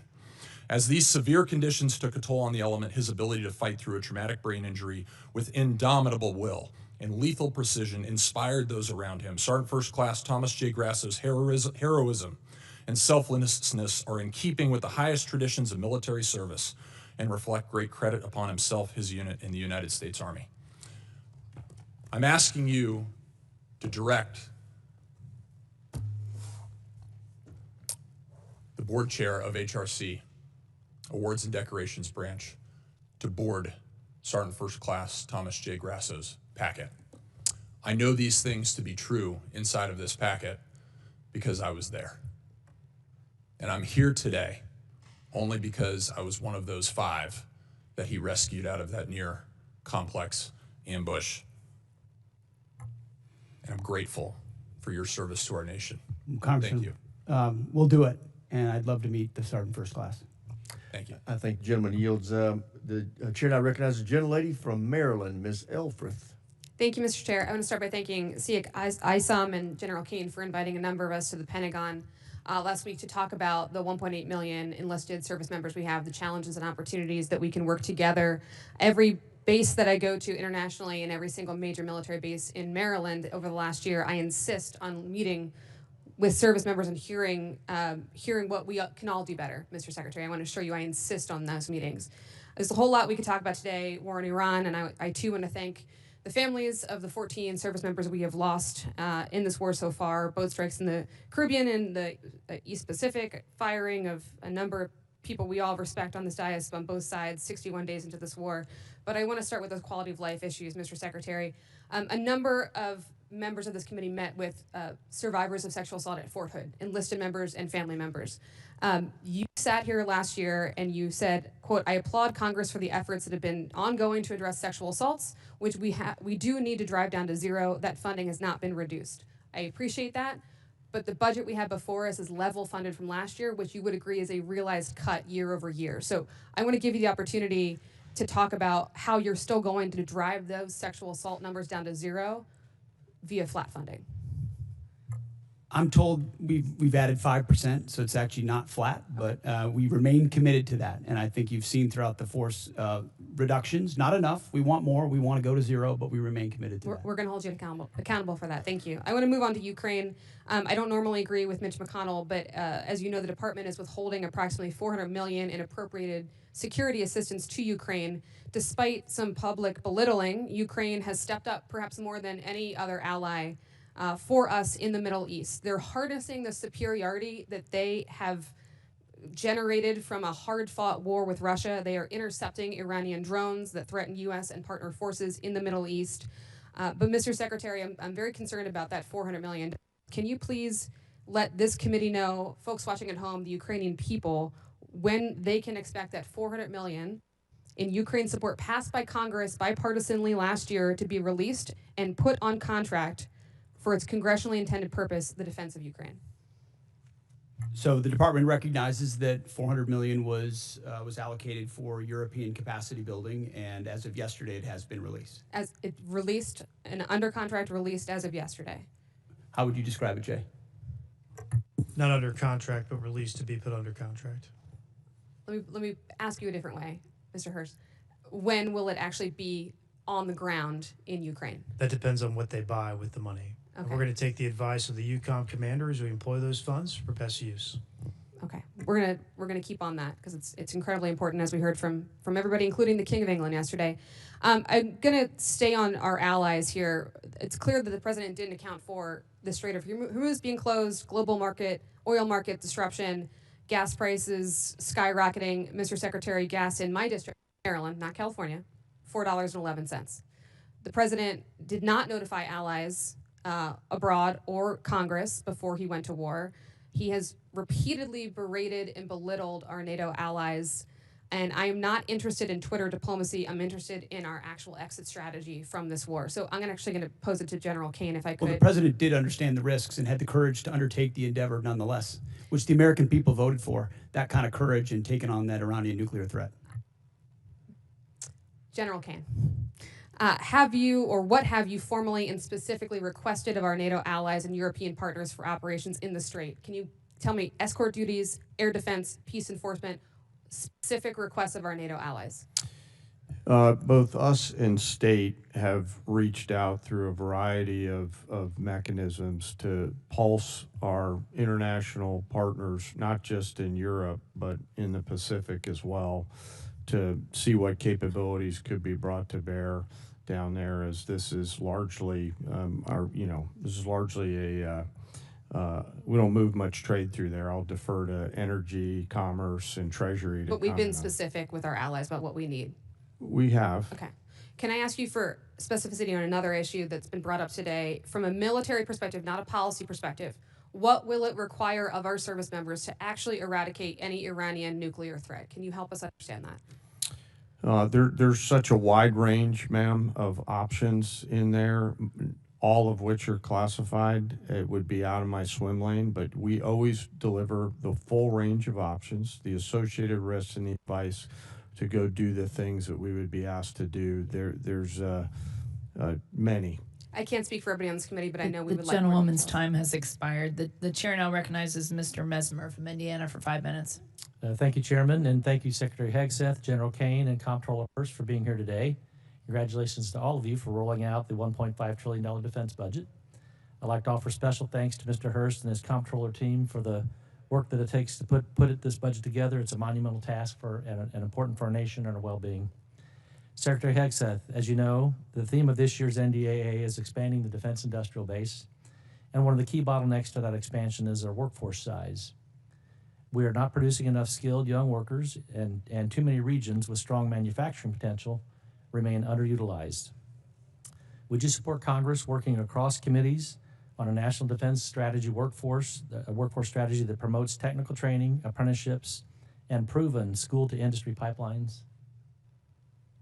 Absolutely. I think you'll find our budget fully aligned with the theme of the NDAA. And when it comes to skilled workers, whether it's DODEA schools, whether it's the Patriot Pipeline or any form of trades, we're investing in that because we need those folks invested in our industrial base. Excellent. I look forward to working with my team to ensure those efforts align with the Department of Defense and the industrial workforce priorities. So my office will be reaching out.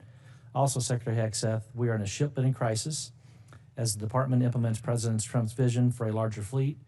Should the Navy leverage a model of distributed modular shipbuilding that taps industrial strength outside of traditional shipyards, such as in the Midwest, in the Great Lakes and Ohio and Mississippi Valley regions, to help expand capacity, to ease pressure on overburdened shipyards, and cut down on maintenance backlogs? In short, yes, and including international options where we can work with partners who have specific capabilities that would speed up the timeline on shipyards that are behind in our own country. But you'll find $65 billion in this budget on shipbuilding, a lot of which builds on those types of capabilities. Excellent. Would you also agree that platforms like unmanned surface vessels, tenders, and other support ships seem well suited for production outside traditional shipyards? Absolutely. And in fact, some of those facilities were precisely the ones we visited on the Arsenal of Freedom tour, USVs, UUVs, where you don't need the same capabilities you would in a traditional shipyard, or you can invest in a new type of shipyard, specifically tailored to those more bespoke capabilities that can be scaled for the fight of the future, for sure. Perfect. Thank you. Secretary Hegseth and General Caine, many from the department have reiterated support for the nuclear sea-launched cruise missile, and I believe President Trump needs more support options in the form of expanded theater nuclear capability. From your perspective, what specific deterrence problem does SLCM solve that current capabilities do not, and what risk do we assume if that capability is not fielded? Take it first. SLCM provides, it's part of the multiple layers of nuclear deterrent that any president has to have at their disposal that creates dilemmas for enemies who are either nuclear capable or not, and ensures the kind of leverage required and defense required, deterrence required, that the nation that sort of underwrites everything we do. So more options on that the adversary can't account for is only good for us. One thing I'll add is, as we mentioned a little bit earlier, sir, we continue to modernize the full range of the triad. This is another tool in that regional normally, so it's something I support. Thank you. As we look beyond the current program, should the department be thinking about a future sea-launched nuclear system with greater survivability, maneuverability, and potential hypersonic capability? Yes, and I know we are. Thank you. Secretary Hegseth and General Caine, one of the major bottlenecks in expanding the defense industrial base is test range access. Companies are waiting too long for range time, and that slows fielding at speed modern conflict demands. What is the department doing to expand and modernize the testing architecture? $5.2 billion worth of investment, but I'll tell you, when we sit with industry, and I simply ask the question, what can we do for you? How do we empower you? Test ranges come up almost every single time, and the limits and the timeline limits they create. So we're trying to blow that open and create a lot more options for them. Okay. Thank you. Secretary Hegseth and General Caine, I'd like to extend an invitation for both of you to come and visit Naval Surface Warfare Center Crane and see what a great work is being done in Southwest Indiana to support the warfighter and ensure our military edge. And with that, I'll close and surrender the rest of my time. The chair now recognizes Mr. Whitesides from California for 5 minutes. Thank you, Chairwoman. Secretary Hegseth, General Caine, Mr. Hurst, thank you for testifying today and for your service to the nation. Over the past few weeks, military and civilian leaders of many of the DoD components have testified about their FY27 posture. We appreciate their professionalism and their service to the country and the time that they've spent to testify before us. I want to start with Mr. Hurst. Mr. Hurst, you testified at the beginning of this that you said that the estimated cost of the war is about $25 billion. In March, you stated that the first week of the war cost $11 billion. So is it right to say that the following 7 weeks have cost about $14 billion total, or $2 billion per week? Yeah, the most intense phase of the conflict was obviously the beginning. That's when most munitions were used. Okay. And that's the biggest expense from the war. Right. So that you also said just now that the $25 billion includes the cost of the munitions deployed. Is that right? This question is for the CFO, sir. Yeah. That's correct. Okay, so I guess I'm confused then. It makes sense that if that's the cost, then the cost to refill those stocks would be no more than $25 billion. Am I right about that? When we estimate cost of the conflict, we're using current replacement costs for these weapon systems. Right, you're using current replacement costs. So it's frankly pretty surprising that the estimate for the supplemental would be $200 billion. You don't, if you'd like to explain that, you can, but. But that's not accurate. We don't have an estimate for the cost. Okay, that's what's publicly reported. So it's good to hear that it's going to be less. Mr. Hurst, do you have Signal on your phone? I'm sorry, why is this relevant? Do you have Signal on your phone? What does this have to do with the budget? I'm going to take that as a yes. Mr. Caine, sorry, General Caine, do you have Signal on your phone? I do, sir, yes. Okay. So I want to talk about Signal. Last year, the Secretary and other administration officials discussed sensitive and almost certainly classified information about a strike in Yemen using the unclassified Signal app. Mr. Hurst, what's the current policy for Signal on official DoD devices? I'm the comptroller. I don't do CIO work. So therefore, it is allowed, is that your statement, that it is now allowed to have Signal on your device? Mr. Whiteside, my statement is I run the budget for DoD. Yeah.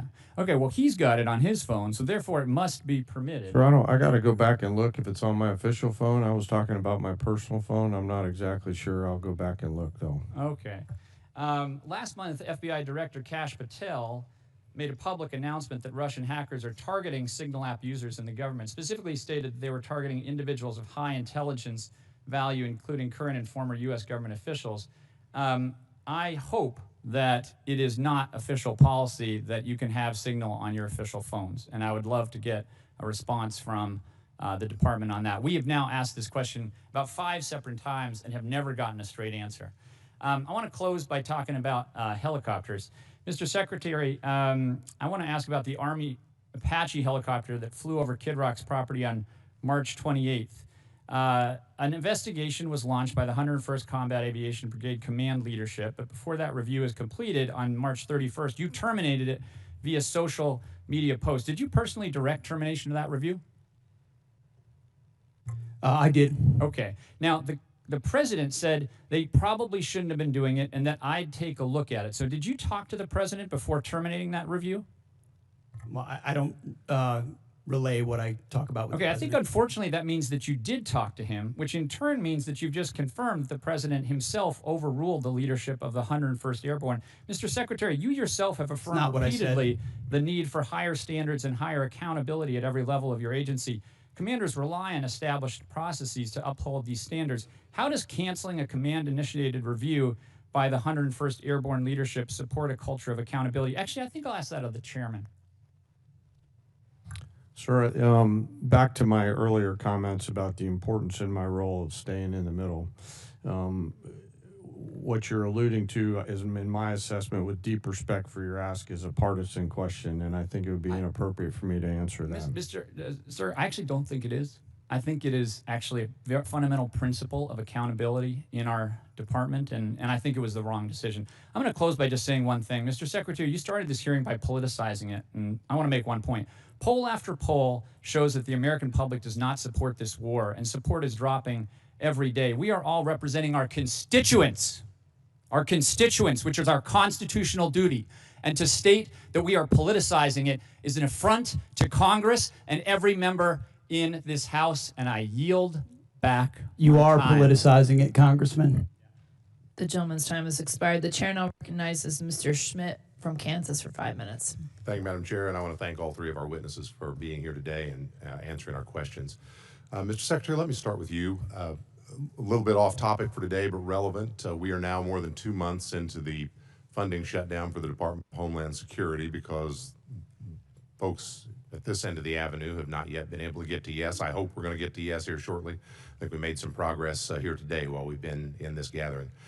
It's been necessary, as I understand it, for the administration to scrape out the pennies under the couch cushions in order to keep DHS running and honestly running not at full speed. Has your department had any role in contributing to the ongoing operations of DHS while things have not been funded? Well, I wouldn't comment on the status of DHS. I'll just say the ways that we cooperate with them have continued. I mean, look at the southern border and the 11,000 troops we have there, Task Force Southern Border, ensuring that our border is locked down. We've worked with law enforcement from day one on DHS to do that, just like we have with local law enforcement across the country. So obviously we welcome DHS funding, but in the meantime, we're going to protect the country, protect the homeland, and that's what we're doing with them. Do what is necessary.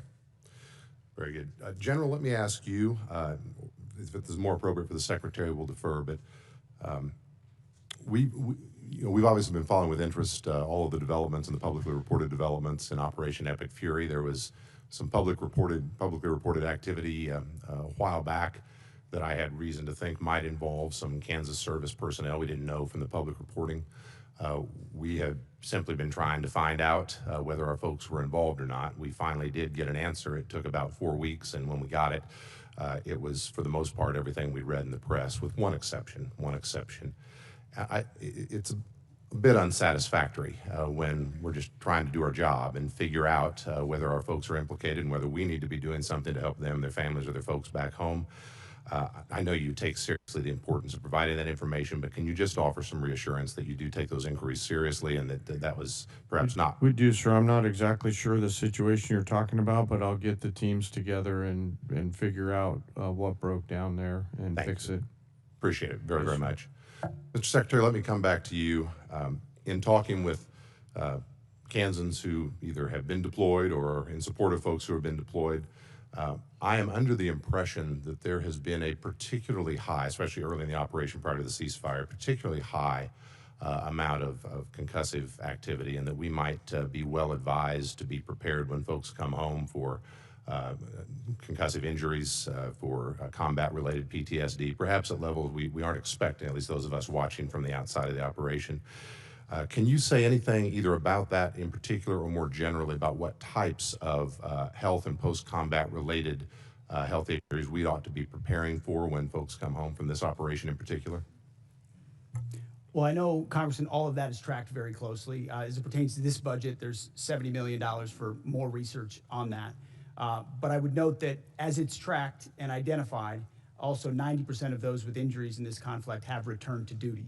But that doesn't mean there couldn't still be a lingering effect, which is noted and will continue to be tracked throughout. And can I follow on that? I appreciate that answer very much. With respect particularly to Guard personnel who have been deployed and when they come back, they return to their civilian roles. They may be in communities far from a military post. They may be in communities that don't have dedicated healthcare services, that may be particularly focused on concussive damage or post-traumatic stress damage. Is there particular thought on things we ought to be doing to prepare to serve that population when those men and women come home? I think the biggest one is identifying it up front, doing that testing up front to identify what has occurred, and then the ability to track those service members. I know as a frontline leader that became part of my responsibility as well, tracking those who may be more susceptible to it, whether they have a formal network to address it or not. So definitely something we care about. TRICARE, ensuring they have increased access in places where there aren't military facilities is an important part of it. Thank you, Mr. Secretary. We care as well. We want to be helpful in that front when our folks come home. Last question, particular to some folks in Kansas. When you were here last year, Mr. Secretary, I talked about cooperation between the Veterans Health Agency and DHA and some work we've been trying to do at Irwin Army Community Hospital at Fort Riley. This committee and the Congress and the President enacted into law a provision that causes some cooperation between the two to happen, and we are very excited to report they're looking very good out at Irwin. The reason I raise this with you today, some of the folks who made that happen were the commanding general at the 1st Infantry, General Roan, who's about to deploy to Europe, I believe in early June. His chief medical officer, who's about to leave for a different assignment. The gentleman's time has expired. Can we get those things signed before they leave? The chair now recognizes Mr. Tran from California for 5 minutes. Thank you so much, Chairwoman. Thank you, Secretary Hegseth, General Caine, Mr. Hurst, for being here today. You know, after I was honorably discharged from the Army Reserve, the GI Bill helped me go to school and ultimately become a lawyer. My focus was representing clients who were wrongfully terminated or faced discrimination and harassment at the work. Mr. Secretary, if I were in the courtroom trying to prove that you discriminate against our military heroes, I wouldn't have to look very far or very hard. In just 16 months, you have fired more than a dozen senior military leaders. You've delayed or canceled the promotion of even more. Your chief of staff told the Secretary of the Army that President Trump would not want to stand. That's not true. That was totally false reporting. I'm not getting to my it. question yet, Mr. Secretary. Yeah, you told the president, the Secretary of the Army that the president would not want to stand next to a black female officer at the military events. But, you know, despite all of this, I remain very hopeful that you can and will do better for the men and women who have dedicated their lives to protect our great country. You're here to ask for $1.5 trillion. That's a huge budget, and I want to make sure that you have the ability to manage it. Secretary Hegseth, you would agree with me when I say that we want the most qualified people in every position of our military, correct? That's a question. Yes. Thank you. General Caine, you would want the same? Yes. Thank you. You know, I share the bipartisan concern about the firing of General George. And what I and the American people want to know from you is, did you ask the president for his permission before you fired General George, Secretary Hegseth? It is my responsibility to confer with the Commander-in-Chief on especially high-level personnel matters. And ultimately, I won't relay what was discussed, but he was aware of the action that would be taken. Okay, great. Thank you for that. And when you made the decision to fire General George, did you consult Secretary Driscoll? There had been multiple consultations over a year, yes. Do you and Secretary Driscoll have a good working relationship? Yes, I appreciate the work he's doing for the Army. And for the record, would you agree that Secretary Driscoll is doing a great job as the Secretary of the Army? I appreciate the work that the Secretary is doing and made the personnel change based on the Chief of the Army. In fact, he was so good that at his job that the president sent him to Ukraine to negotiate a peace deal. Do you know why the president chose to send him over you? I'm grateful that the president puts in players at key moments to advance policy priorities, and that's what occurred there, and I was very supportive of it at the time. Recently, Secretary Driscoll testified in front of the Appropriations Committee that he refused to strike the names of 2 female and 2 black officers from a promotion list due to their exemplary service, names which were ultimately removed. Did you order him to strike those names? I know we removed those names. I did. Okay. Why? Because we review every general officer. You mentioned 12 general officers have been reviewed. The number's much higher than that. I would also note that under Barack Obama, 197 general officers were removed. So this is not something specific to this administration. The Every officer serves at the pleasure of the president. And when they need to be removed in order to ensure we have the right leadership in those services, I will make those calls regardless of what you might say from the dais. You know, about a year ago, the Army began their transformation initiative. I'm all for modernization, but this process seems to have been completely rushed in a way that compromises our readiness, including deactivating a medical evacuation Black Hawk unit at Joint Training Forces Base, Los Alamitos. I've heard recently from senior Army officials who support slowing down the Army Transformation Initiative, specifically as it relates to aviation. Secretary Hegseth, can you commit to slowing down ATI as it relates to aviation? There are multiple places inside ATI that we are reviewing to ensure that we do not create capability gaps inside today's Army based on the fights we have today and the fights of the future. And this budget reflects ensuring that we don't have any operational gaps in the Army or any of the services. Mrs. Secretary, during your opening, you brought up this beautiful slide, and you talked about the Arsenal of Freedom. It's the Arsenal of Freedom slide, talking about private investment, you know, from the $1.5 billion. RTX was on there, Boeing, GE, L3 Harris, Lockheed. My question to you is, do you or your wife have any personal investment in those companies? No. Thank you. The gentleman's time has expired. The chair now recognizes Mr. Crank from Colorado for 5 minutes. Thank you, Madam Chair. Mr. Secretary, the Department's FY27 military construction request includes plans for a new $250 million Space Force operations facility at Schriever Space Force Base. When constructed, this facility will support essential national security missions like Golden Dome, the National Reconnaissance Office, intelligence, surveillance, and reconnaissance missions, and other Space Command requirements. With a projected workforce that includes over 2,600 high-paying civilian jobs, how will the department compete with the private sector to recruit and hire the highly skilled talent needed for those positions? And how will the department work with El Paso County, which is my county, and the city of Colorado Springs, who strongly supported this administration, by the way, to meet the growing needs of the Space Force? Well, first and foremost, and I mean this, I would welcome your input.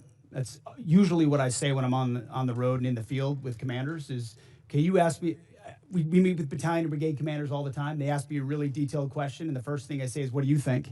And usually they know the problem set much better than us, so we take that feedback back to HQ and we action it. So I would welcome how we can ensure that that workforce is properly cared for and competitive, considering how important the Space Force is, which is doubled in this budget in size. Right. That domain of warfare we have to get right. Yes. Okay. Mr. Secretary, sometimes here in Congress and on these committees, sometimes we do oversight, but sometimes we just overact. And there's been a little bit of that today. There's been some overacting. I would hope that when I look back on my congressional career, I've only been here a little while, I do know that when President Biden did some military operations, I supported him. I wasn't here, but I supported those operations because it's important to support the men and women of the military. And it's important to support our commander-in-chief when he makes the decision to deploy those troops. And I'd hope that when I look back on my career years from now, I will say the same thing, that I didn't choose what to support based on who the party was in the White House, but based on whether it was the best thing for our national security. And I hope that some of my colleagues who don't seem to hold that same standard would introspectively look at what they do. But I want to give you a minute. There's been a lot said about Iran and about the mission in Iran. And I think there's been a lot of misinformation here. And I want to give you the opportunity to correct the record. Well, I appreciate that. We are fortunate to have a president who understands the nature of the threat we face from a nuclear-armed Iran. Full stop. We know what they say they would do. We know that they were pursuing. And we know that at their weakest moment, we had an opportunity to do something about it before they had a conventional shield of missiles and drones so large that they could never be contested.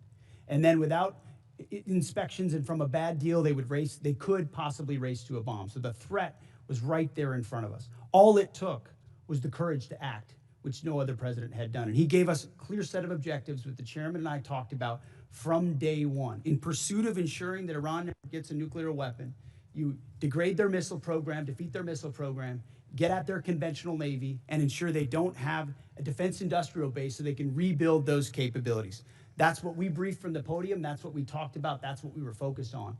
and in service of that had overwhelming military victories in pursuit of it. I mean, we've never seen an air campaign like what we did alongside the Israeli Air Force, not to mention the rescue of those 2 pilots and the professionalism of that joint force that went downtown twice, once in the day and once in the night, to leave no man behind. That is a call the commander-in-chief makes, and he had the guts to make it. And as a result, we're in a ceasefire in the middle of negotiations in a very strong place with a blockade that will ensure that when this is done, when the deal is set, it's a deal on the president's terms to ensure Iran never gets a nuclear weapon. That's a fight worth having. And if the American people remember 47 years, Americans remember 47 years of what the Iranians have done to us, targeting and killing Americans. If they had a nuclear weapon, they would use it. This president has unleashed his military to do something about it. We've had historic successes. And if we need to go at it again to ensure that success, we are prepared to. But we're hopeful over time that a deal will be compelled and compelled quickly. So this talk about endless wars or forever wars, and the president points out rightfully what this town tolerated in Iraq and Afghanistan and Vietnam. That is not this. This is a discrete mission to pursue U.S. objectives, and we're doing it in a historic fashion. I support this president's operation right now in Iran. I supported President Obama when he said he opposed a nuclear Iran and would do what was necessary to not to do that. And I supported President Clinton when he did the same. It's time to act, and I'm glad that this president did. Thank you. The chair now recognizes Mr. Vindman from Virginia for 5 minutes. Thank you. Earlier, Secretary Hegseth, you talked about flexible realism. So let's see if we can figure out how much of it is realistic and how much of it is just flexible. Secretary Hegseth, last year I asked you some questions about Indo-PACOM and threats in Europe, and you had a hard time answering those questions. I'm sure you prep better this year, and I'm hoping you can answer some of these basic questions since now we are at war. Do you know what the price of oil is today? I don't know where it's gone as this time of this hearing, but roughly $100 a barrel. It's actually closer to 120, 117. Well, it depends on the index you're looking at. I'm looking at Brent. Do you know what the price was the day before of Brent, the day before we went to war? It was certainly lower. You understand you're taking some economic risk, but I would note a lot lower. The energy dominance this president has unleashed has put us in an incredible position. Thank you. So it's $72, and so now we have a 62% increase. By the way, the department obviously will be paying those extra fuel costs. That's going to be not insignificant, but so will the American people. Now, at its narrowest point, how wide is the Strait of Hormuz? I think it's about 12 miles, but I'd have to check. It's 24 miles, but 12 miles is actually the relevant number because that's the navigable channel. That's the international water navigable channel point. And do you know how many barrels of oil transited the Strait of Hormuz each day before the war started? I don't know the exact number, but you're looking at over 100 oil tankers usually transited a day, or 120 a day would transport the Strait. Yeah, and so 20 million barrels a day, and right now they're at an 81% reduction. So it sounds like you've done your homework. You're tracking pretty well what the strategic situation is. So a couple of questions. Were you aware that if we struck Iran, that they would most likely close the Strait of Hormuz? Of course, our department was prepared and planning for every possible contingency, being front and center as something they may do in a desperate state to attempt to, which is what they've done, some kind of control. And I appreciate that. And earlier you told Mr. Moulton that this department has looked at all aspects of the risk, and that the president got every possible perspective. And then recently you just said that the president did understand the risks and had the courage to undertake the endeavor nonetheless, and that's leadership, or words to that effect, pretty close. And so I just want to kind of give you the state of play right now. It's been 2 months of war. We have hopes for a resolution, but the war continues, really. Iran has closed the strait, and we've now gone in and blockaded their ports. 1/5 of the world's oil is unable to transit the strait, and the American people and the department are paying significantly more. And you also said that this is what the American people actually voted for. But actually, the American people voted for a promise not to get into Middle Eastern wars. And they voted for lower prices. And this is the exact opposite of what they got. So let me ask you this. The president ordered the strike, is that correct? The president's been saying for over 30 years that Iran can never have a nuclear weapon. So he's been got it. very clear as a We're position. talking When about the American people voted for President Trump overwhelmingly, they voted for that I got position. that, but the president ordered the strike, is that correct? Which strike are you referring to? The strike on Iran, the war that we're in. Oh, of course. I mean, Okay. he's the commander-in-chief. So He's it made the calls. It sounds like you're blaming Daddy for the mess we're in, and I don't think he's going to be particularly happy with you. I see what you're trying to do. There's no daylight in this administration on this Secretary, I'm campaign, asking and I'm happy questions. You've been to admonished stand for shoulder this to shoulder before. with this You're administration. claiming my time. So let's shift gears. Last time we were here, I asked you if you'd apologize to the mother of an F-18 pilot whose son you endangered for sharing classified information on a signal chat. You refused. On March 1st, 6 Army soldiers, including a constituent of mine, were killed by an Iranian drone strike. Do you take any responsibility for those deaths? I was there at Dover when they came back. Of course, I take So was I. responsibility for every aspect Well, of I this appreciate mission. that because you also complained about the fact that tragic things happen. The news makes it front page news. The press only wants to make the president look bad. Is it about the soldiers or is it about the president looking bad? It's not just the president who wants, or the media that wants to make him look bad. It's you. It's actually about the soldiers, and it's frankly reprehensible that you would make that statement. And so, you know, Truman had a sign on his desk that said the buck stops here. And this The gentleman's administration, time has it's expired. The about chair now passing the buck. recognizes Mr. Van Orden from Wisconsin for 5 minutes. Thank you, Madam Chair.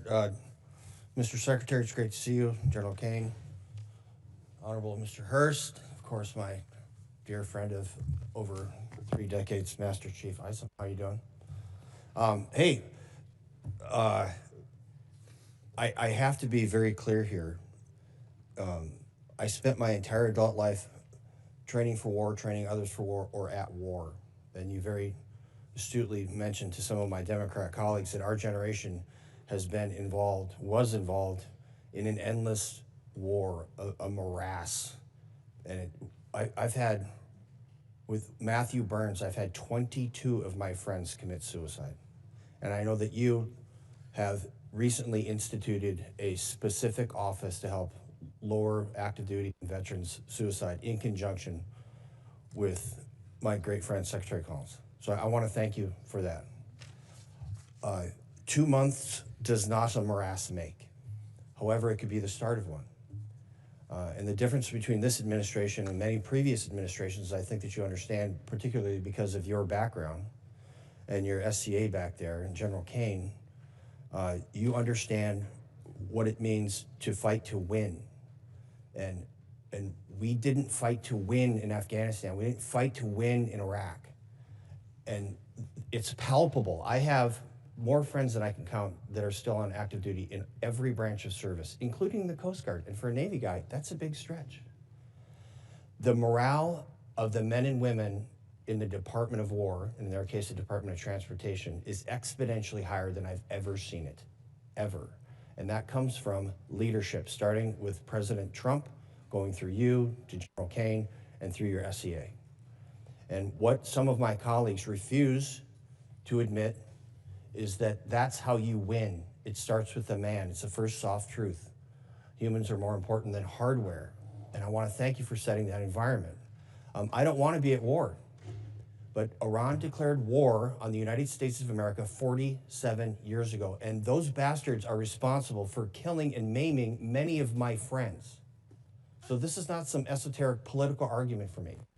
This is a fact that President Trump, by using you as the Secretary of War and General Caine as CJCS and Master Chief Isom, what you're doing is you're going to end a war that was declared on us. And of all times when we should unite as Americans, especially in this puzzle palace up here, is when we're at war. And it is a war of choice by the mullahs. That is who chose to fight this war, and we're gonna end it. I don't really have a question for you. I trust your judgment. General Caine, I trust your judgment. Master Chief, I trust your judgment. And when you're coming here with a request for a tremendous amount of money, I understand that there's no fluff in there, that this is what's required to end this war that the mullahs chose to declare against us. And I'm telling you right now, we have your back. And there are a lot of my Democrat colleagues that do also. They're just afraid to say it out loud because they'll be crushed by the left of their party. And that is reprehensible. So with that, whatever you guys need, you just holler. Okay, Mr. Secretary? I couldn't say it any better. Thank you very much, Congressman. You're welcome, sir. With that, I yield back. Gentleman yields back. Chair, and I recognize the gentleman from Missouri, Mr. Bell. Thank you, Mr. Chair. Mr. Secretary, I don't trust your judgment.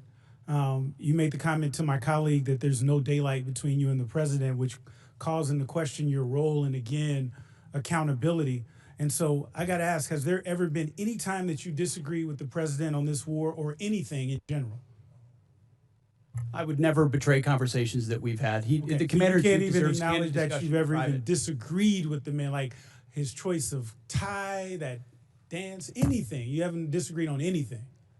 I've never relayed the discussions I have with the commander in chief. Okay, because it seems to me that rather than being Trump's Secretary of Defense, that sounds like you're just being Trump's secretary.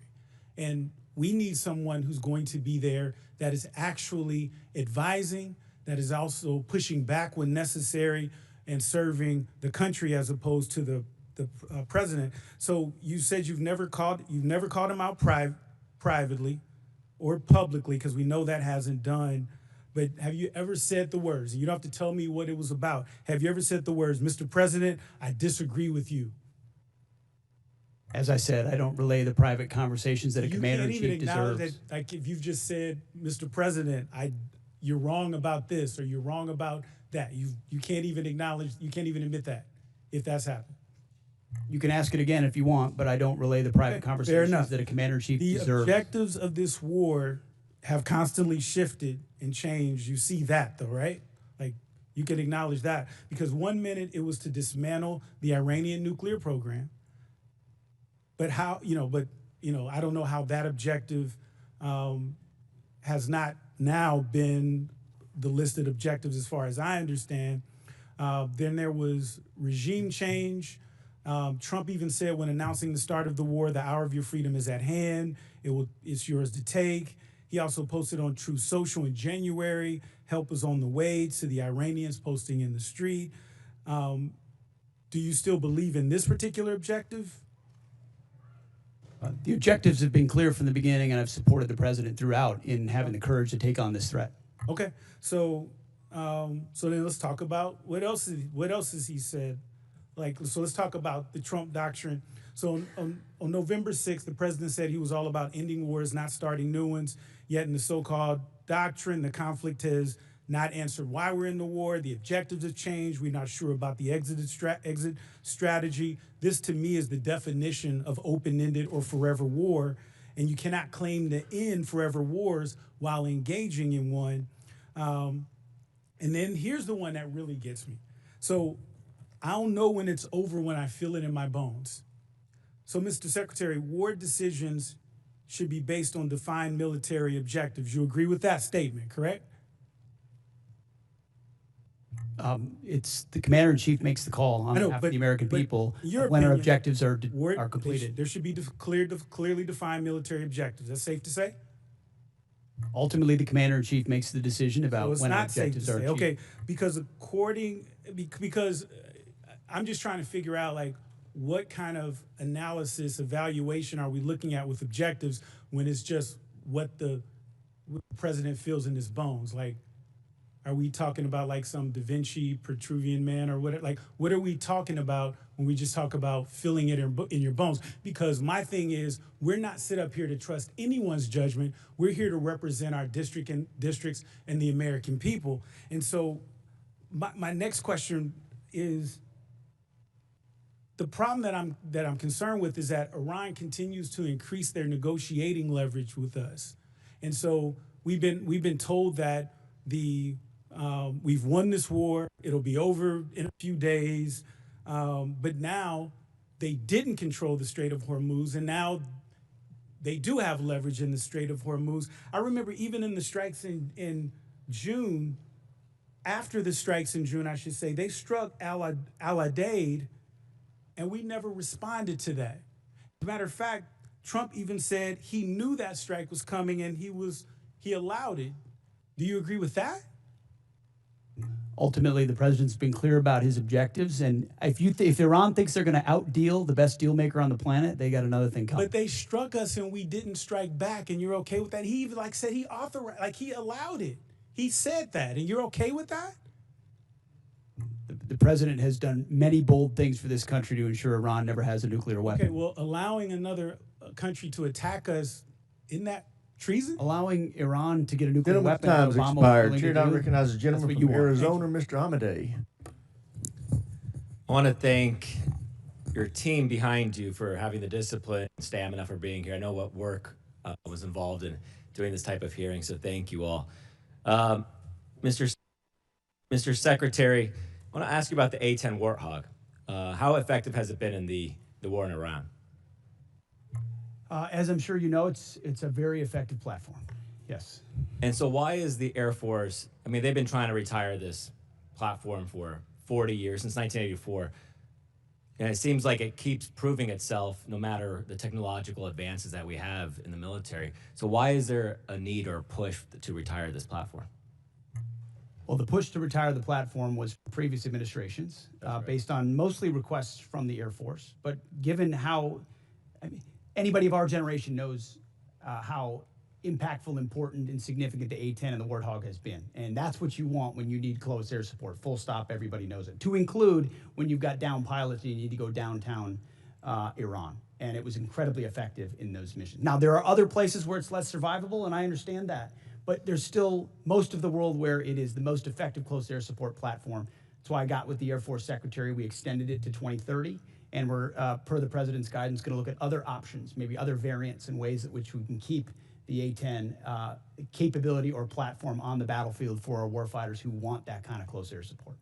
Thank you. I appreciate that. Just, you know, as technology advances, sometimes we forget. Sometimes the old school machinery we have works just as well. I know you just, you know, got the Apache helicopters. I mean, that's a 50-year-old frame. If you look at the AK-47s, my God, it's one of the most effective rifles, and from 1947. So I don't want to lose sight of that. You know, I think too much is spent on so many defense companies coming in here selling us the newest, greatest product, but warfare ultimately is about killing the enemy, and we know that Warthog does that.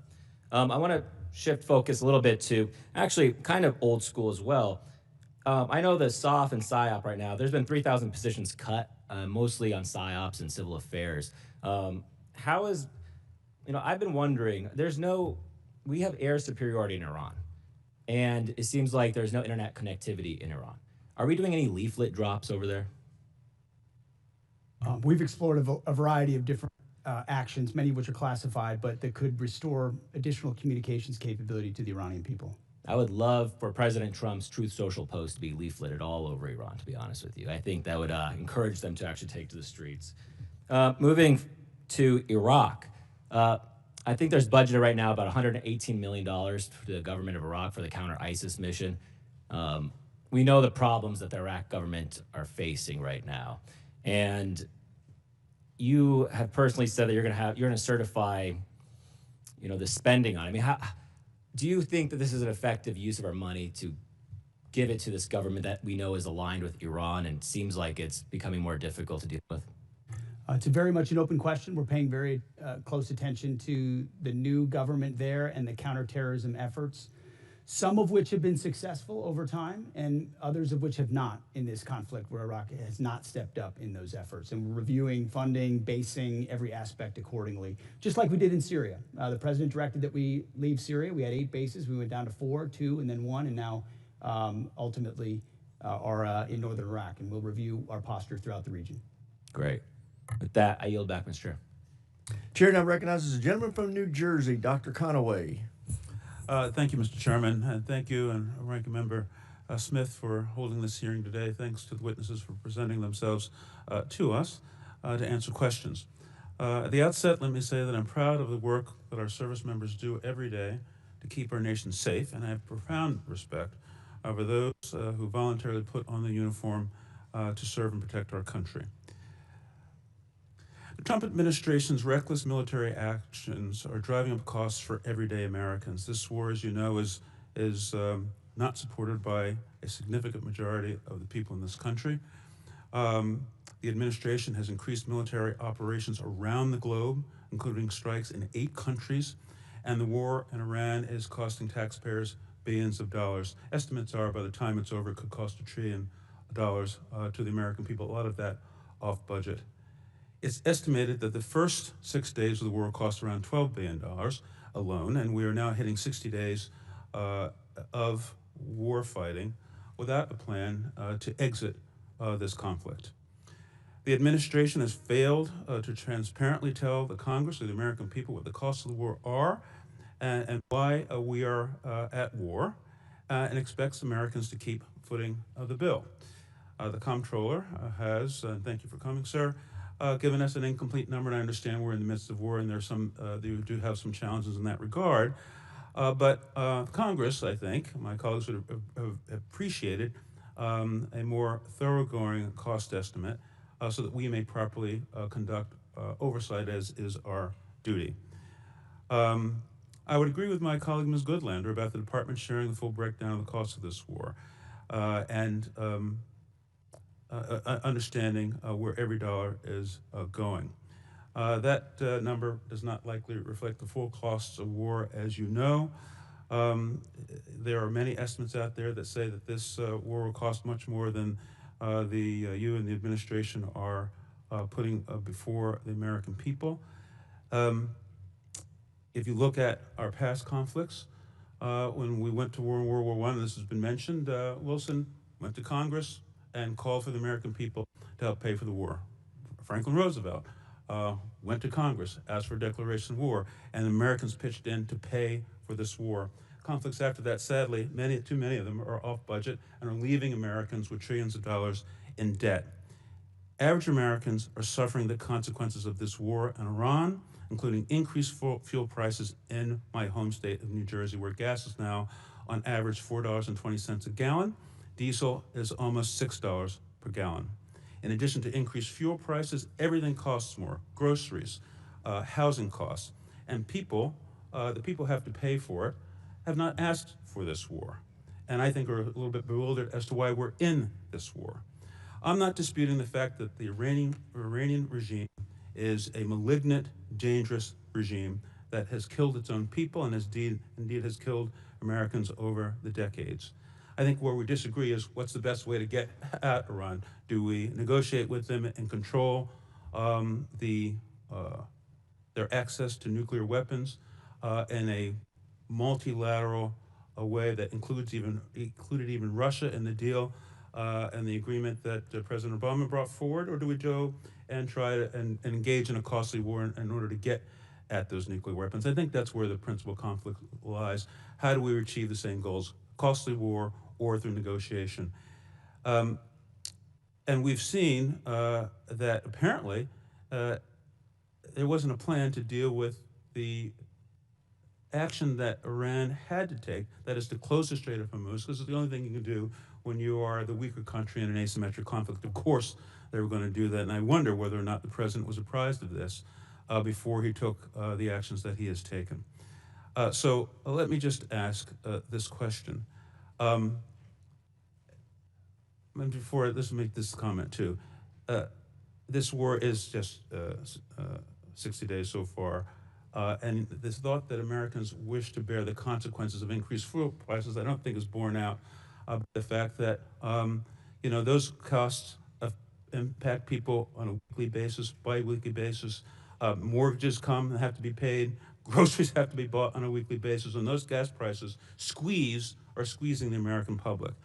So can you tell us whether or not there was planning to deal with in advance, to deal with the closing of the Strait of Hormuz, given the likely impact on world fuel prices? That will have to be for the record, because the gentleman's time has expired. Chair now recognizes the ranking member for any closing comments he may have.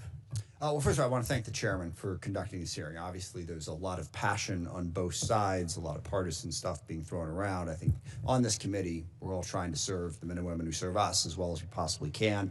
you handled it very well in a difficult time. I appreciate the fairness of that. And yes, we have a lot of issues, but at the end of the day, the Iran war is the biggest issue that we face. And I hope that you gentlemen, would take seriously the concerns we have about where it's going and how it's going to end. Yes, it has not yet lasted as long as Vietnam or World War II, but we're also told it was going to last 4 to 5 weeks when it started. We were given an idea of what the mission has been. It's clearly gone beyond that. We did not contemplate that we would have, the Strait of Hormuz shut down, or that we would have to implement a blockade. So how we get to the result is something we really are going to want to hear from all of you about on a regular basis, and what role the service members who are over there, some 50,000, are going to play in that. And we all agree, Ms. Secretary, that Iran should not have a nuclear weapon. Is this really getting us there? That's the connection we want to see. I mean, you can say, well, we had to start a war to stop the nuclear weapon. That in and of itself doesn't make it true.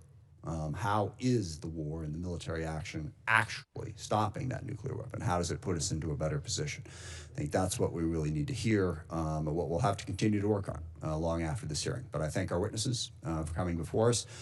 It is the democratic process. We're all part of a representative democracy. I have never met too many people at the Pentagon who loved coming over and talking to Congress. I get that, but I hope you understand how important and how necessary it is that the people's voices are heard, and we do have an opportunity to question and challenge the decisions that are made by our executive branches. We have a right to do under the Constitution, actually an obligation to do under the Constitution.